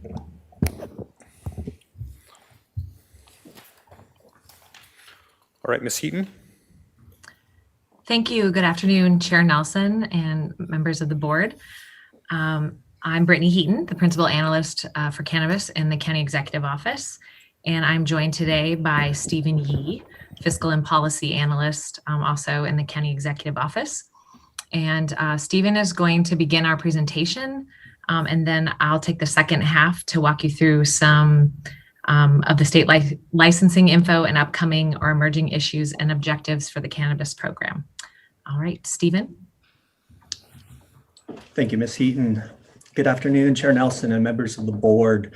In today's report, we will be updating your board on the status of cannabis tax revenues, land use entitlements. And although we don't have slides today for these next program segments, we'll be reporting briefly on business licenses and managing compliance of state licenses. We'll also be reporting on the retail storefront selection process, emerging issues, and objectives for upcoming quarters. Next slide, please. The recommended actions for your board today are as follows. Receive an update on the status of cannabis tax collection, land use permitting, business licensing, and enforcement for the third quarter. Provide direction to staff with respect to state local authorization inquiries with the response of pending or local compliance underway for provisional license holders and operators only if they demonstrate appropriate progress through the land use and business licensing application processes, in addition to the filing of required county cannabis tax reports and payment of required taxes on cannabis operations, and if those operators continue to comply with other conditions of the business license ordinance. We're also asking that your board provide any other direction to staff regarding the county's cannabis program, and determine that the proposed actions are not a project under CEQA, pursuant to CEQA guidelines. Next slide, please. I'd like to begin today's updates by addressing cannabis tax revenues collected in the third quarter. As illustrated in this chart, you'll notice that tax revenues continue to remain strong despite the economic impacts of the pandemic. And in the third quarter reporting period, the Treasurer Tax Collector reported a total of $5.1 million in cannabis tax revenue collected. This represents a 160% increase over the taxes collected in the same quarter of the last fiscal year. This robust tax collection for the quarter brings our fiscal year-to-date total to $11.9 million. And with 1 quarter of tax collection remaining, staff estimates that we'll end the fiscal year having collected approximately $16 million in total. Next slide, please. In this next slide, we show the breakdown of operators that did not file tax reports with the Treasurer Tax Collector, those that reported gross receipts, and those that reported 0 gross receipts. We realize there have been questions previously on these reporting categories, and so I'd like to take a moment to explain the nuances of the information being presented here. First, operators that hold either state licenses and/or county business licenses are required to file reports with the Treasurer's Office. And if gross receipts are reported, they must pay the corresponding taxes. And these operators, whether holding state licenses and/or county business licenses, are required to report on each unique license type at each fixed location. That's an important distinction to note. In order to produce the quarterly list of taxable operators, staff currently utilizes the licensing reports provided by the state's licensing authorities for those operators that hold state licenses. In addition to the list of cannabis operators licensed by our county. Using this technique, staff arrived at the count of 118 operators that were expected to report in the third quarter. And I want to emphasize that this count of 118 operators does not represent unique operators. For the nuances that I mentioned, the list of taxable operators is representative of each unique licensed activity at each fixed location. And so there are many instances where one operator may have to report multiple times if they're conducting multiple licensed activities at one site, or if they operate out of multiple locations. With that said, staff has taken a deeper dive to better understand the reasons for operators reporting 0 gross receipts or failing to report altogether. Staff has determined that for operators reporting 0 gross receipts, these are mostly operators that hold both cultivation and nursery licenses. A few of these operators were new and submitted reports, but didn't record any gross receipts in the reporting period. Other operators reported gross receipts for one license type on a given property, such as cultivation, but 0 gross receipts for other license types, such as nursery, and vice versa.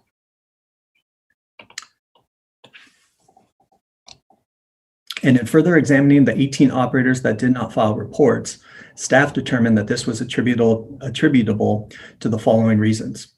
There were operators that appeared on the state licensing reports that were located in EDRNs and have ceased operations. There was an operator on the state's report that has gone out of business and their state license has since expired. There was another operator that reported on one license type, but failed to report on another license type.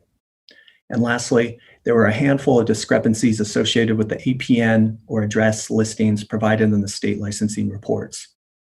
And for this last condition, staff is coordinating with the state licensing agencies to resolve these discrepancies in order to make our list of taxable operators as accurate as possible.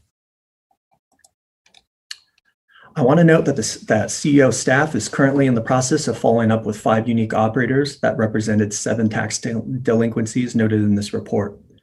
I also want to highlight the fact that the CEO's office does have the ability to leverage our county's local authorization on all new or renewal state license application inquiries. And so that's an extremely valuable compliance tool at our disposal if we find that operators are delinquent in reporting and or paying taxes for 2 or more quarters. Next slide, please. Here we'd like to update your board on the status of cannabis land use planning projects.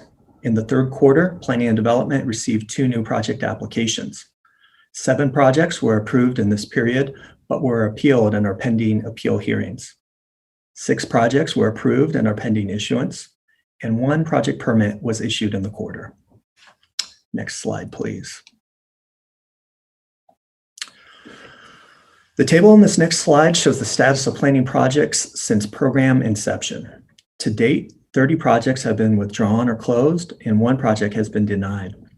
A total of 26 project permits have been issued to date. This means that these applicants completed the land use entitlement process, including appeals, and no further action is needed.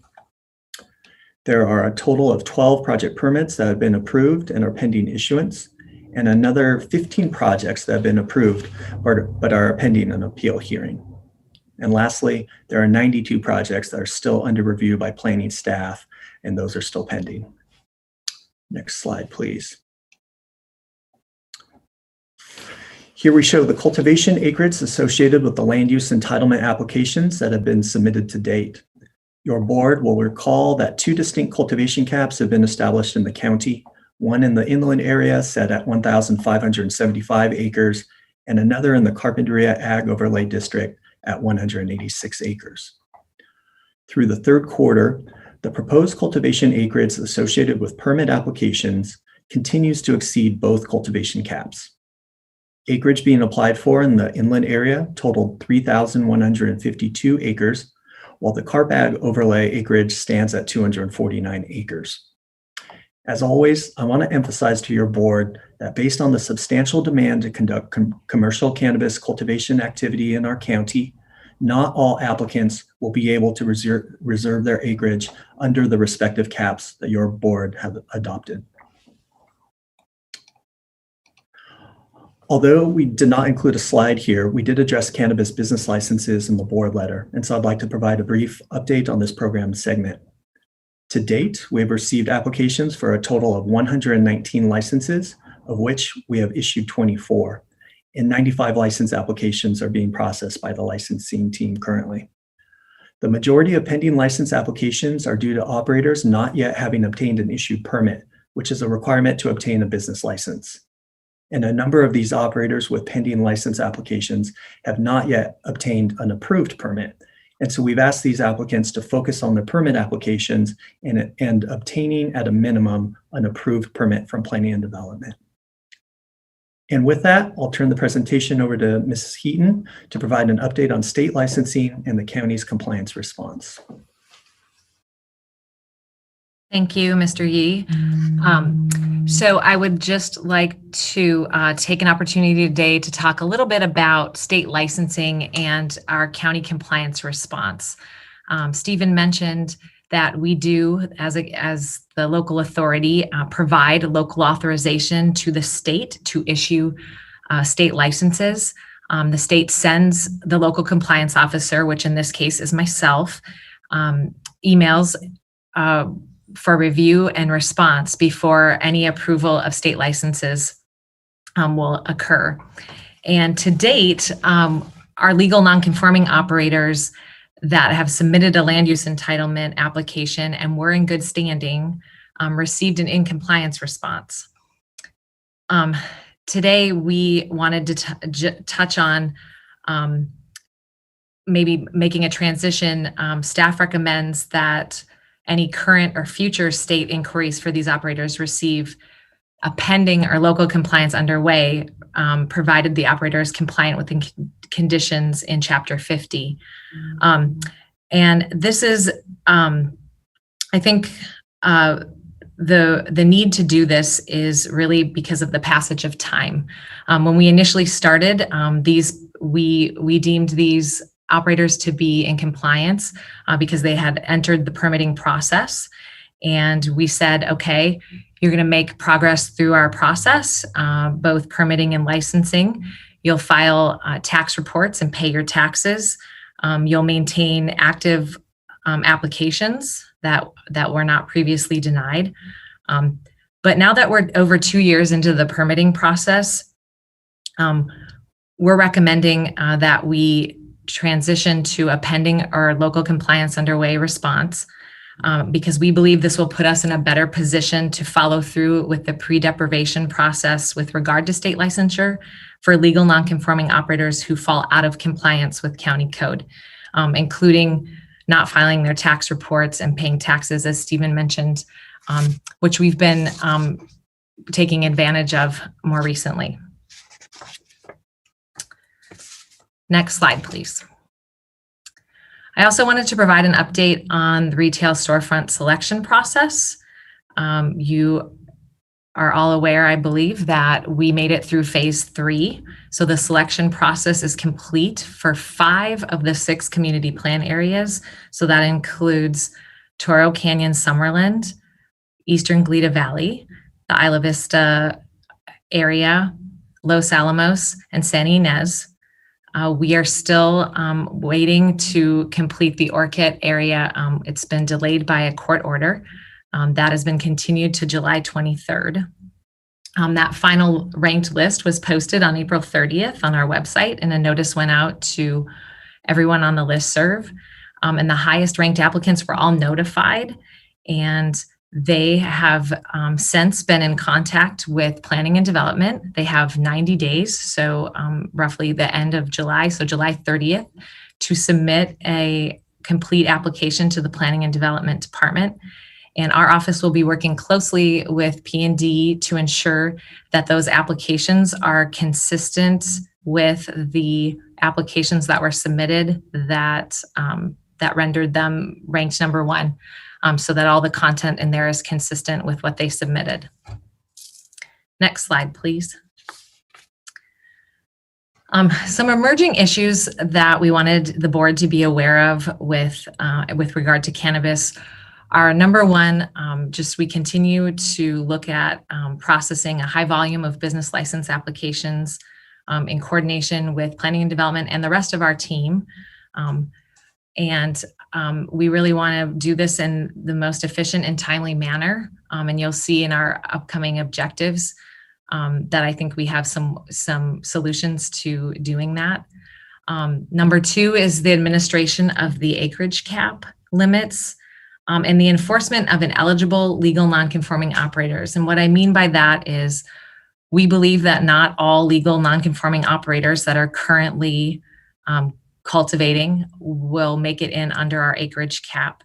And so we want to be able to address that and how those operators will decommission and stop cultivating as the cap is reached. And then number three is regular review of compliance with all of the county regulations, and to determine whether each of the operators should retain their status of county compliance with regard to state licensure and also their county business license. Next slide, please. So related to that emerging issue of efficiently processing those business licenses, we will continue to enhance Acela. That is our online application portal.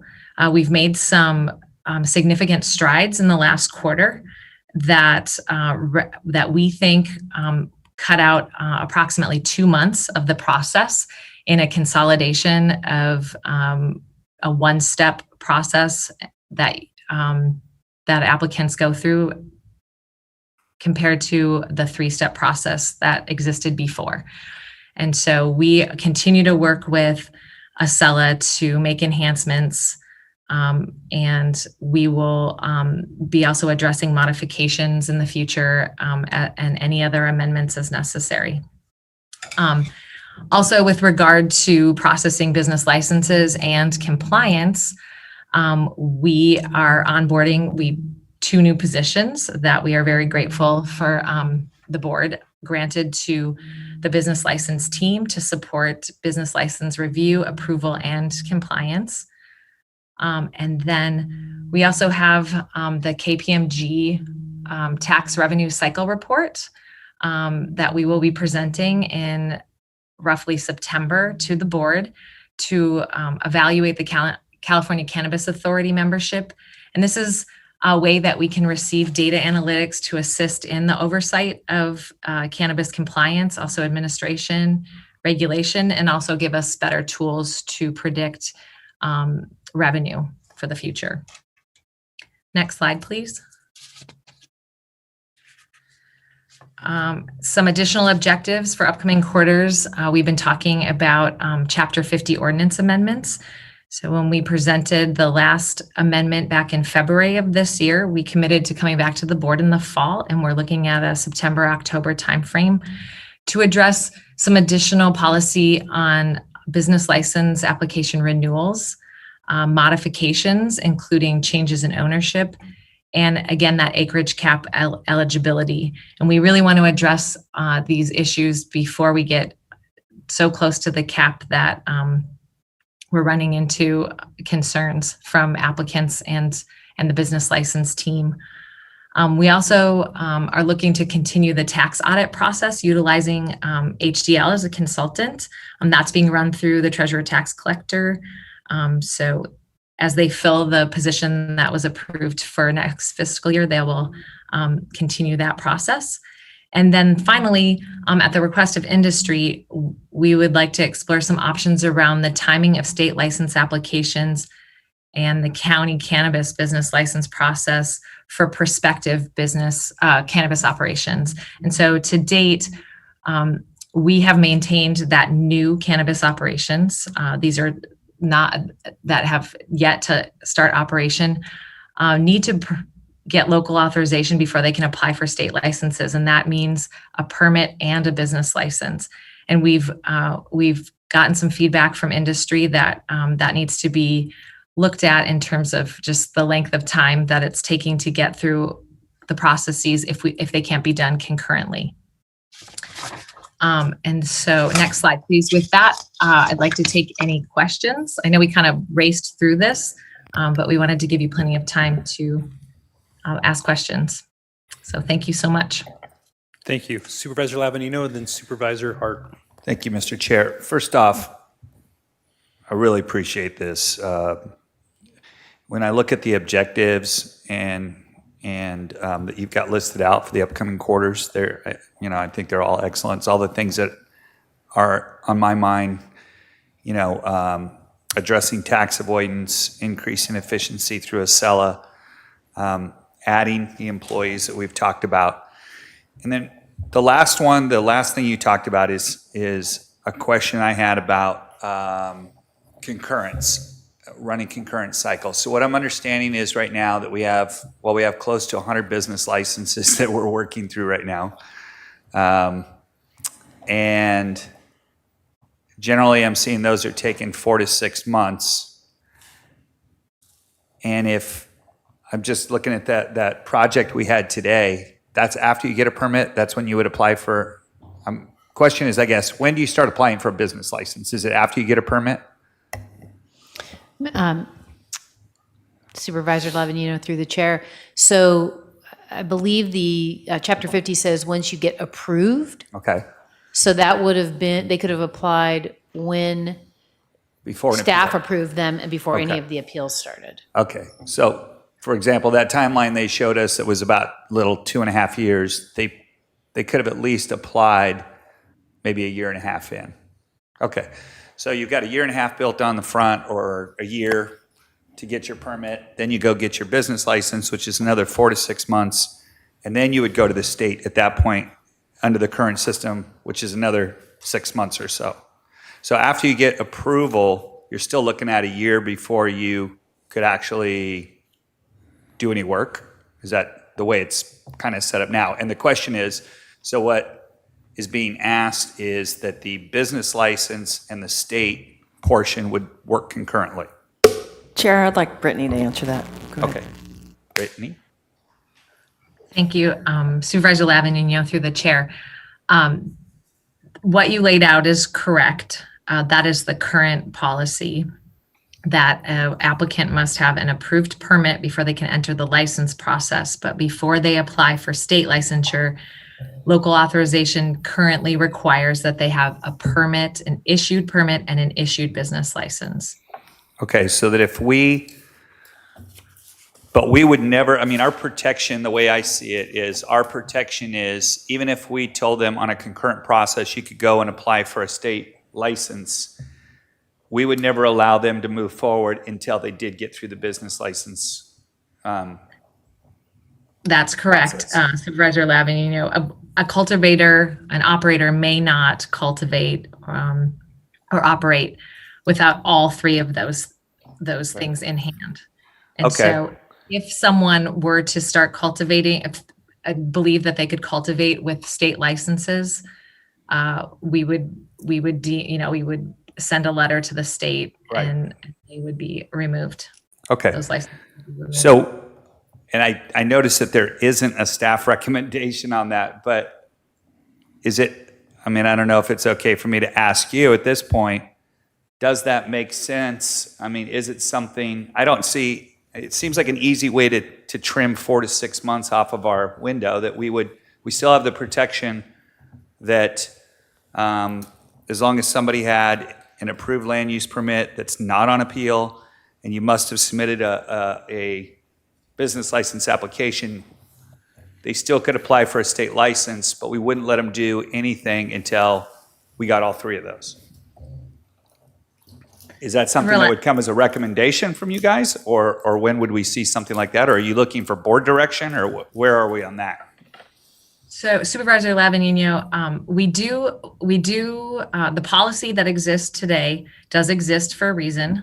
We do have had situations where operators have applied for state licensure prematurely. We felt prematurely, and were not able to make it through the local authorization process, gaining a permit and a business license, and then came to us, the county, and put pressure on us to expedite the process because their state license applications were going to time out. And my understanding of that timeout is approximately 6 months. The examples that I've seen, they applied in January and received, it was June, and they were asking us what we could do, or if we could let the state know that they just needed a little more time. And that's not a position that we want to be in. However, we do think that if an applicant has a permit that has exhausted appeal, so it may not be issued, and they've submitted a business license that's deemed complete, so we've gone through the initial intake and we've deemed it complete, that may be enough of an impetus for us to respond with also a pending or local compliance underway response, and allow an applicant to move into that process, so that ideally the business license and the state license would be issued at around the same time. We also would like to put together a letter just confirming to the applicant that our concurrence on that, the concurrence in no way allows them to move forward with any kind of operation. Just to reiterate that point. Right, so you're just reiterating to them that you're going to need an issued land use permit, a business license, and a certificate of occupancy, I'm imagining, that before they be able to do anything. Okay. That's correct. All right, thank you. Supervisor Hart, then Hartman, and then... Can I just ask, just to follow up to that last question that Mr. Lavanino asked, Brittany, what's the difference between when a business license is accepted and deemed complete in time and in level of process? And I guess the second part is, do you do the live scan before you accept it, or is it part of what's between acceptance and deemed complete? Thank you, Supervisor Williams, through the chair. So up until very recently, with the consolidation in Acela of the application that we spoke about, the time frame for deeming an application complete varied, and it was anywhere from, to be honest, 2 to 4 months, because we had this pre-qualification process that required that every department have an initial review of all of the documents. We've consolidated to the CEO's office is now doing the intake and reviewing all of the documents to determine that the application's complete. And so, as I stated, we think that's going to cut that process down by up to 8 weeks. So that's been significantly reduced. On the second part of your question, the live scans occur after the application's been deemed complete, but the information is in Acela. And so when we deem the application complete, we forward it to all of the departments, including the sheriff's office, and they may begin scheduling those live scans at that time. But a business license would not be issued before all of that employee background check was complete. Thank you. Supervisor Hart and Supervisor Hartman. Well, I really appreciate Ms. Heaton and Mr. Yee's report, and particularly the very thoughtful, deep analysis of our process to, fix the delays that have been a challenge in the past. Really looking at the whole system and trying to shave time, where it has been unnecessary. Many folks have been waiting a long time in the process, and this issue of concurrent processing with state licensing is a significant time delay that it will be benefited by concurrent processing. At whatever degree, it may not be perfectly aligned with the interests of some of the applicants, but it will improve things, and that's important. Along that line, I've been hearing that there are issues in getting permits at building and safety for some of the construction that's required on the land use side. And it probably speaks to the whole pig in the python thing that we've got, where we've got a big load of applications coming through the system at various points in the system. And there's a big staffing up issue as those surges come in and kind of overwhelm the general level of staffing and ability to process those things. So that's something to also keep an eye on, to really think ahead, to make sure that we have the right number of people who can get those applications done in an expeditious way. It's a shame for folks to have gone all the way through the land use process, the business license process, even the state licensing process, and then have some building permits hanging up the last step before they can operate legally. And I'm impressed about us pursuing the California Cannabis Authority membership, getting that data and analytics from the state to really get into the track and trace system, to be able to understand in a much more fine-grained way how we can do the audit trail to make sure people are in compliance with our taxing requirements. This will help the Treasurer Tax Collector's Office, Mr. Hagan. He's going to have new staff to help with the auditing of tax compliance, and having that tool and that data will really assist that effort and just make it that much tighter, really get people to comply quicker. Thank you, Supervisor Hart. Supervisor Hartman. Yes, so first of all, about concurrent applications, state and county, I very much support what staff has developed. That is, there's an approved permit with the appeals exhausted, and the business license has been deemed, the application has been deemed complete. And then they get a letter saying that, a letter to the applicant about that they can't go forward until they have those permits. I have a couple of other issues that I want to ask you about. The first is legal nonconforming and the sunset of legal nonconforming. I think we've gone after the operators who failed to apply for permits at all. And I believe we've gone after those operators that were languishing and not really vigorously pursuing their permit and kind of exploiting the system. But I think you've raised and previewed a really important issue. We've got double the cap in the inland in applications. And some of those are going to be legal nonconforming, and they're not going to get permits. And so I can sort of hear Mr. Ghizzoni saying people have to be given a lot of notice ahead of time. So I guess I'm asking, when do we anticipate that the cap will be filled? And is there a way to begin to notice people who are unlikely to fit within the cap, that they're going to have to wind down their operations?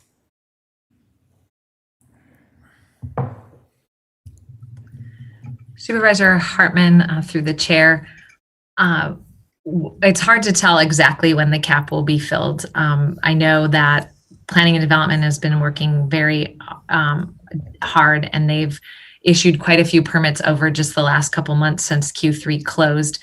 And so they're anticipating that they'll have the cap permitted before the close of next fiscal year. Or I'm sorry, Director Plowman, is it the end of the calendar year that you think you're going to have permits for all of the? Mr. Chair, Supervisor Hartman, so it is hard to predict exactly when that will be met, but I can tell you right now, since Q3, we're at 845 acres in the inland area, and 32 acres in coastal. So, I'm sorry, 82 acres in coastal. Put my glasses on. 82 acres in coastal. So it's possible that if things moved quickly, we could approve enough projects by the end of the calendar year that would meet the cap, but it's also possible that that would extend into the next calendar year. So it's just very hard to gauge. Yeah, well, I just thought maybe we want to link the notice of expiration of the legal nonconforming to the expiration of the cap. But however we do it, I think it is something we should think about ahead of time and begin to notify people that they're at risk, and that they can't be legal nonconforming without permits forever. It ends. Indeed, they need a license. They will need a license once their permit gets And if approved they, and yeah, issued. But aren't there some so-called legal nonconforming that won't ever get a permit because they may not fit within the cap? Mr. Chair, Supervisor Hartman, yes, it's likely that there'll be some that don't. And so we will have to go through a process of working with them to stop their grow. We'll still continue to issue permits because the land use process does not regulate the cap, right? That's in Chapter 50. So people will still continue to get their permits and wait in line to see if somebody falls out of the business license process so that they can get a license.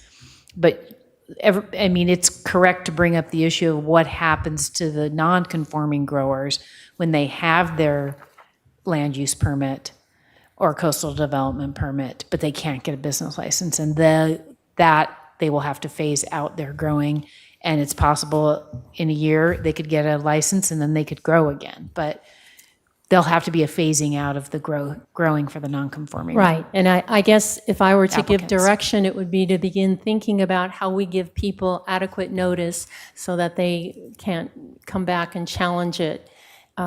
Yeah, so we're going to have a lot of land use permits for cannabis without business licenses. That's an interesting dilemma.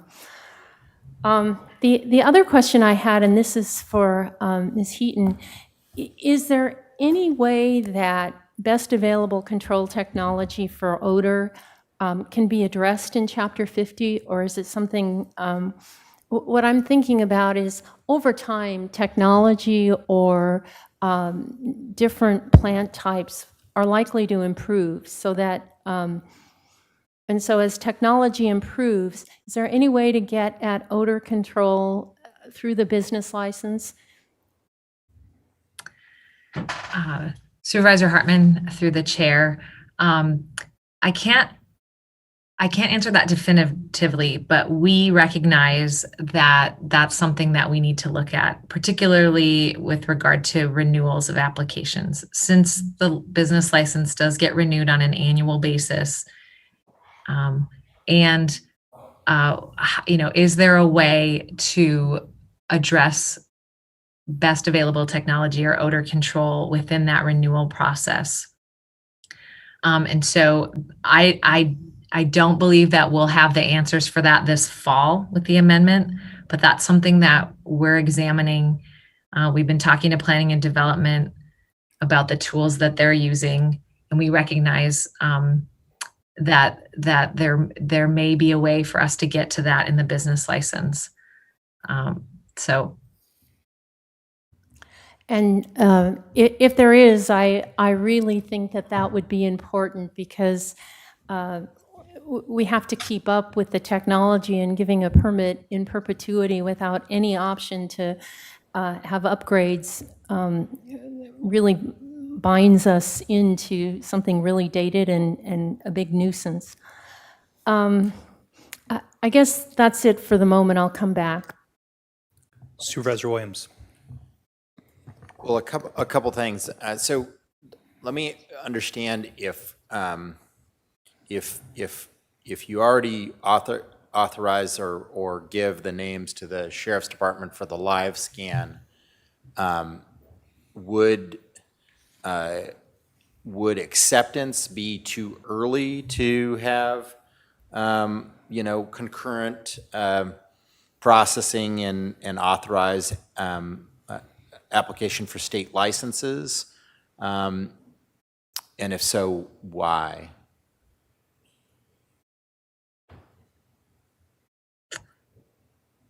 Supervisor Williams, through the chair. So you're asking if in your opinion, if both, so you're recommending, as I understand it, when they're deemed complete, right? Mm-hmm. And if we're already, and I'm sort of trying to understand the difference between that and the pluses and minuses of the earlier juncture at acceptance, but if you send the names to the sheriff's department before both of them, right? Then would it be, is there another reason why it would be too early to do the trigger at acceptance rather than at deemed complete? I think that the sticking point for us is that the deemed complete is when an applicant can get onto the CAP eligibility list.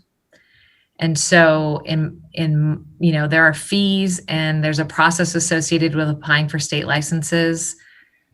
We would like to see someone have an application deemed complete and get on the list, the eligibility list, before they go down the path of state licensure. Got it. But you still think with this recommendation, you can get an 8-week gain on timing? That's our estimate. And it's, so far it's bearing out. And we still have 2 staff to add. So we're optimistic, that we can cut down that time.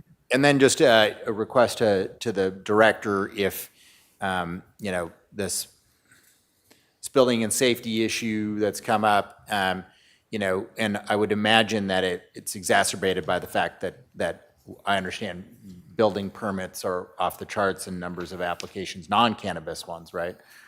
So can you just, as a request, get back to us with, the question of whether you have enough folks? I mean, it is paid for by permit fees, as I understand it, so that it could be conceivable that we could augment that number mid-year, right?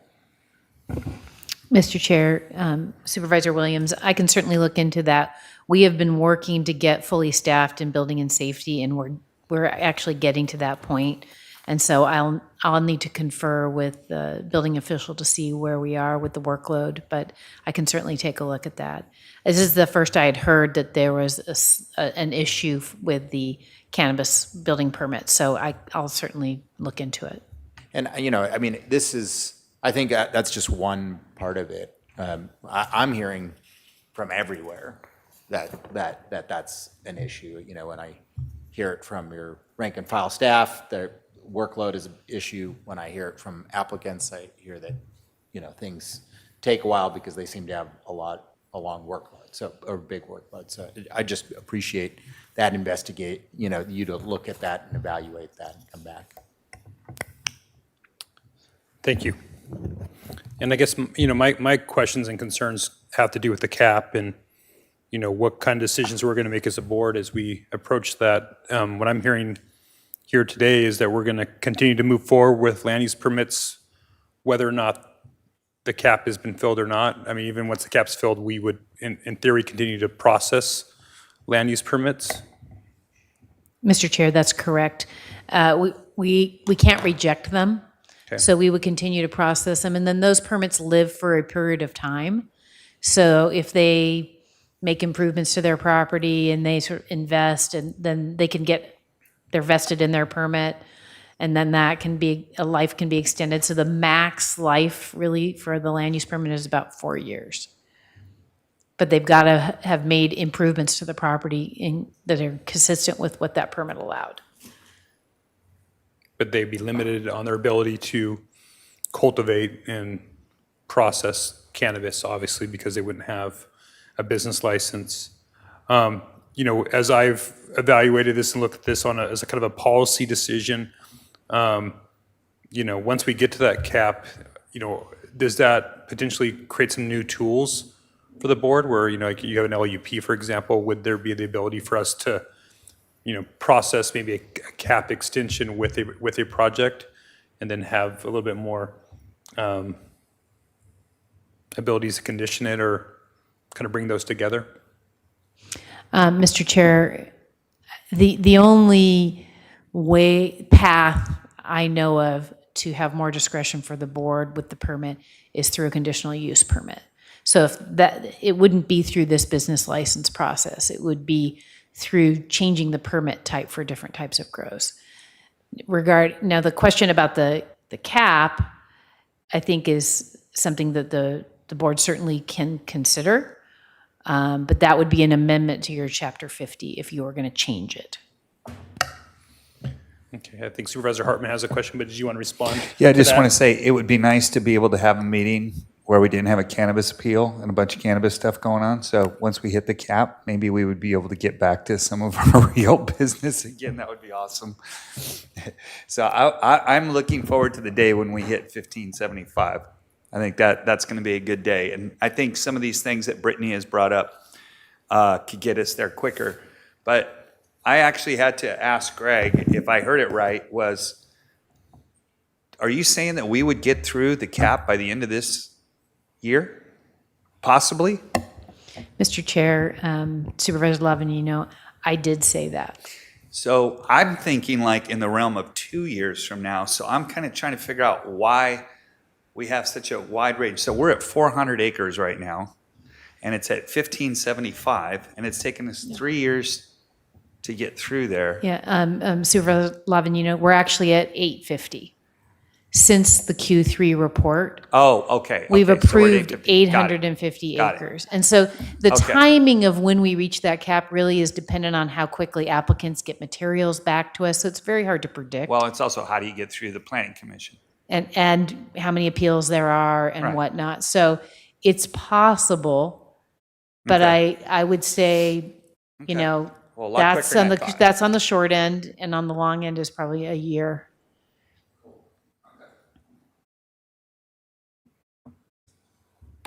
Okay. Supervisor Hartman. I guess I have 2 points yet I'd still like to address. The first is, as we do reach the cap, I believe that compliance monitoring and really strict policies to ensure permit compliance is really important. And we had an example earlier about the the harvest and really sticking to that 3 week.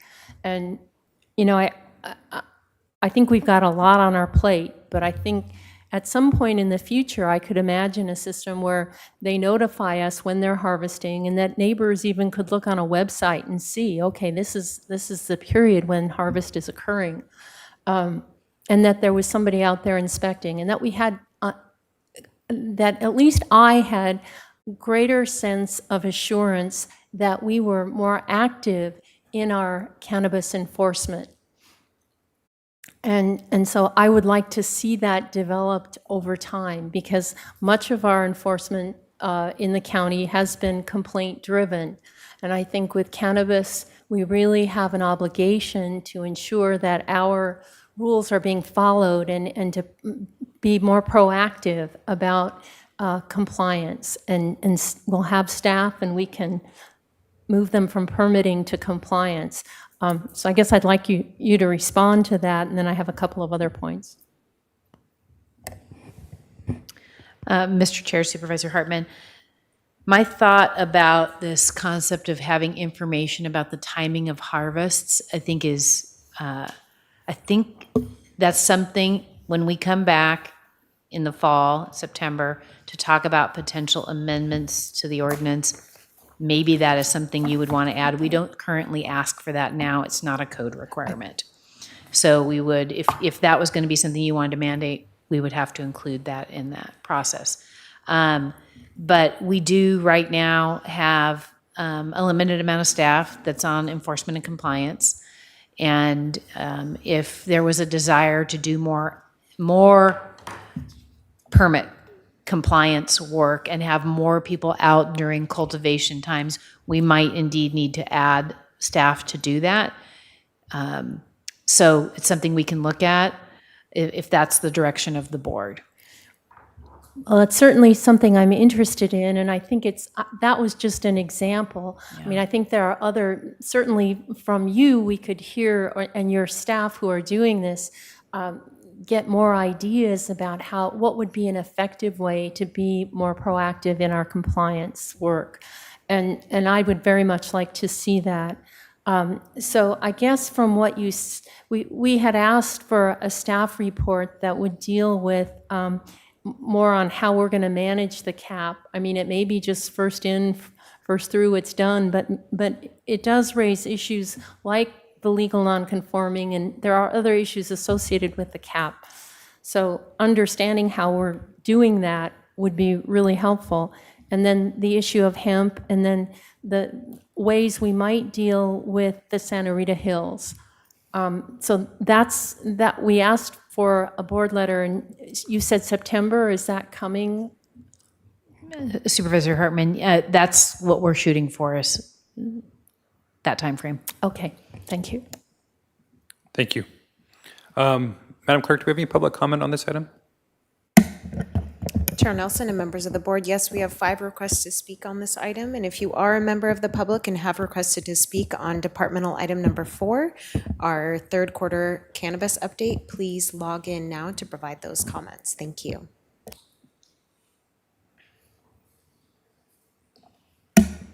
And we will begin with Yana Zimmer, to be followed by Renee O'Neill. And just a quick note to the public who are here for departmental item number 6, the Truth Act forum that will be immediately following this item. Thank you.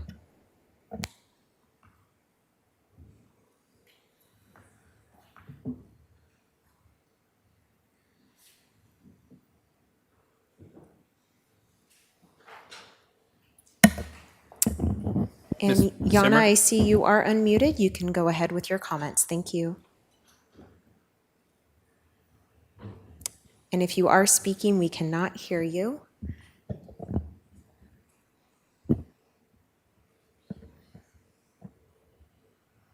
Ms. Zimmer? Okay, let's go ahead and go to the next speaker. Let's go to our next speaker, who is Renee O'Neill, to be followed by Nancy Emerson. Thank you.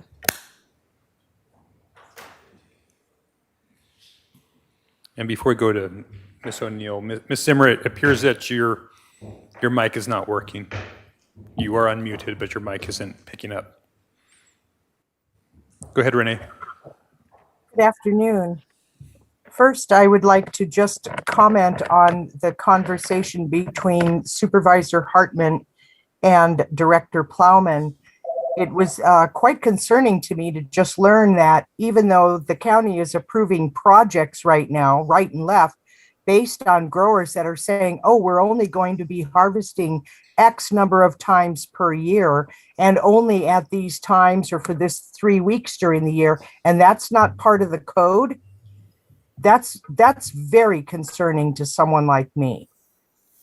So I'm going to comment on that. Here's my comment for this overall.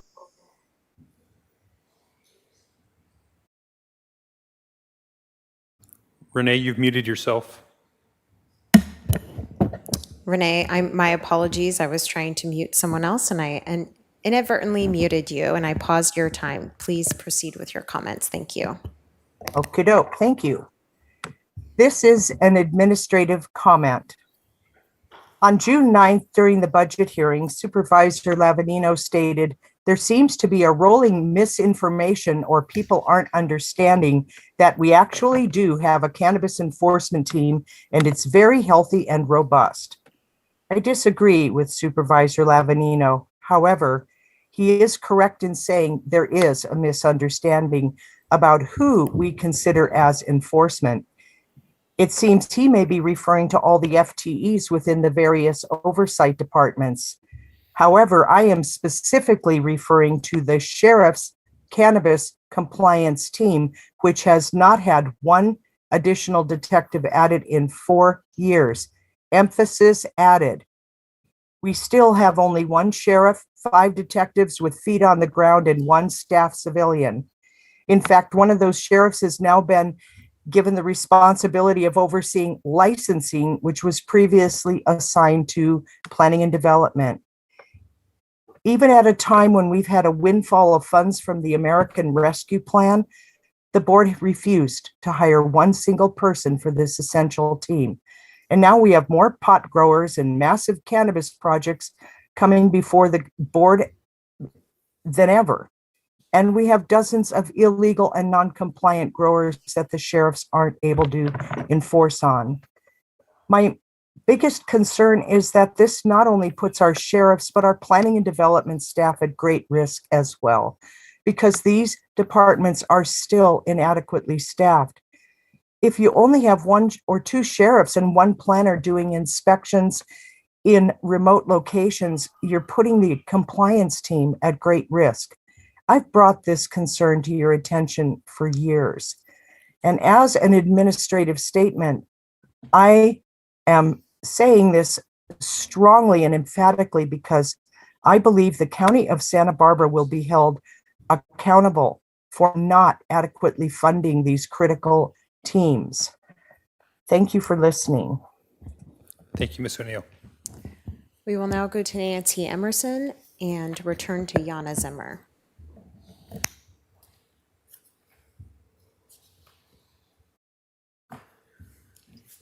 There. Can you hear me? We can. Chairman Nelson and Board of Supervisors members, we watch is pleased to see how much dedicated staff can accomplish as we all navigate the uncharted business of cannabis. And staff members are unfailingly courteous, even when carrying very heavy workloads. We really appreciate that when we have questions. I'm hoping that I heard right and that staff is now working on the question of Ag 2 outdoor cultivation in the Santa Rita Hills. I think there's a possibility that it may need to be looked at beyond the Santa Rita Hills, but I realize that it's not the issue in some of the districts that it is in the Santa Ynez Valley. We are seeing the odor now begin to build up, and with the cumulative number of projects being approved in the Santa Ynez Valley and toward Lompoc, we're really concerned about what we'll experience this year. I support the concern about illegal activity being ended as quickly as possible, and I think we need more enforcement. I think it's something of a problem in the valley, and it's maybe even more of a problem some other places. But in the valley, one thing that I didn't write you about in the letter we sent is that we really need some help with odor monitoring equipment. I would really appreciate it if the CEO's cannabis staff would talk with city managers in Buellton and other relevant cities about working together to place monitoring equipment in their cities around harvest times. We're beginning to see monitoring equipment used at cannabis cultivation and processing sites, and that needs to be expanded too. The county's complaint process simply was not designed to deal with hard to identify and often multiple odor locations. And odor waxes and wanes depending on the weather. So we need both kinds of monitoring if we're going to be able to fully ID the problems with odor. Things like this are the costs of doing business with cannabis, and you really must not leave residents hanging out to dry on these issues, because it does seem to us that money is available. We Ms. cannot. Simerson, thank you. That is your time. We will now go to Yana Zimmer to be followed by Autumn Shelton.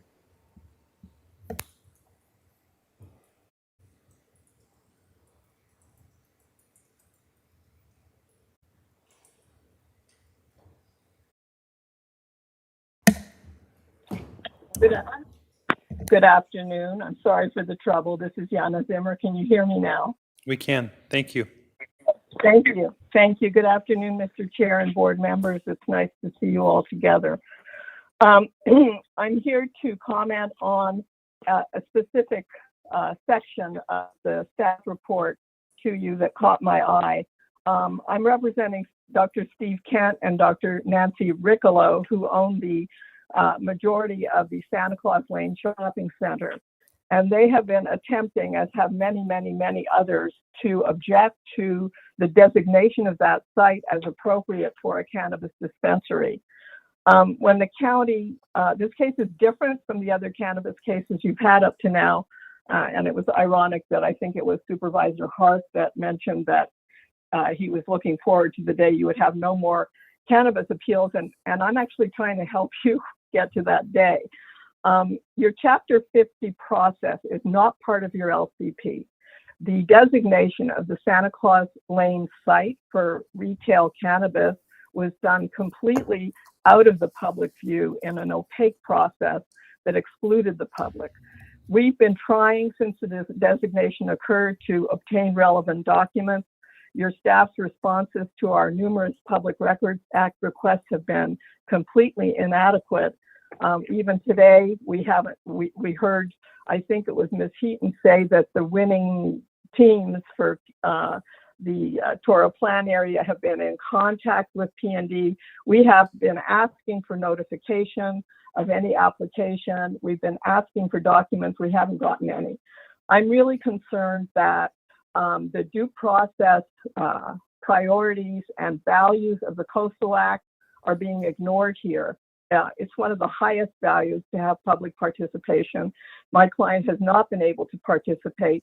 Had he been able to participate, he would have provided you information that I have since provided to convince you that you shouldn't have designated this site in the first place.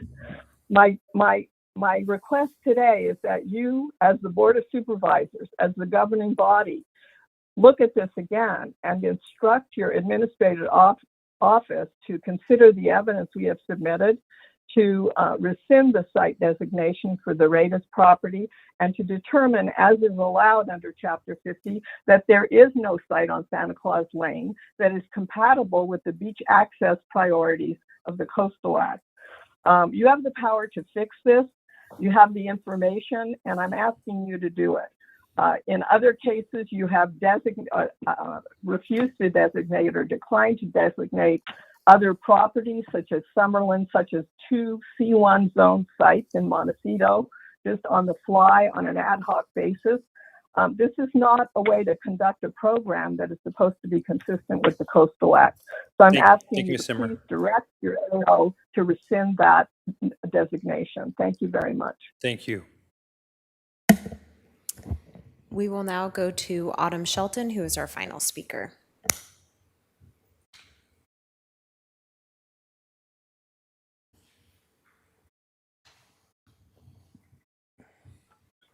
Can you hear me?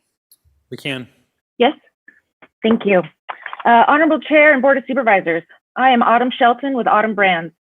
We were recently approved at the PC and will be before your board on appeal on August 24th. I am also the new president of Carp Growers, and I am excited to continue to work collaboratively with the county to further enhance the cannabis permitting and licensing programs on behalf of our members. We monitor the county's budget hearings and are delighted to see that the cannabis industry's tax revenue allowed the county to allocate monies toward important services and projects that benefit the public.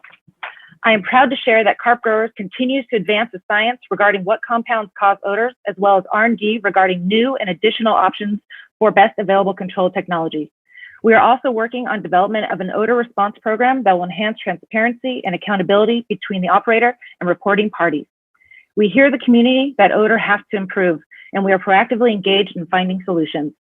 Our membership continues to struggle, almost 4 years later, to secure the required permits and licenses from the county. We continue to encourage enhancements to the existing licensing and permitting program, including building and safety, to support those of us who are seeking legitimacy under the regulated marketplace. We want to commend staff, especially the CEO's office, Brittany and Stephen, for their work to streamline the business license process. This is critically important to us to have an efficient and timely business license review process. We agree that one interdepartmental meeting to review the application makes sense. We also ask the board to consider other policies to empower the industry to apply for state licenses and business license at the same time. Lastly, we applaud the county's efforts to enforce upon legal nonconforming operators who aren't playing by the rules. Thank you for your continued support of our members as we seek to complete the county's process. Thank you, Ms. Shelton. And that concludes public comment. All right. Back to the board for any additional comments. Supervisor Lavanino. Thank you, Mr. Chair. Well, I don't know. I guess I ask Mona or maybe Brittany. I'm just trying to figure out how we get board direction. Or it sounded like there were almost. I think we were unanimous in that we all supported the idea to streamline the business license process as long as it had the safeguards in place that were mentioned. And I don't know if that's through Lisa or Brittany or the CEO, or how we go about giving board direction on that. Supervisor Lavanino, through the chair, I can have Ms. Heaton respond, but I think as she said, in the next quarter, we were looking at the timeliness issue and the processing to look at the state licenses, our process as well. And so I think that's what we all have in mind, is to streamline as much as we can. If you want to give us more specific direction, we're willing to take it. And maybe Ms. Heaton can talk about what we had as we wrote down in our objectives for the next quarter. Okay. Well, yeah, I think my specific direction then would be just in the area of concurrent application for a state license as at the same time that you have an approved LUP that is not on appeal.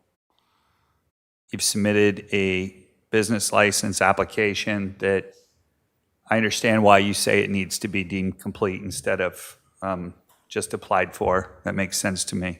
And that we also send out some sort of clarifying document letter to the applicant, letting them know that this no way that they're going to need the, they're going to need the permit.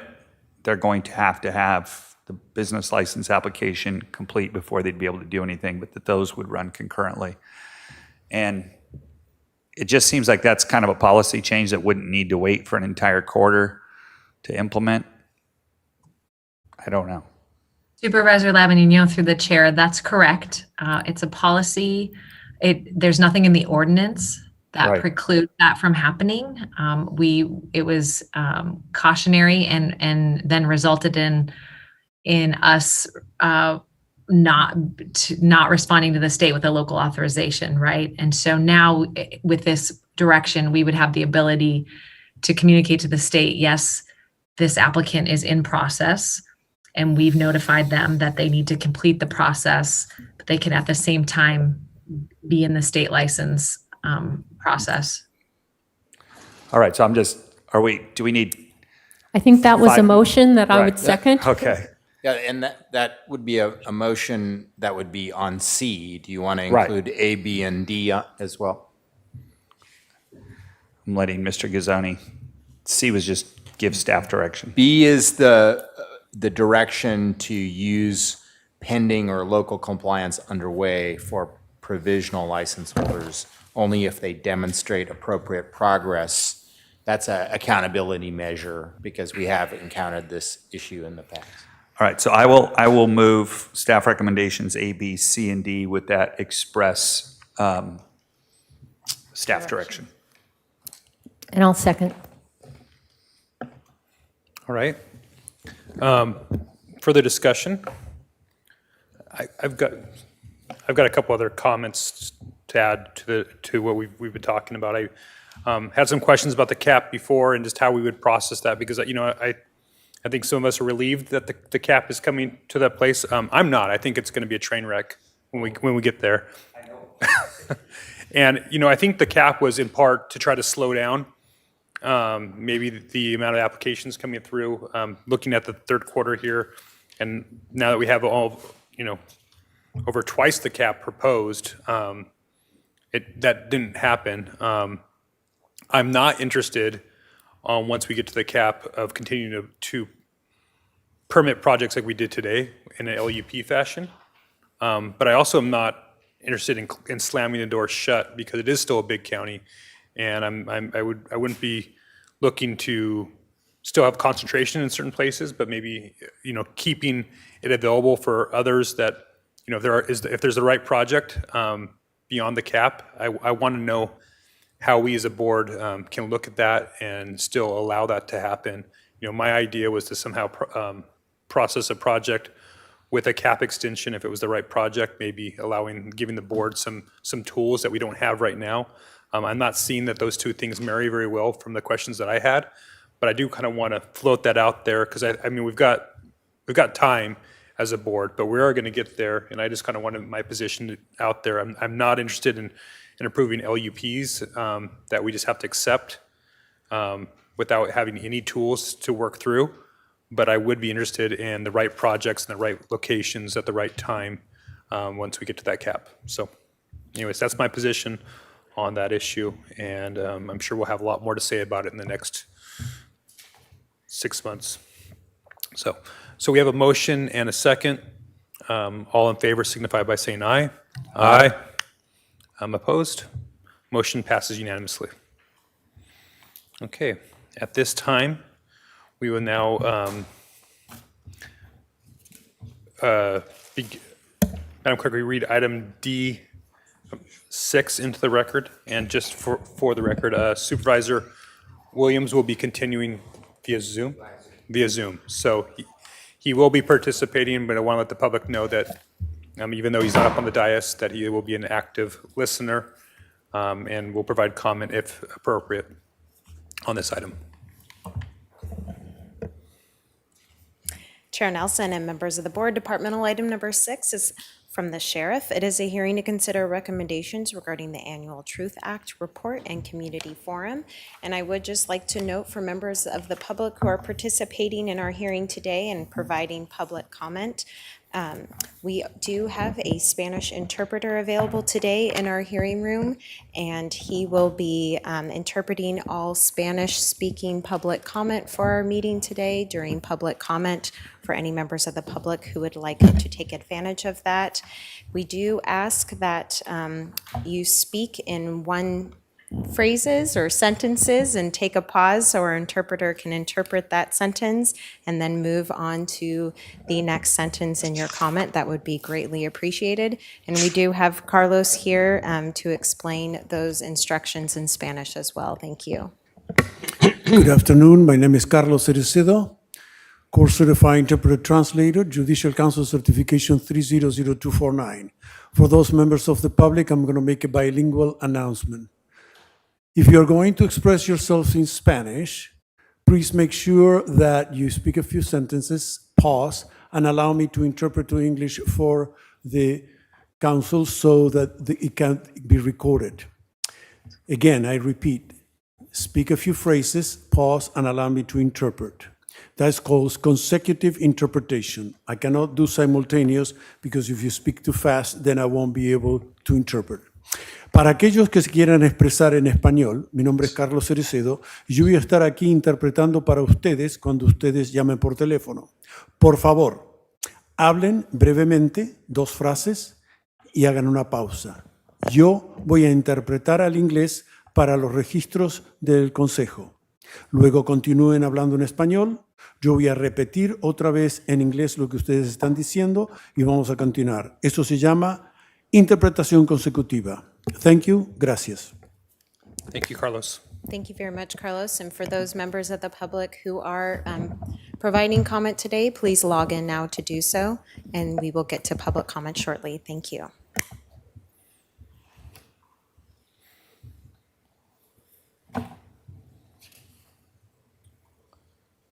All right. Did you read the item into the record already? Okay. I believe that we have Sheriff Brown available. Good afternoon, Chair Nelson and members of the board. This afternoon, I'll be presenting the Santa Barbara County Sheriff Truth Act Forum presentation, our 2020 report for the 2020 calendar year. This is in response to the requirement of California Government Code Section 7283.1D. If we go to the next slide, please, the California Trust Act and Truth Act and Values Act. Just a very brief recap here of what these laws are when they were effective. The Trust Act was effected in January on January the 1st of 2014. The Truth Act, which stands for the Transparent Review of Unjust Transfers and Holds, was made effective in January the 1st of 2017 and made modifications to certain parts of the Trust Act. And then the Values Act, which was the law as brought about by Senate Bill 54, SB 54, became effective January the 1st of 2018. Next slide, please. This slide shows our custody operations policy, which is a product of the Truth Act. Policy states that the Sheriff's Office prohibits discrimination against persons due to immigration status.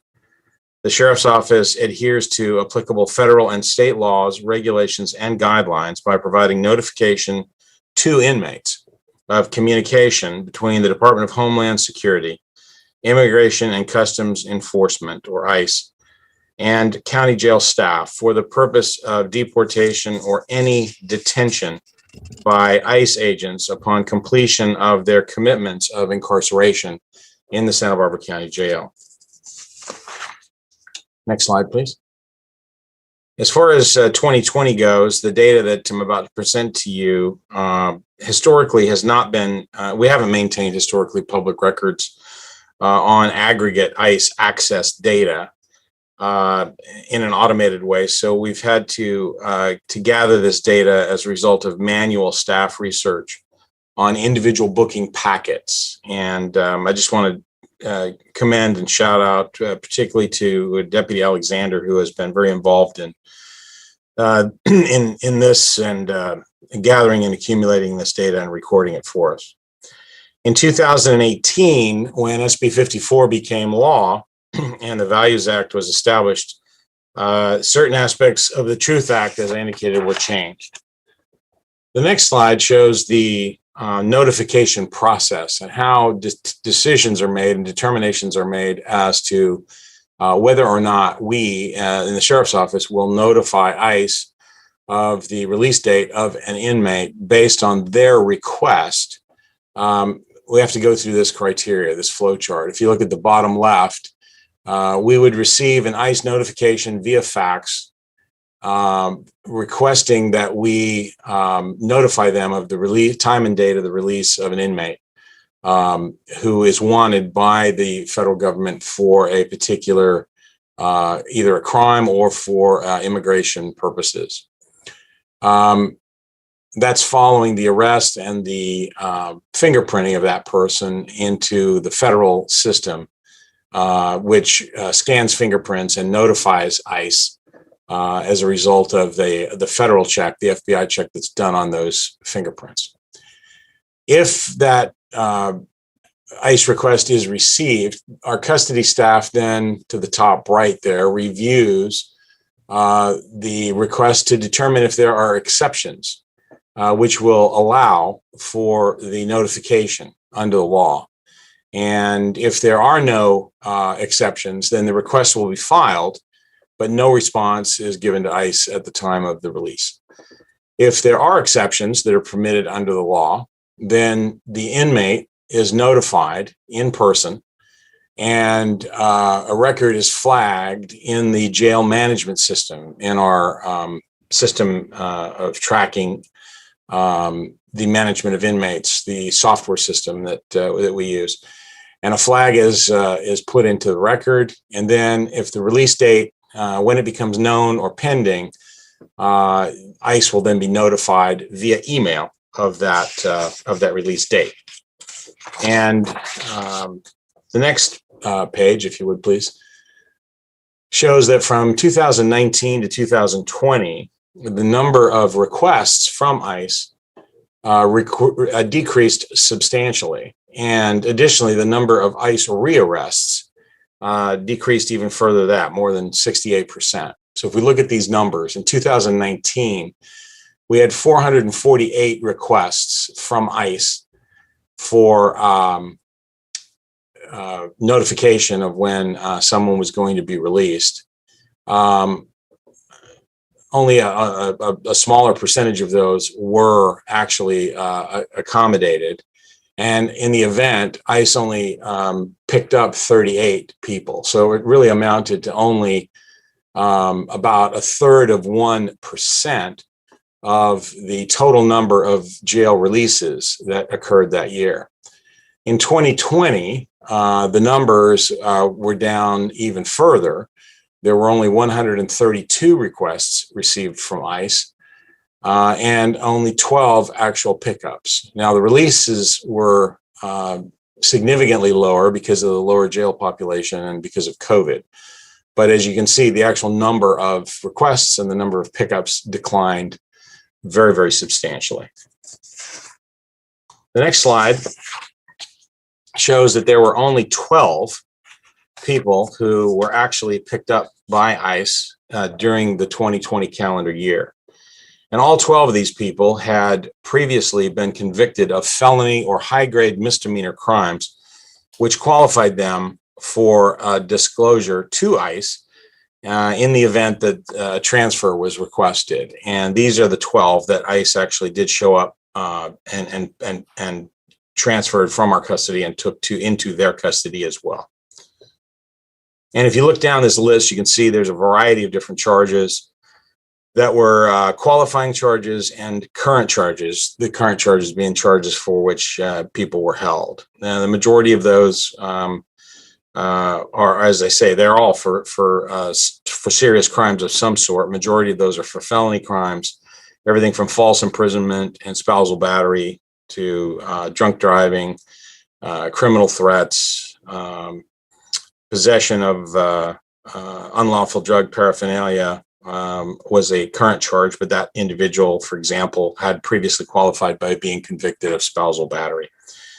So as you can see, the number this past year is extremely slim. And we're noticing this year that we're on track for perhaps even fewer numbers that we'll see in 2021. So that'll conclude my presentation. Certainly here and available for any questions that you may have. Any questions from the board? I've got a question, Sheriff. Is there a similar list of charges of those who were referred by, or there was an ICE request that never made the exemptions? We do. We have a list. 132 notices received by ICE. Our staff reviewed all of those and determined that only 43 of those 132 actually qualified under SB 54, and then 12 of those were rearrested. And we have similar spreadsheet that shows those people who were requested for information, but were not. We did not disclose the information to ICE. So there was 43 that met the requirements for you to be able to disclose to ICE, and of those 43, only 12 were picked up by ICE. Correct. All right. Well, I'd be interested in the future and even after this presentation to see that list of similar to what you have here in slide 6, where it shows how many times that inmate's been in custody, other crimes. I just think that's if we're being transparent with this information, I think it's good to see both sides of that for the public. So certainly, and I've got that. We could actually put that up now, but it consists of about 6 pages, and no, I understand. It's probably a little lengthy, but we'll be happy to forward that to the members of the board right after this hearing. And if there's anyone in the public that would like that, it's available to them as well. Well, I think maybe we can add that to the public record on this item. Okay. Thank you. And in the future, that'd be helpful. All right, not seeing any additional questions from my colleagues, or I don't believe Supervisor Williams has any questions at this time. Is that correct, Madam Clerk? No questions. All right, thank you, Supervisor Williams. Time to move to public comment, Madam Clerk. Chair Nelson and members of the board, yes, we have 14 requests to speak during public comment. And we will begin with Landon Rannick, to be followed by Anna DiStefano.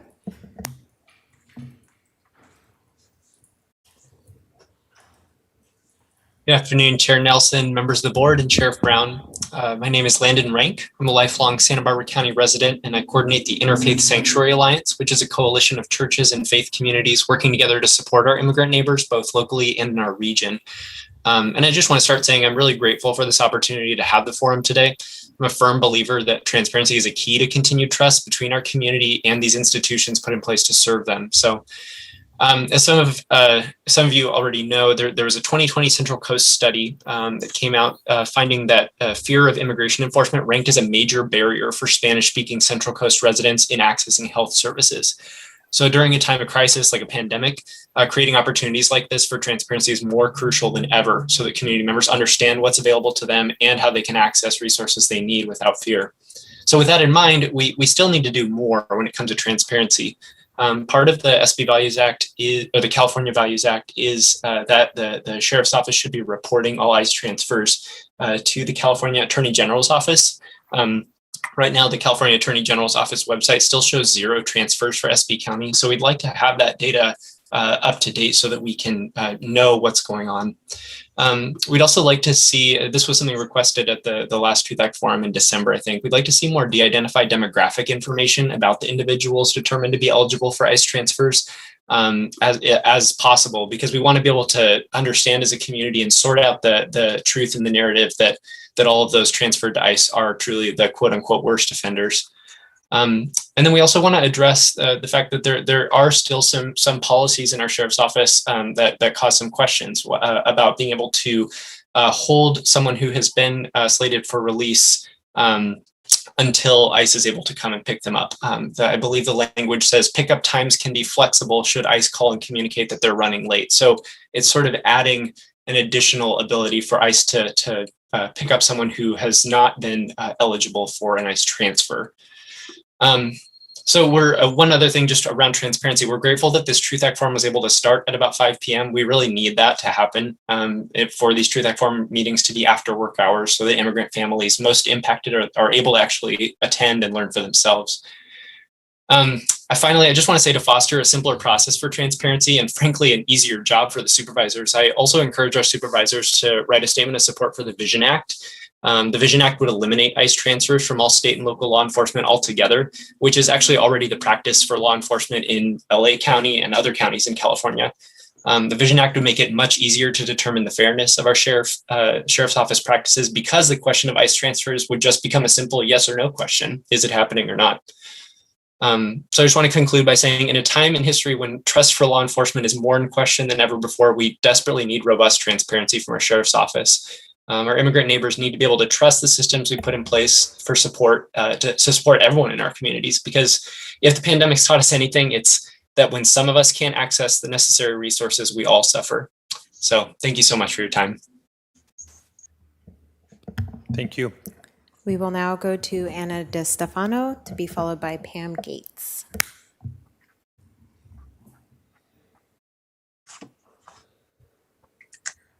Thank you for taking my comments. Excuse me. I'm speaking as a member of the Unitarian Society Justice and Equity team, and I agree with everything that the previous speaker has urged you to do, to endorse Assembly Bill 937, the Vision Act, to prohibit state and local law enforcement transfers to ICE altogether, to provide the demographic information about those transfers. With a total of 12 pickups, it should be fairly quick to generate those data. To report all ICE transfers to the California Attorney General's Office, and in general, to not adopt, that the sheriff's department should not be adopting policies that do not build trust in our local law enforcement. In sum, for me, I ask you to do all that you can to make the sheriff's department truly protect and serve all those who live in Santa Barbara County according to the 5 values they proclaim on their website: integrity, caring, courage, fairness, and service. Thank you very much. Thank you. We will now go to Pam Gates, to be followed by Frank Rodriguez.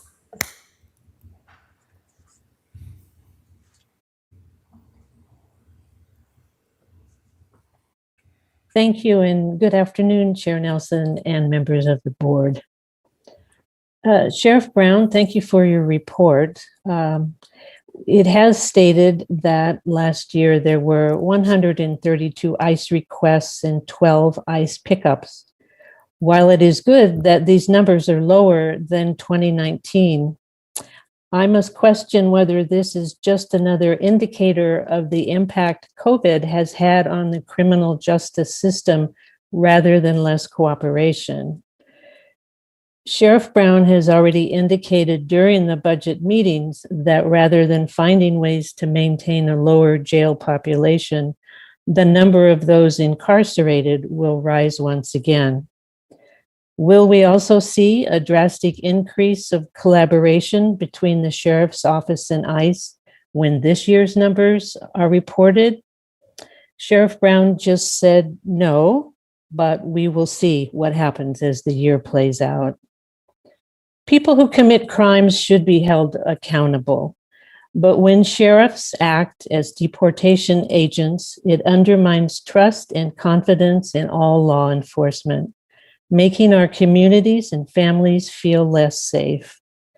Transferring someone to ICE is a double jeopardy when someone who has served their time and is ready to re-enter the community is prevented from doing so. Finally, I ask the supervisors as a legislative body to endorse the Vision Act.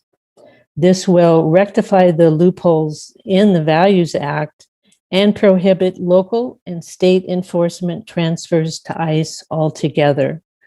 Please follow the lead of Supervisor Hartman, who has already personally endorsed this act.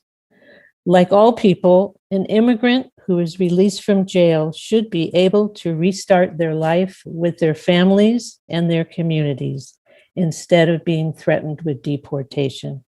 Thank you for taking my comments. Thank you, Ms. Gates.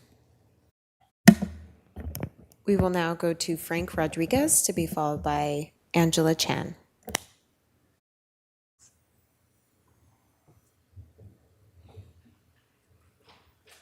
Hello, everybody. Frank Rodriguez, he, him, él, here with CAUSE, the Central Coast Alliance United for a Sustainable Economy.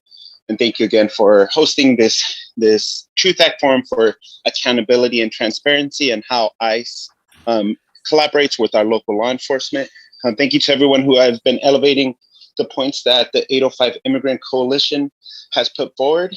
And I wanted to take this opportunity just to really bring the personal side from my connection with this work, especially with having family, an uncle who was deported after they were in our county jail, and also having just a lot of family that have been incarcerated within our local law enforcement and county jail.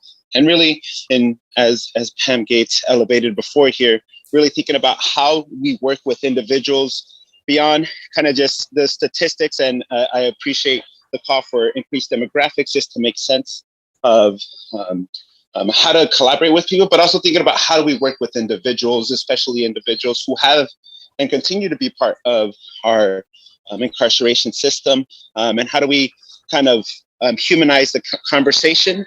Because at the end of the day, what we want is if someone is serving for a crime they committed, let it be if they're a citizen or not, that they're coming out of their time that they served back into society as a better human and as a better person to be able to work within society.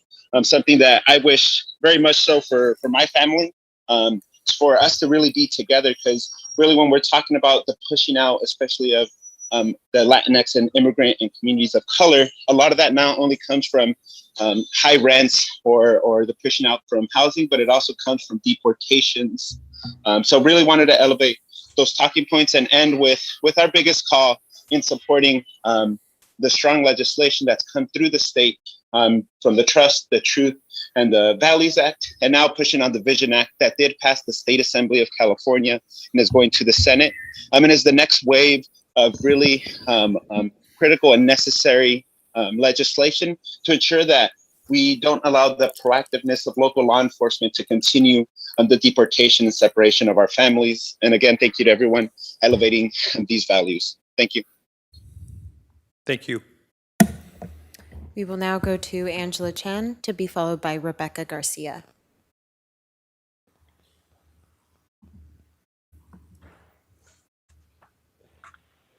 Hi there, my name is Angela Chan. I'm the Policy Director and a Senior Staff Attorney at Advancing Justice Asian Law Caucus. We're a nonprofit civil rights organization, and I'm an attorney there. I help to draft and pass and implement the Trust Act, the Truth Act, and the California Values Act, because my organization has represented immigrants who are facing deportation after being turned over to ICE by local and state law enforcement. And we know from this experience and this work that immigrant families suffer when their family member is permanently torn from them for a second punishment through deportation. We also sought passage of SB 54, also known as the California Values Act, because we know that local law enforcement agencies like the Santa Barbara Sheriff's Department are the main pipeline filling immigration detention beds. In fact, Centro Legal de la Raza, a nonprofit civil rights organization in California, recently released a report finding that about 80% of people in immigration detention centers in California are there because they were transferred there by state prisons and local jails in California. And in analyzing the data that the Santa Barbara Sheriff's Department has shared with the Board of Supervisors from 2017 to 2020 at Truth Act Forum, I'm glad to see that there appears to be a consistent decline in notifications with each subsequent year. However, it is troubling that the Sheriff's Department continues to assist ICE with conducting immigration arrests, even as a number of other counties in California no longer engage in ICE transfers. This includes Los Angeles, Santa Clara, San Francisco, Contra Costa, Humboldt, Santa Cruz, and San Joaquin. It's also deeply concerning that in 2020, the Sheriff's Department continued to notify ICE and thereby assist ICE with funneling people into immigration detention during an unprecedented global pandemic, where there were many reported COVID outbreaks and deaths due to ICE's systemic medical negligence that hopefully many members of the Board of Supervisors are well aware of. I'd also like to ask the Sheriff's Department to explain step by step precisely how, when, and where ICE conducts immigration arrests of individuals leaving the sheriff's custody. In my experience, implementing SB 54 throughout the state, counties that engage in ICE notifications, i.e. notifying regarding release date and time, often then allow ICE into secure areas of the facility to conduct the immigration arrest, such as the sally port, a hallway that is not open to the public, or a release tank, or sometimes will directly hand the person over to ICE in the lobby of the facility. Thus, these ICE notifications are really ICE transfers in practice. Moreover, so that the Sheriff's Department can conduct the direct transfer, I have found that people are often held for extra time beyond their scheduled release date and time in violation of their Fourth Amendment rights against unreasonable search and seizure, since when they're holding people for ICE, it's not based on a criminal warrant signed by a Thank you. judge. That is your time. And we will now go to Rebecca Garcia, to be followed by Julissa Pena. Ms. Garcia, when you're ready.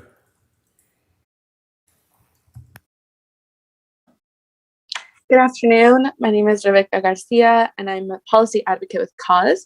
But today I'm also here as a daughter of immigrants.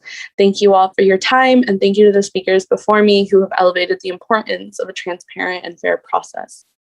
As others have highlighted, the Santa Barbara County Sheriff's Office currently allows policies that skirt the California Values Act and hurt the much needed trust process in our local law enforcement. Policies that have gone unchecked include conflating ICE notifications with transfers, allowing, quote, flexible pickup times as a way of holding individuals with an ICE detainer, and publishing release dates online. I would also like to bring attention to the fact that the Santa Barbara County Sheriff appears not to be fulfilling its mandate to report ICE transfers to the California Attorney General's office, and would appreciate if the sheriff explained the reason for this. We also hope that the supervisors as a legislative body will endorse the Vision Act AB 937, as others have mentioned, a bill that would close loopholes in SB 54 and prohibit local and state law enforcement transfers to ICE altogether. And of course, thank you to Supervisor Hartman for already sending your letter of endorsement. This action would be following the lead of many counties, including LA County, with the state's largest jail system, who have already seized any and all transfers to ICE. On a more personal note, I know too many families that have been torn apart because of the sheriff's collaboration with ICE. And this is not a conversation about whether they are good or bad immigrants, what they have or haven't done. There is no justification for a two-tiered system of justice. There is no justice in punishing immigrants and their families twice. Thank you for your time. Thank you. We will now go to Julissa Pena, to be followed by Kathy Sharam.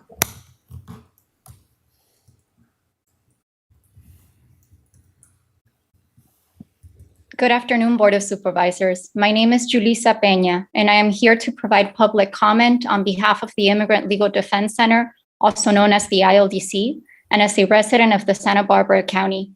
First, I would like to say that unless and until our country adopts immigration reform that allows millions of hardworking members of our communities to come out of the shadows, counties should not engage in the business of immigration enforcement. As we've seen in the past, entangling local agencies with the deportation machine has led to widespread civil rights violations and deeply damaged community trust in law enforcement. We do not want that for Santa Barbara County and its residents. As supporters of the Values Act, we encourage the board to ensure the Sheriff's Department fully complies with the requirements under the Values Act and is fully transparent about any official and unofficial interactions it had with federal immigration agencies. Through our participation in the rapid response system, we've gathered data of individuals released from jail who were officially and unofficially transferred to ICE. We found a recurring pattern of individuals protected by the Values Act who are released from jail and soon after picked up by ICE outside their home. We call on the Santa Barbara County Sheriff's Department to be transparent to this board and the Santa Barbara community as to exactly how they are delivering information to federal immigration agencies and what type of information is being facilitated to them.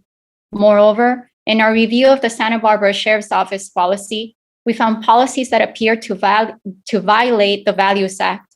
Just like the previous speaker said, on pages 213 through 214 of the Sheriff's Office policy, it appears ICE notifications and ICE transfers are combined, requiring ICE notifications and ICE transfers for every person who has an ICE hold, regardless of that individual being protected by SB 54. Secondly, the sheriff's policy allows its officers to wait for extra time for ICE to pick up the individual if ICE is running late. Individuals protected by SB 54 should not be held extra time just so they can be deported. Lastly, the SB County Sheriff's Department is not complying with the SB 54 mandate to report ICE transfers to the California Attorney General's office. In 2018, the Sheriff's Department reported 98 ICE transfers, yet they failed to report this number. In 2019, 108 ICE transfers were reported, yet they failed to report this number again. Transparency and accountability are necessary for local law enforcement to be able to build community trust that keeps all of us safe. Making inmates pending release report public, responding to ICE holds, holding individuals extra time, sharing resources and information with federal immigration agencies all jeopardize community trust, and that trust cannot exist so long as sheriff continues to use county resources to separate families and deport our immigrant neighbors. I encourage the board as a legislative body to endorse the Vision Act, a bill that would close loopholes in SB 54. Thank you. Thank you. We will now go to Kathy Sharum, to be followed by Mario Espinoza Kulik.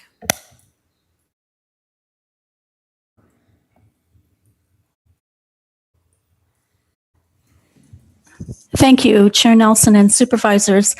I'm Kathy Sharam. I'm a member of the Santa Maria chapter of SURGE, Showing Up for Racial Justice, and I'm a resident of Santa Maria.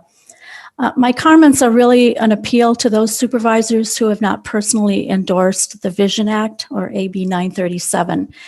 It's been over a year since the murder of George Floyd, and I probably don't have to tell you that one doesn't have to look very far to learn just how pervasive racism is, nor to learn stories of our country's racist past that none of us ever knew about. Or worse, we've heard stories that were familiar to us, yet we were all too comfortable to dismiss them as just something that happened in the past. But racism, not just against Blacks, but against all people of color, is something that is happening today. The Vision Act is really just another protection to prevent a form of racism, to prevent us from treating immigrants inhumanely and from causing them further trauma. I thank the supervisors who have personally endorsed the Vision Act, but I am asking that the supervisors as a legislative body endorse the Vision Act and to stop local and state law enforcement from making transfers to ICE altogether. I know that some of you have acknowledged your own privilege and how others have not had the same access to that privilege because of the color of their skin. This is the time and the opportunity for us as white people to recognize the contributions of immigrants to California and to change the patterns of the past. One way to do that is to come together to endorse the Vision Act. Thank you for your serious consideration and your time. Thank you. We will now go to Mario Espinoza Kulik, to be followed by Maria Navarro.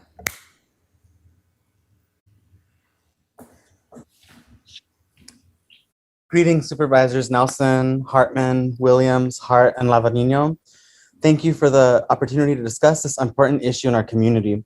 My name is Dr. Mario Espinosa Kulik, and I'm sharing my views today as an expert on health equity, policy, and immigration. The Truth Act Forum is meant to increase accountability for the county sheriff, but they have consistently avoided transparency by not providing full and clear information to the public about the practice of transferring individuals to immigration authorities. Even the delay of this meeting is part of a pattern of trying to defer public scrutiny. However, the activities of the county sheriff are well known among immigrant communities. In my research, I've surveyed and interviewed community members and advocates through the Central Coast, including Santa Barbara County, San Luis Obispo, Monterey, and Ventura counties. Their perspectives identify that fear of immigration enforcement creates a major barrier for healthcare.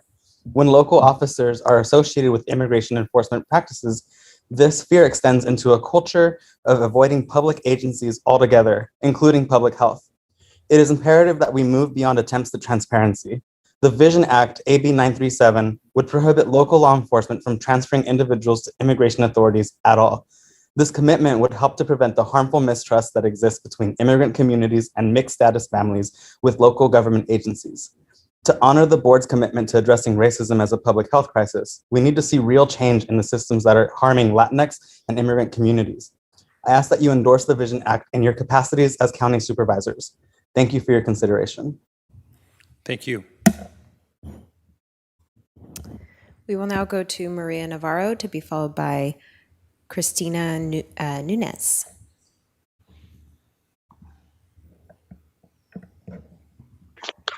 Hi, my name is Maria Navarro, and I'm a policy advocate at CAUSE.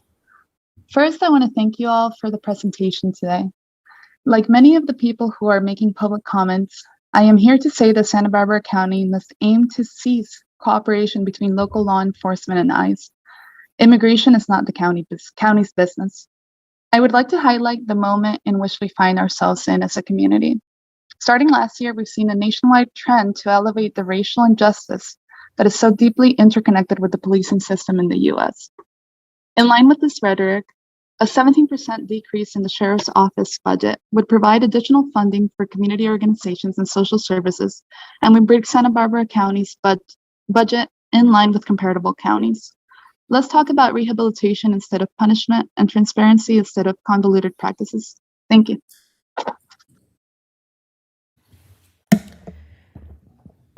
We will now go to, I believe that is Nunez, to be followed by Jennifer Cervantes.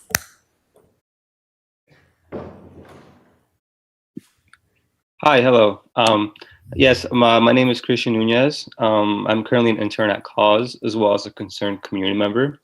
And like many individuals that have spoken here today before me, I am also concerned about our immigrant community here in the county. I'd first like to say, when local law enforcement agencies work with ICE, the result is a two-tiered system of justice where individuals are punished twice simply because they're immigrants. We already know incarceration harms individuals, families, and communities beyond just the person incarcerated. The sheriff's cooperation with ICE makes this worse by permanently separating immigrants from their loved ones, who may rely on that person as a partner, parent, or other provider.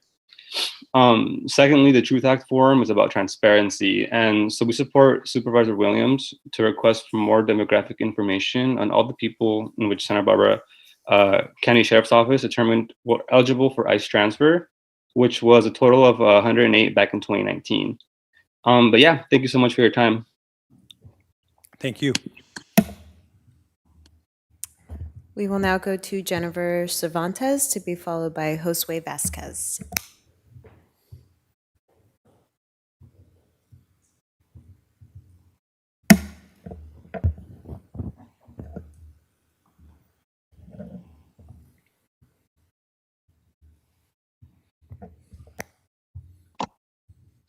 Good afternoon, Sheriff Brown and members of the board, and thank you for the presentation. My name is Jennifer Cervantes, and I'm a policy intern with Cause, but more urgently, I am here as a daughter of immigrants and as a resident of Guadalupe, an immigrant community.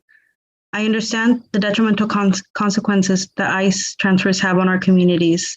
That is why I demand that the Sheriff Department and the Board of Supervisors stop all ICE notifications and transfers and put an end to the painful separations of our communities and families in Santa Barbara County. The Truth Act Forum is about transparency. So we elevate Supervisor Williams' December 2020 ask for more demographic information on all the people which the Santa Barbara County Sheriff's Office determined were eligible for ICE transfer, which was a total of 108 back in 2019. Also, when local law enforcement agencies work with ICE, the result is a two-tiered system of justice where individuals are punished twice simply because they are immigrants. That is why I ask Santa Barbara County to aim to seize cooperation between local law enforcement and ICE. Moreover, we hope the supervisors as a legislative body will endorse the Vision Act AB 937, a bill that would close loopholes in SB 54 and prohibit local and state law enforcement transfers to ICE altogether. We thank Supervisor Hartman, who has already endorsed the Vision Act personally, and hope that the whole body follows. Thank you for your time. Thank you.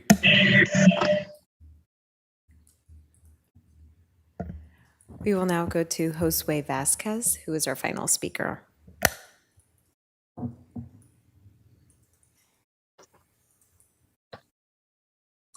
Good afternoon, Sheriff Brown and Santa Barbara County Board of Supervisors. I'm Josue Vasquez, and today I am here as an intern from Cause, a concerned community member and a son of immigrant parents. Like many people that have talked here today, I'm also concerned about our immigrant community here in the county of Santa Barbara, as it applauds and appreciates the work of our undocumented community. Especially in the last year, we've been relying on the backs of our essential farm workers, but we act in a manner that is not aligned with our principles. For example, Spanish-speaking residents in the Central Coast identified fear of immigrant enforcement as a top-level health access barrier for the community.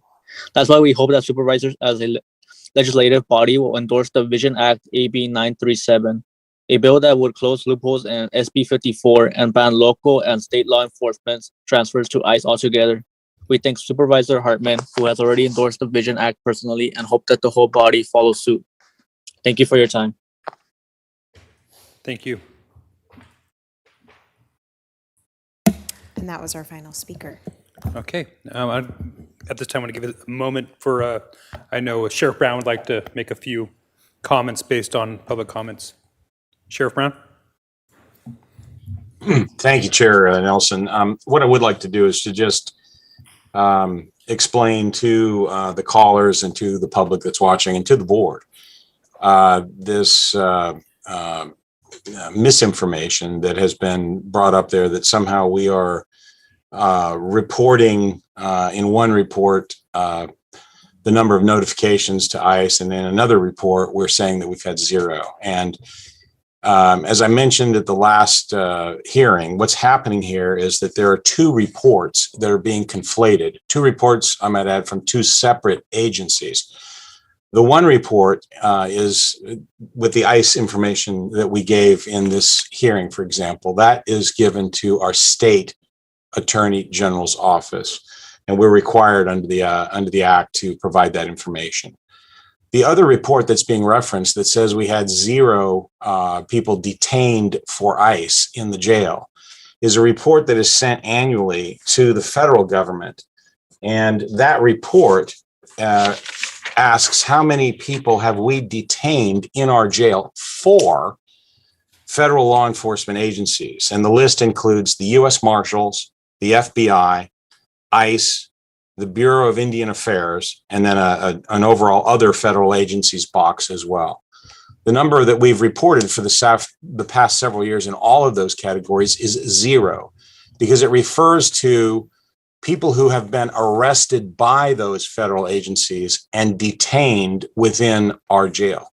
It does not refer to people who have been arrested and detained by either members of the sheriff's office or local police departments and are detained in our local community. So I've tried to explain that. I know that we had we had one of the board members or offices that asked about this, but I just want to make it crystal clear that these are two completely separate reports asking about two completely separate pieces of information. They are not in conflict with one another. And in fact, the conflating is actually the conflating of the advocates who are saying that we're saying one thing and not another. And I think it's a misunderstanding about what these reports are and which agencies are asking for that information. So I just wanted to clarify that. Thank you, Sheriff Brown. Back to the board. Supervisor Hart. Yeah, I want to thank all the community members who called in today. This is a topic that we revisit every year with an effort to be transparent with the public about the engagement of our local law enforcement with the immigrant community. And sometimes folks get confused by this information, and that these conversations have created concern about immigrants being depicted in a bad light. And no one should look at actions of a few members of the local immigrant community and make any kind of judgment from this very small sample size, 12 people, as issues of crime are present throughout all segments of society. And we have made considerable progress about keeping the work of California law enforcement agencies separate from that of federal immigration authorities, but there's still more work to do. And as the speakers have mentioned today, the California Vision Act has passed the Assembly with overwhelming support, and it's now making its way through the California State Senate. If enacted, this law will prohibit all transfers from California law enforcement agencies to immigration and customs enforcement. This isn't a get-out-of-jail-free card, but rather a piece of legislation that will hold people accountable for their behavior without discrimination based on their immigration status. It's the right thing to do for improving public safety. The fear of immigration enforcement is detrimental to the important relationship that exists between immigrant communities and local law enforcement. Strengthening the trust between these groups is critical for creating a safer community, serving the needs of survivors of crime, and advancing racial equity in our community. The only thing in my mind that remains outstanding from this conversation is this disagreement about the reporting requirement to the Department of Justice in California versus the federal reporting requirements. Sheriff Brown explained it, I believe as he sees it, but I think there still remains some confusion. So we've had this happen twice now in 2 different Truth Act forums where there's a discrepancy between the understanding of the community and the understanding of the Sheriff's Department's responsibilities for reporting this information. I'd love to clear this up once and for all. It seems like a fact that ought to be clear one way or the other. And so, I just urge the sheriff to get together with the activists so that everybody understands what's required, why there is this apparent discrepancy on the state database from the Attorney General's office about the ICE transfers, and how that interrelates with the federal reporting requirements. I hope it's just a simple, technical glitch, but it's come up twice now. We really need to get to the bottom of it. So thanks for everybody's participation today. Thank you, Supervisor Hart. Supervisor Hartman. Thank you, Mr. Chair. Well, I too appreciate everybody who took time late today to testify, and I'd like to associate myself with Supervisor Hart's comments. I did have one question for the sheriff that I think came up in public testimony, and that is, do we hold at the jail people beyond their release time to accommodate the ICE schedule?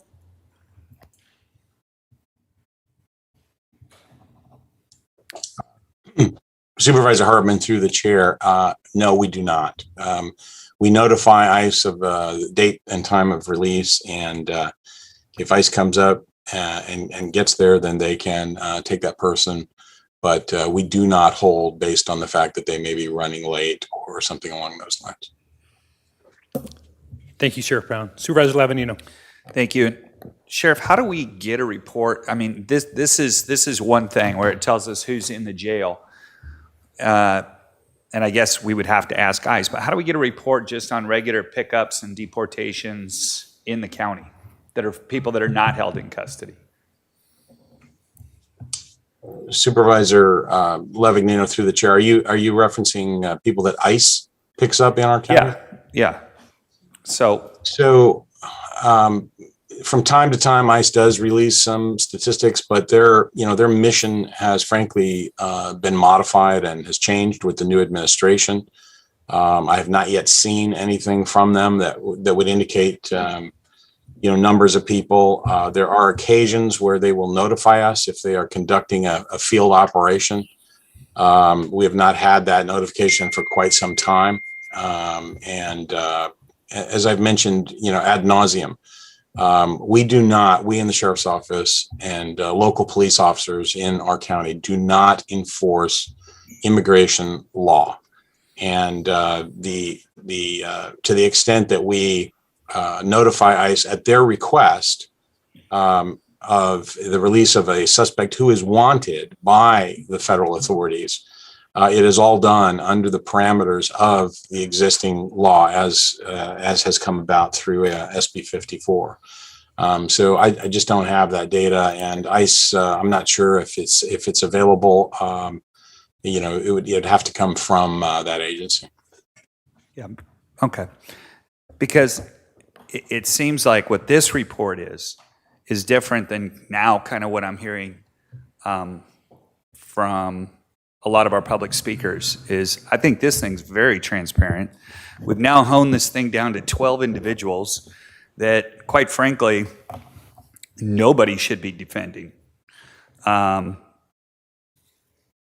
got somebody that's been in custody 34 times, another one 19 times, a couple of them 12 times, 11 times, things like sex with a minor under 16. These are not the people. It's not pro-immigrant to defend these people and advocate for them to go back into the community. It's just not to me. I mean, Santa Maria is a great place because of our immigrants, not in spite of them. But I would feel horrible sending these people back into our neighborhoods. So,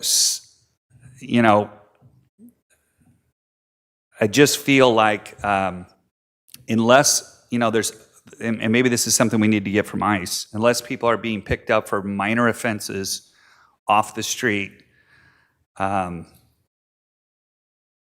we're not hearing about. And that sounds like, from what I'm hearing back from what we just heard in public comment, that is the fear in the community. But they do not need to be, they need to be more fearful of these 12 individuals, I think, than they do our sheriff's department for sure. So I like this report because there used to be a lot of, I think, misinformation about who was getting deported and who ICE was coming and picking up and what were their charges. I like slide 6, which tells me here's the 12 individuals, here's what the qualifying charges, here's how many times they've been in custody. And I'm not judging the immigrant community by these 12 individuals by any stretch, because every group has these 12 people in it. That's just the fact of life. But so I appreciate the sheriff's report, and we'll try to figure out a way to get that other information, because I think it's critical that people in the community understand that at least our sheriff's department is not out enforcing federal immigration policy. And I'd be very surprised if under the current administration that ICE has that directive in our communities. So I'll take that incumbent upon myself and my office to see what we can do to bring an ICE hearing to be able to find out exactly what's going on in the community. Thank you, Supervisor Lavanino. Supervisor Williams. Thank you, Mr. Chair. I want to thank the public speakers for their advocacy today. I do think that public fear about ICE is real. There's real and not just imagined reasons, as evidenced by recent raids and officers in Ventura County over the past year and a half. So people hear these things. They know they're afraid, but I also think that the increased transparency that these hearings have helped create should instill more confidence. These slides do indicate that the numbers are going down dramatically, and I appreciate the sheriff's role in that, and that it's more clearly folks who have had more of a background of criminal background, because we want to make sure that the law-abiding immigrant out in the community, the one who wants to just make a better life, is protected by our sheriff's department and by our board of supervisors. So I do think there's the outstanding issue of the difference of opinion about the meaning of those reports, but I think we are making progress. Thank you, Supervisor Williams. So, it's amazing sometimes as this board, we see a presentation and we come to two different conclusions about the same information. What I see as a need here is for more collaboration. In my discussions with members of local ICE, what's a value with them when they work at the sheriff's department, when they deal with someone who is in custody, is those other 120 requests. Well, that means that they need to go find those 120 people instead of working with the sheriff's department to be able to vet them while they're in custody. We end up having this case where they actually have to go into neighborhoods and make sure that those people who might be victimizing immigrants are those things are addressed. So I think that this is one of the times when we're pushing towards a goal which actually has actually opposite reaction. I think ICE and Immigration and Customs Enforcement should not be seen as a negative, but a partner in the law enforcement community. We have various federal agencies. We have ATF, FBI, others that our county works with, and I don't know why we tie our hands behind our back and not work with some of our law enforcement partners. I think if the only reason why we wouldn't is because there's this underlying current that maybe we shouldn't have any ICE, that we shouldn't enforce our borders, that anybody that's here, that's not something that we should be advocating for enforcement that way. That's really a federal call at this point. I'm somebody that thinks it's important to have laws that are enforced, and I would hope that law enforcement would find ways to collaborate, not with the goal of arresting more people, but keeping our communities safe, which should be the goals of all law enforcement. And I think that Dr. Espinoza Kulik, he brought up this issue that one of the big healthcare issues is the fear in the community, and I think actually looking at this report, that should help with the fear in the community. I think that the messaging from our activist community here, from Cause and others, should be, hey, look at this. If you're not going to be on this, do things on this list, there's likely that you're not going to have a contact with ICE. And I think that's the story that needs to be told here. Again, that's why I say I think we can all look at this information and come up with two different conclusions, because I see a story here of this isn't hardworking people that I see our sheriff's department and ICE working together to protect our community from. I see this as people that there's criminals out there, and that's a fact of life. I mean, and that's something that I think Supervisor Lavanino brought up too, is that this is not specific to the immigrant community. I think this is throughout. This is the condition of the human soul. Sometimes that there are some people in there that who mean others harm, and I want to encourage our law enforcement partners to work together to protect all of us, no matter what our immigration status is. So with that, I'd accept a motion. Yeah, I'll make a motion to receive and file. Second. Any further discussion? Supervisor Williams, I see your hands up. Do you have another further comment? No, just ready to vote. All right. Since Supervisor Williams is here, Madam Clerk, can we have a roll call vote? Yes, Chair Nelson and members of the board, that is to approve staff recommendations A through C. Yes, it is. Thank you. Supervisor Williams? Aye. Supervisor Hart? Aye. Supervisor Hartman? Aye. Supervisor Lavanino? Aye. And Chair Nelson? Aye. Motion passes unanimously. Okay. And that concludes our meeting of June 22nd. We will convene again on July 13th. And just one last thank you to Mr. Ghizzoni, as this is our last meeting with him. go round. So again, thank you for your service. It's been an honor to work with you. Chair and Supervisors, thank you very much, and I'm happy to, as a final report, note that Deputy County Counsel Callie Kim, new to us but not new to being a lawyer, reported to me during this meeting that she had achieved dismissal of a recent lawsuit involving the property at the Ortega Reservoir area. Nice job, Callie. Thank you. Thank you. And until the end, Mike Ghizzoni, giving kudos to his team. No, he screwed up his no reportable action I know. thing. Thank you, Mike.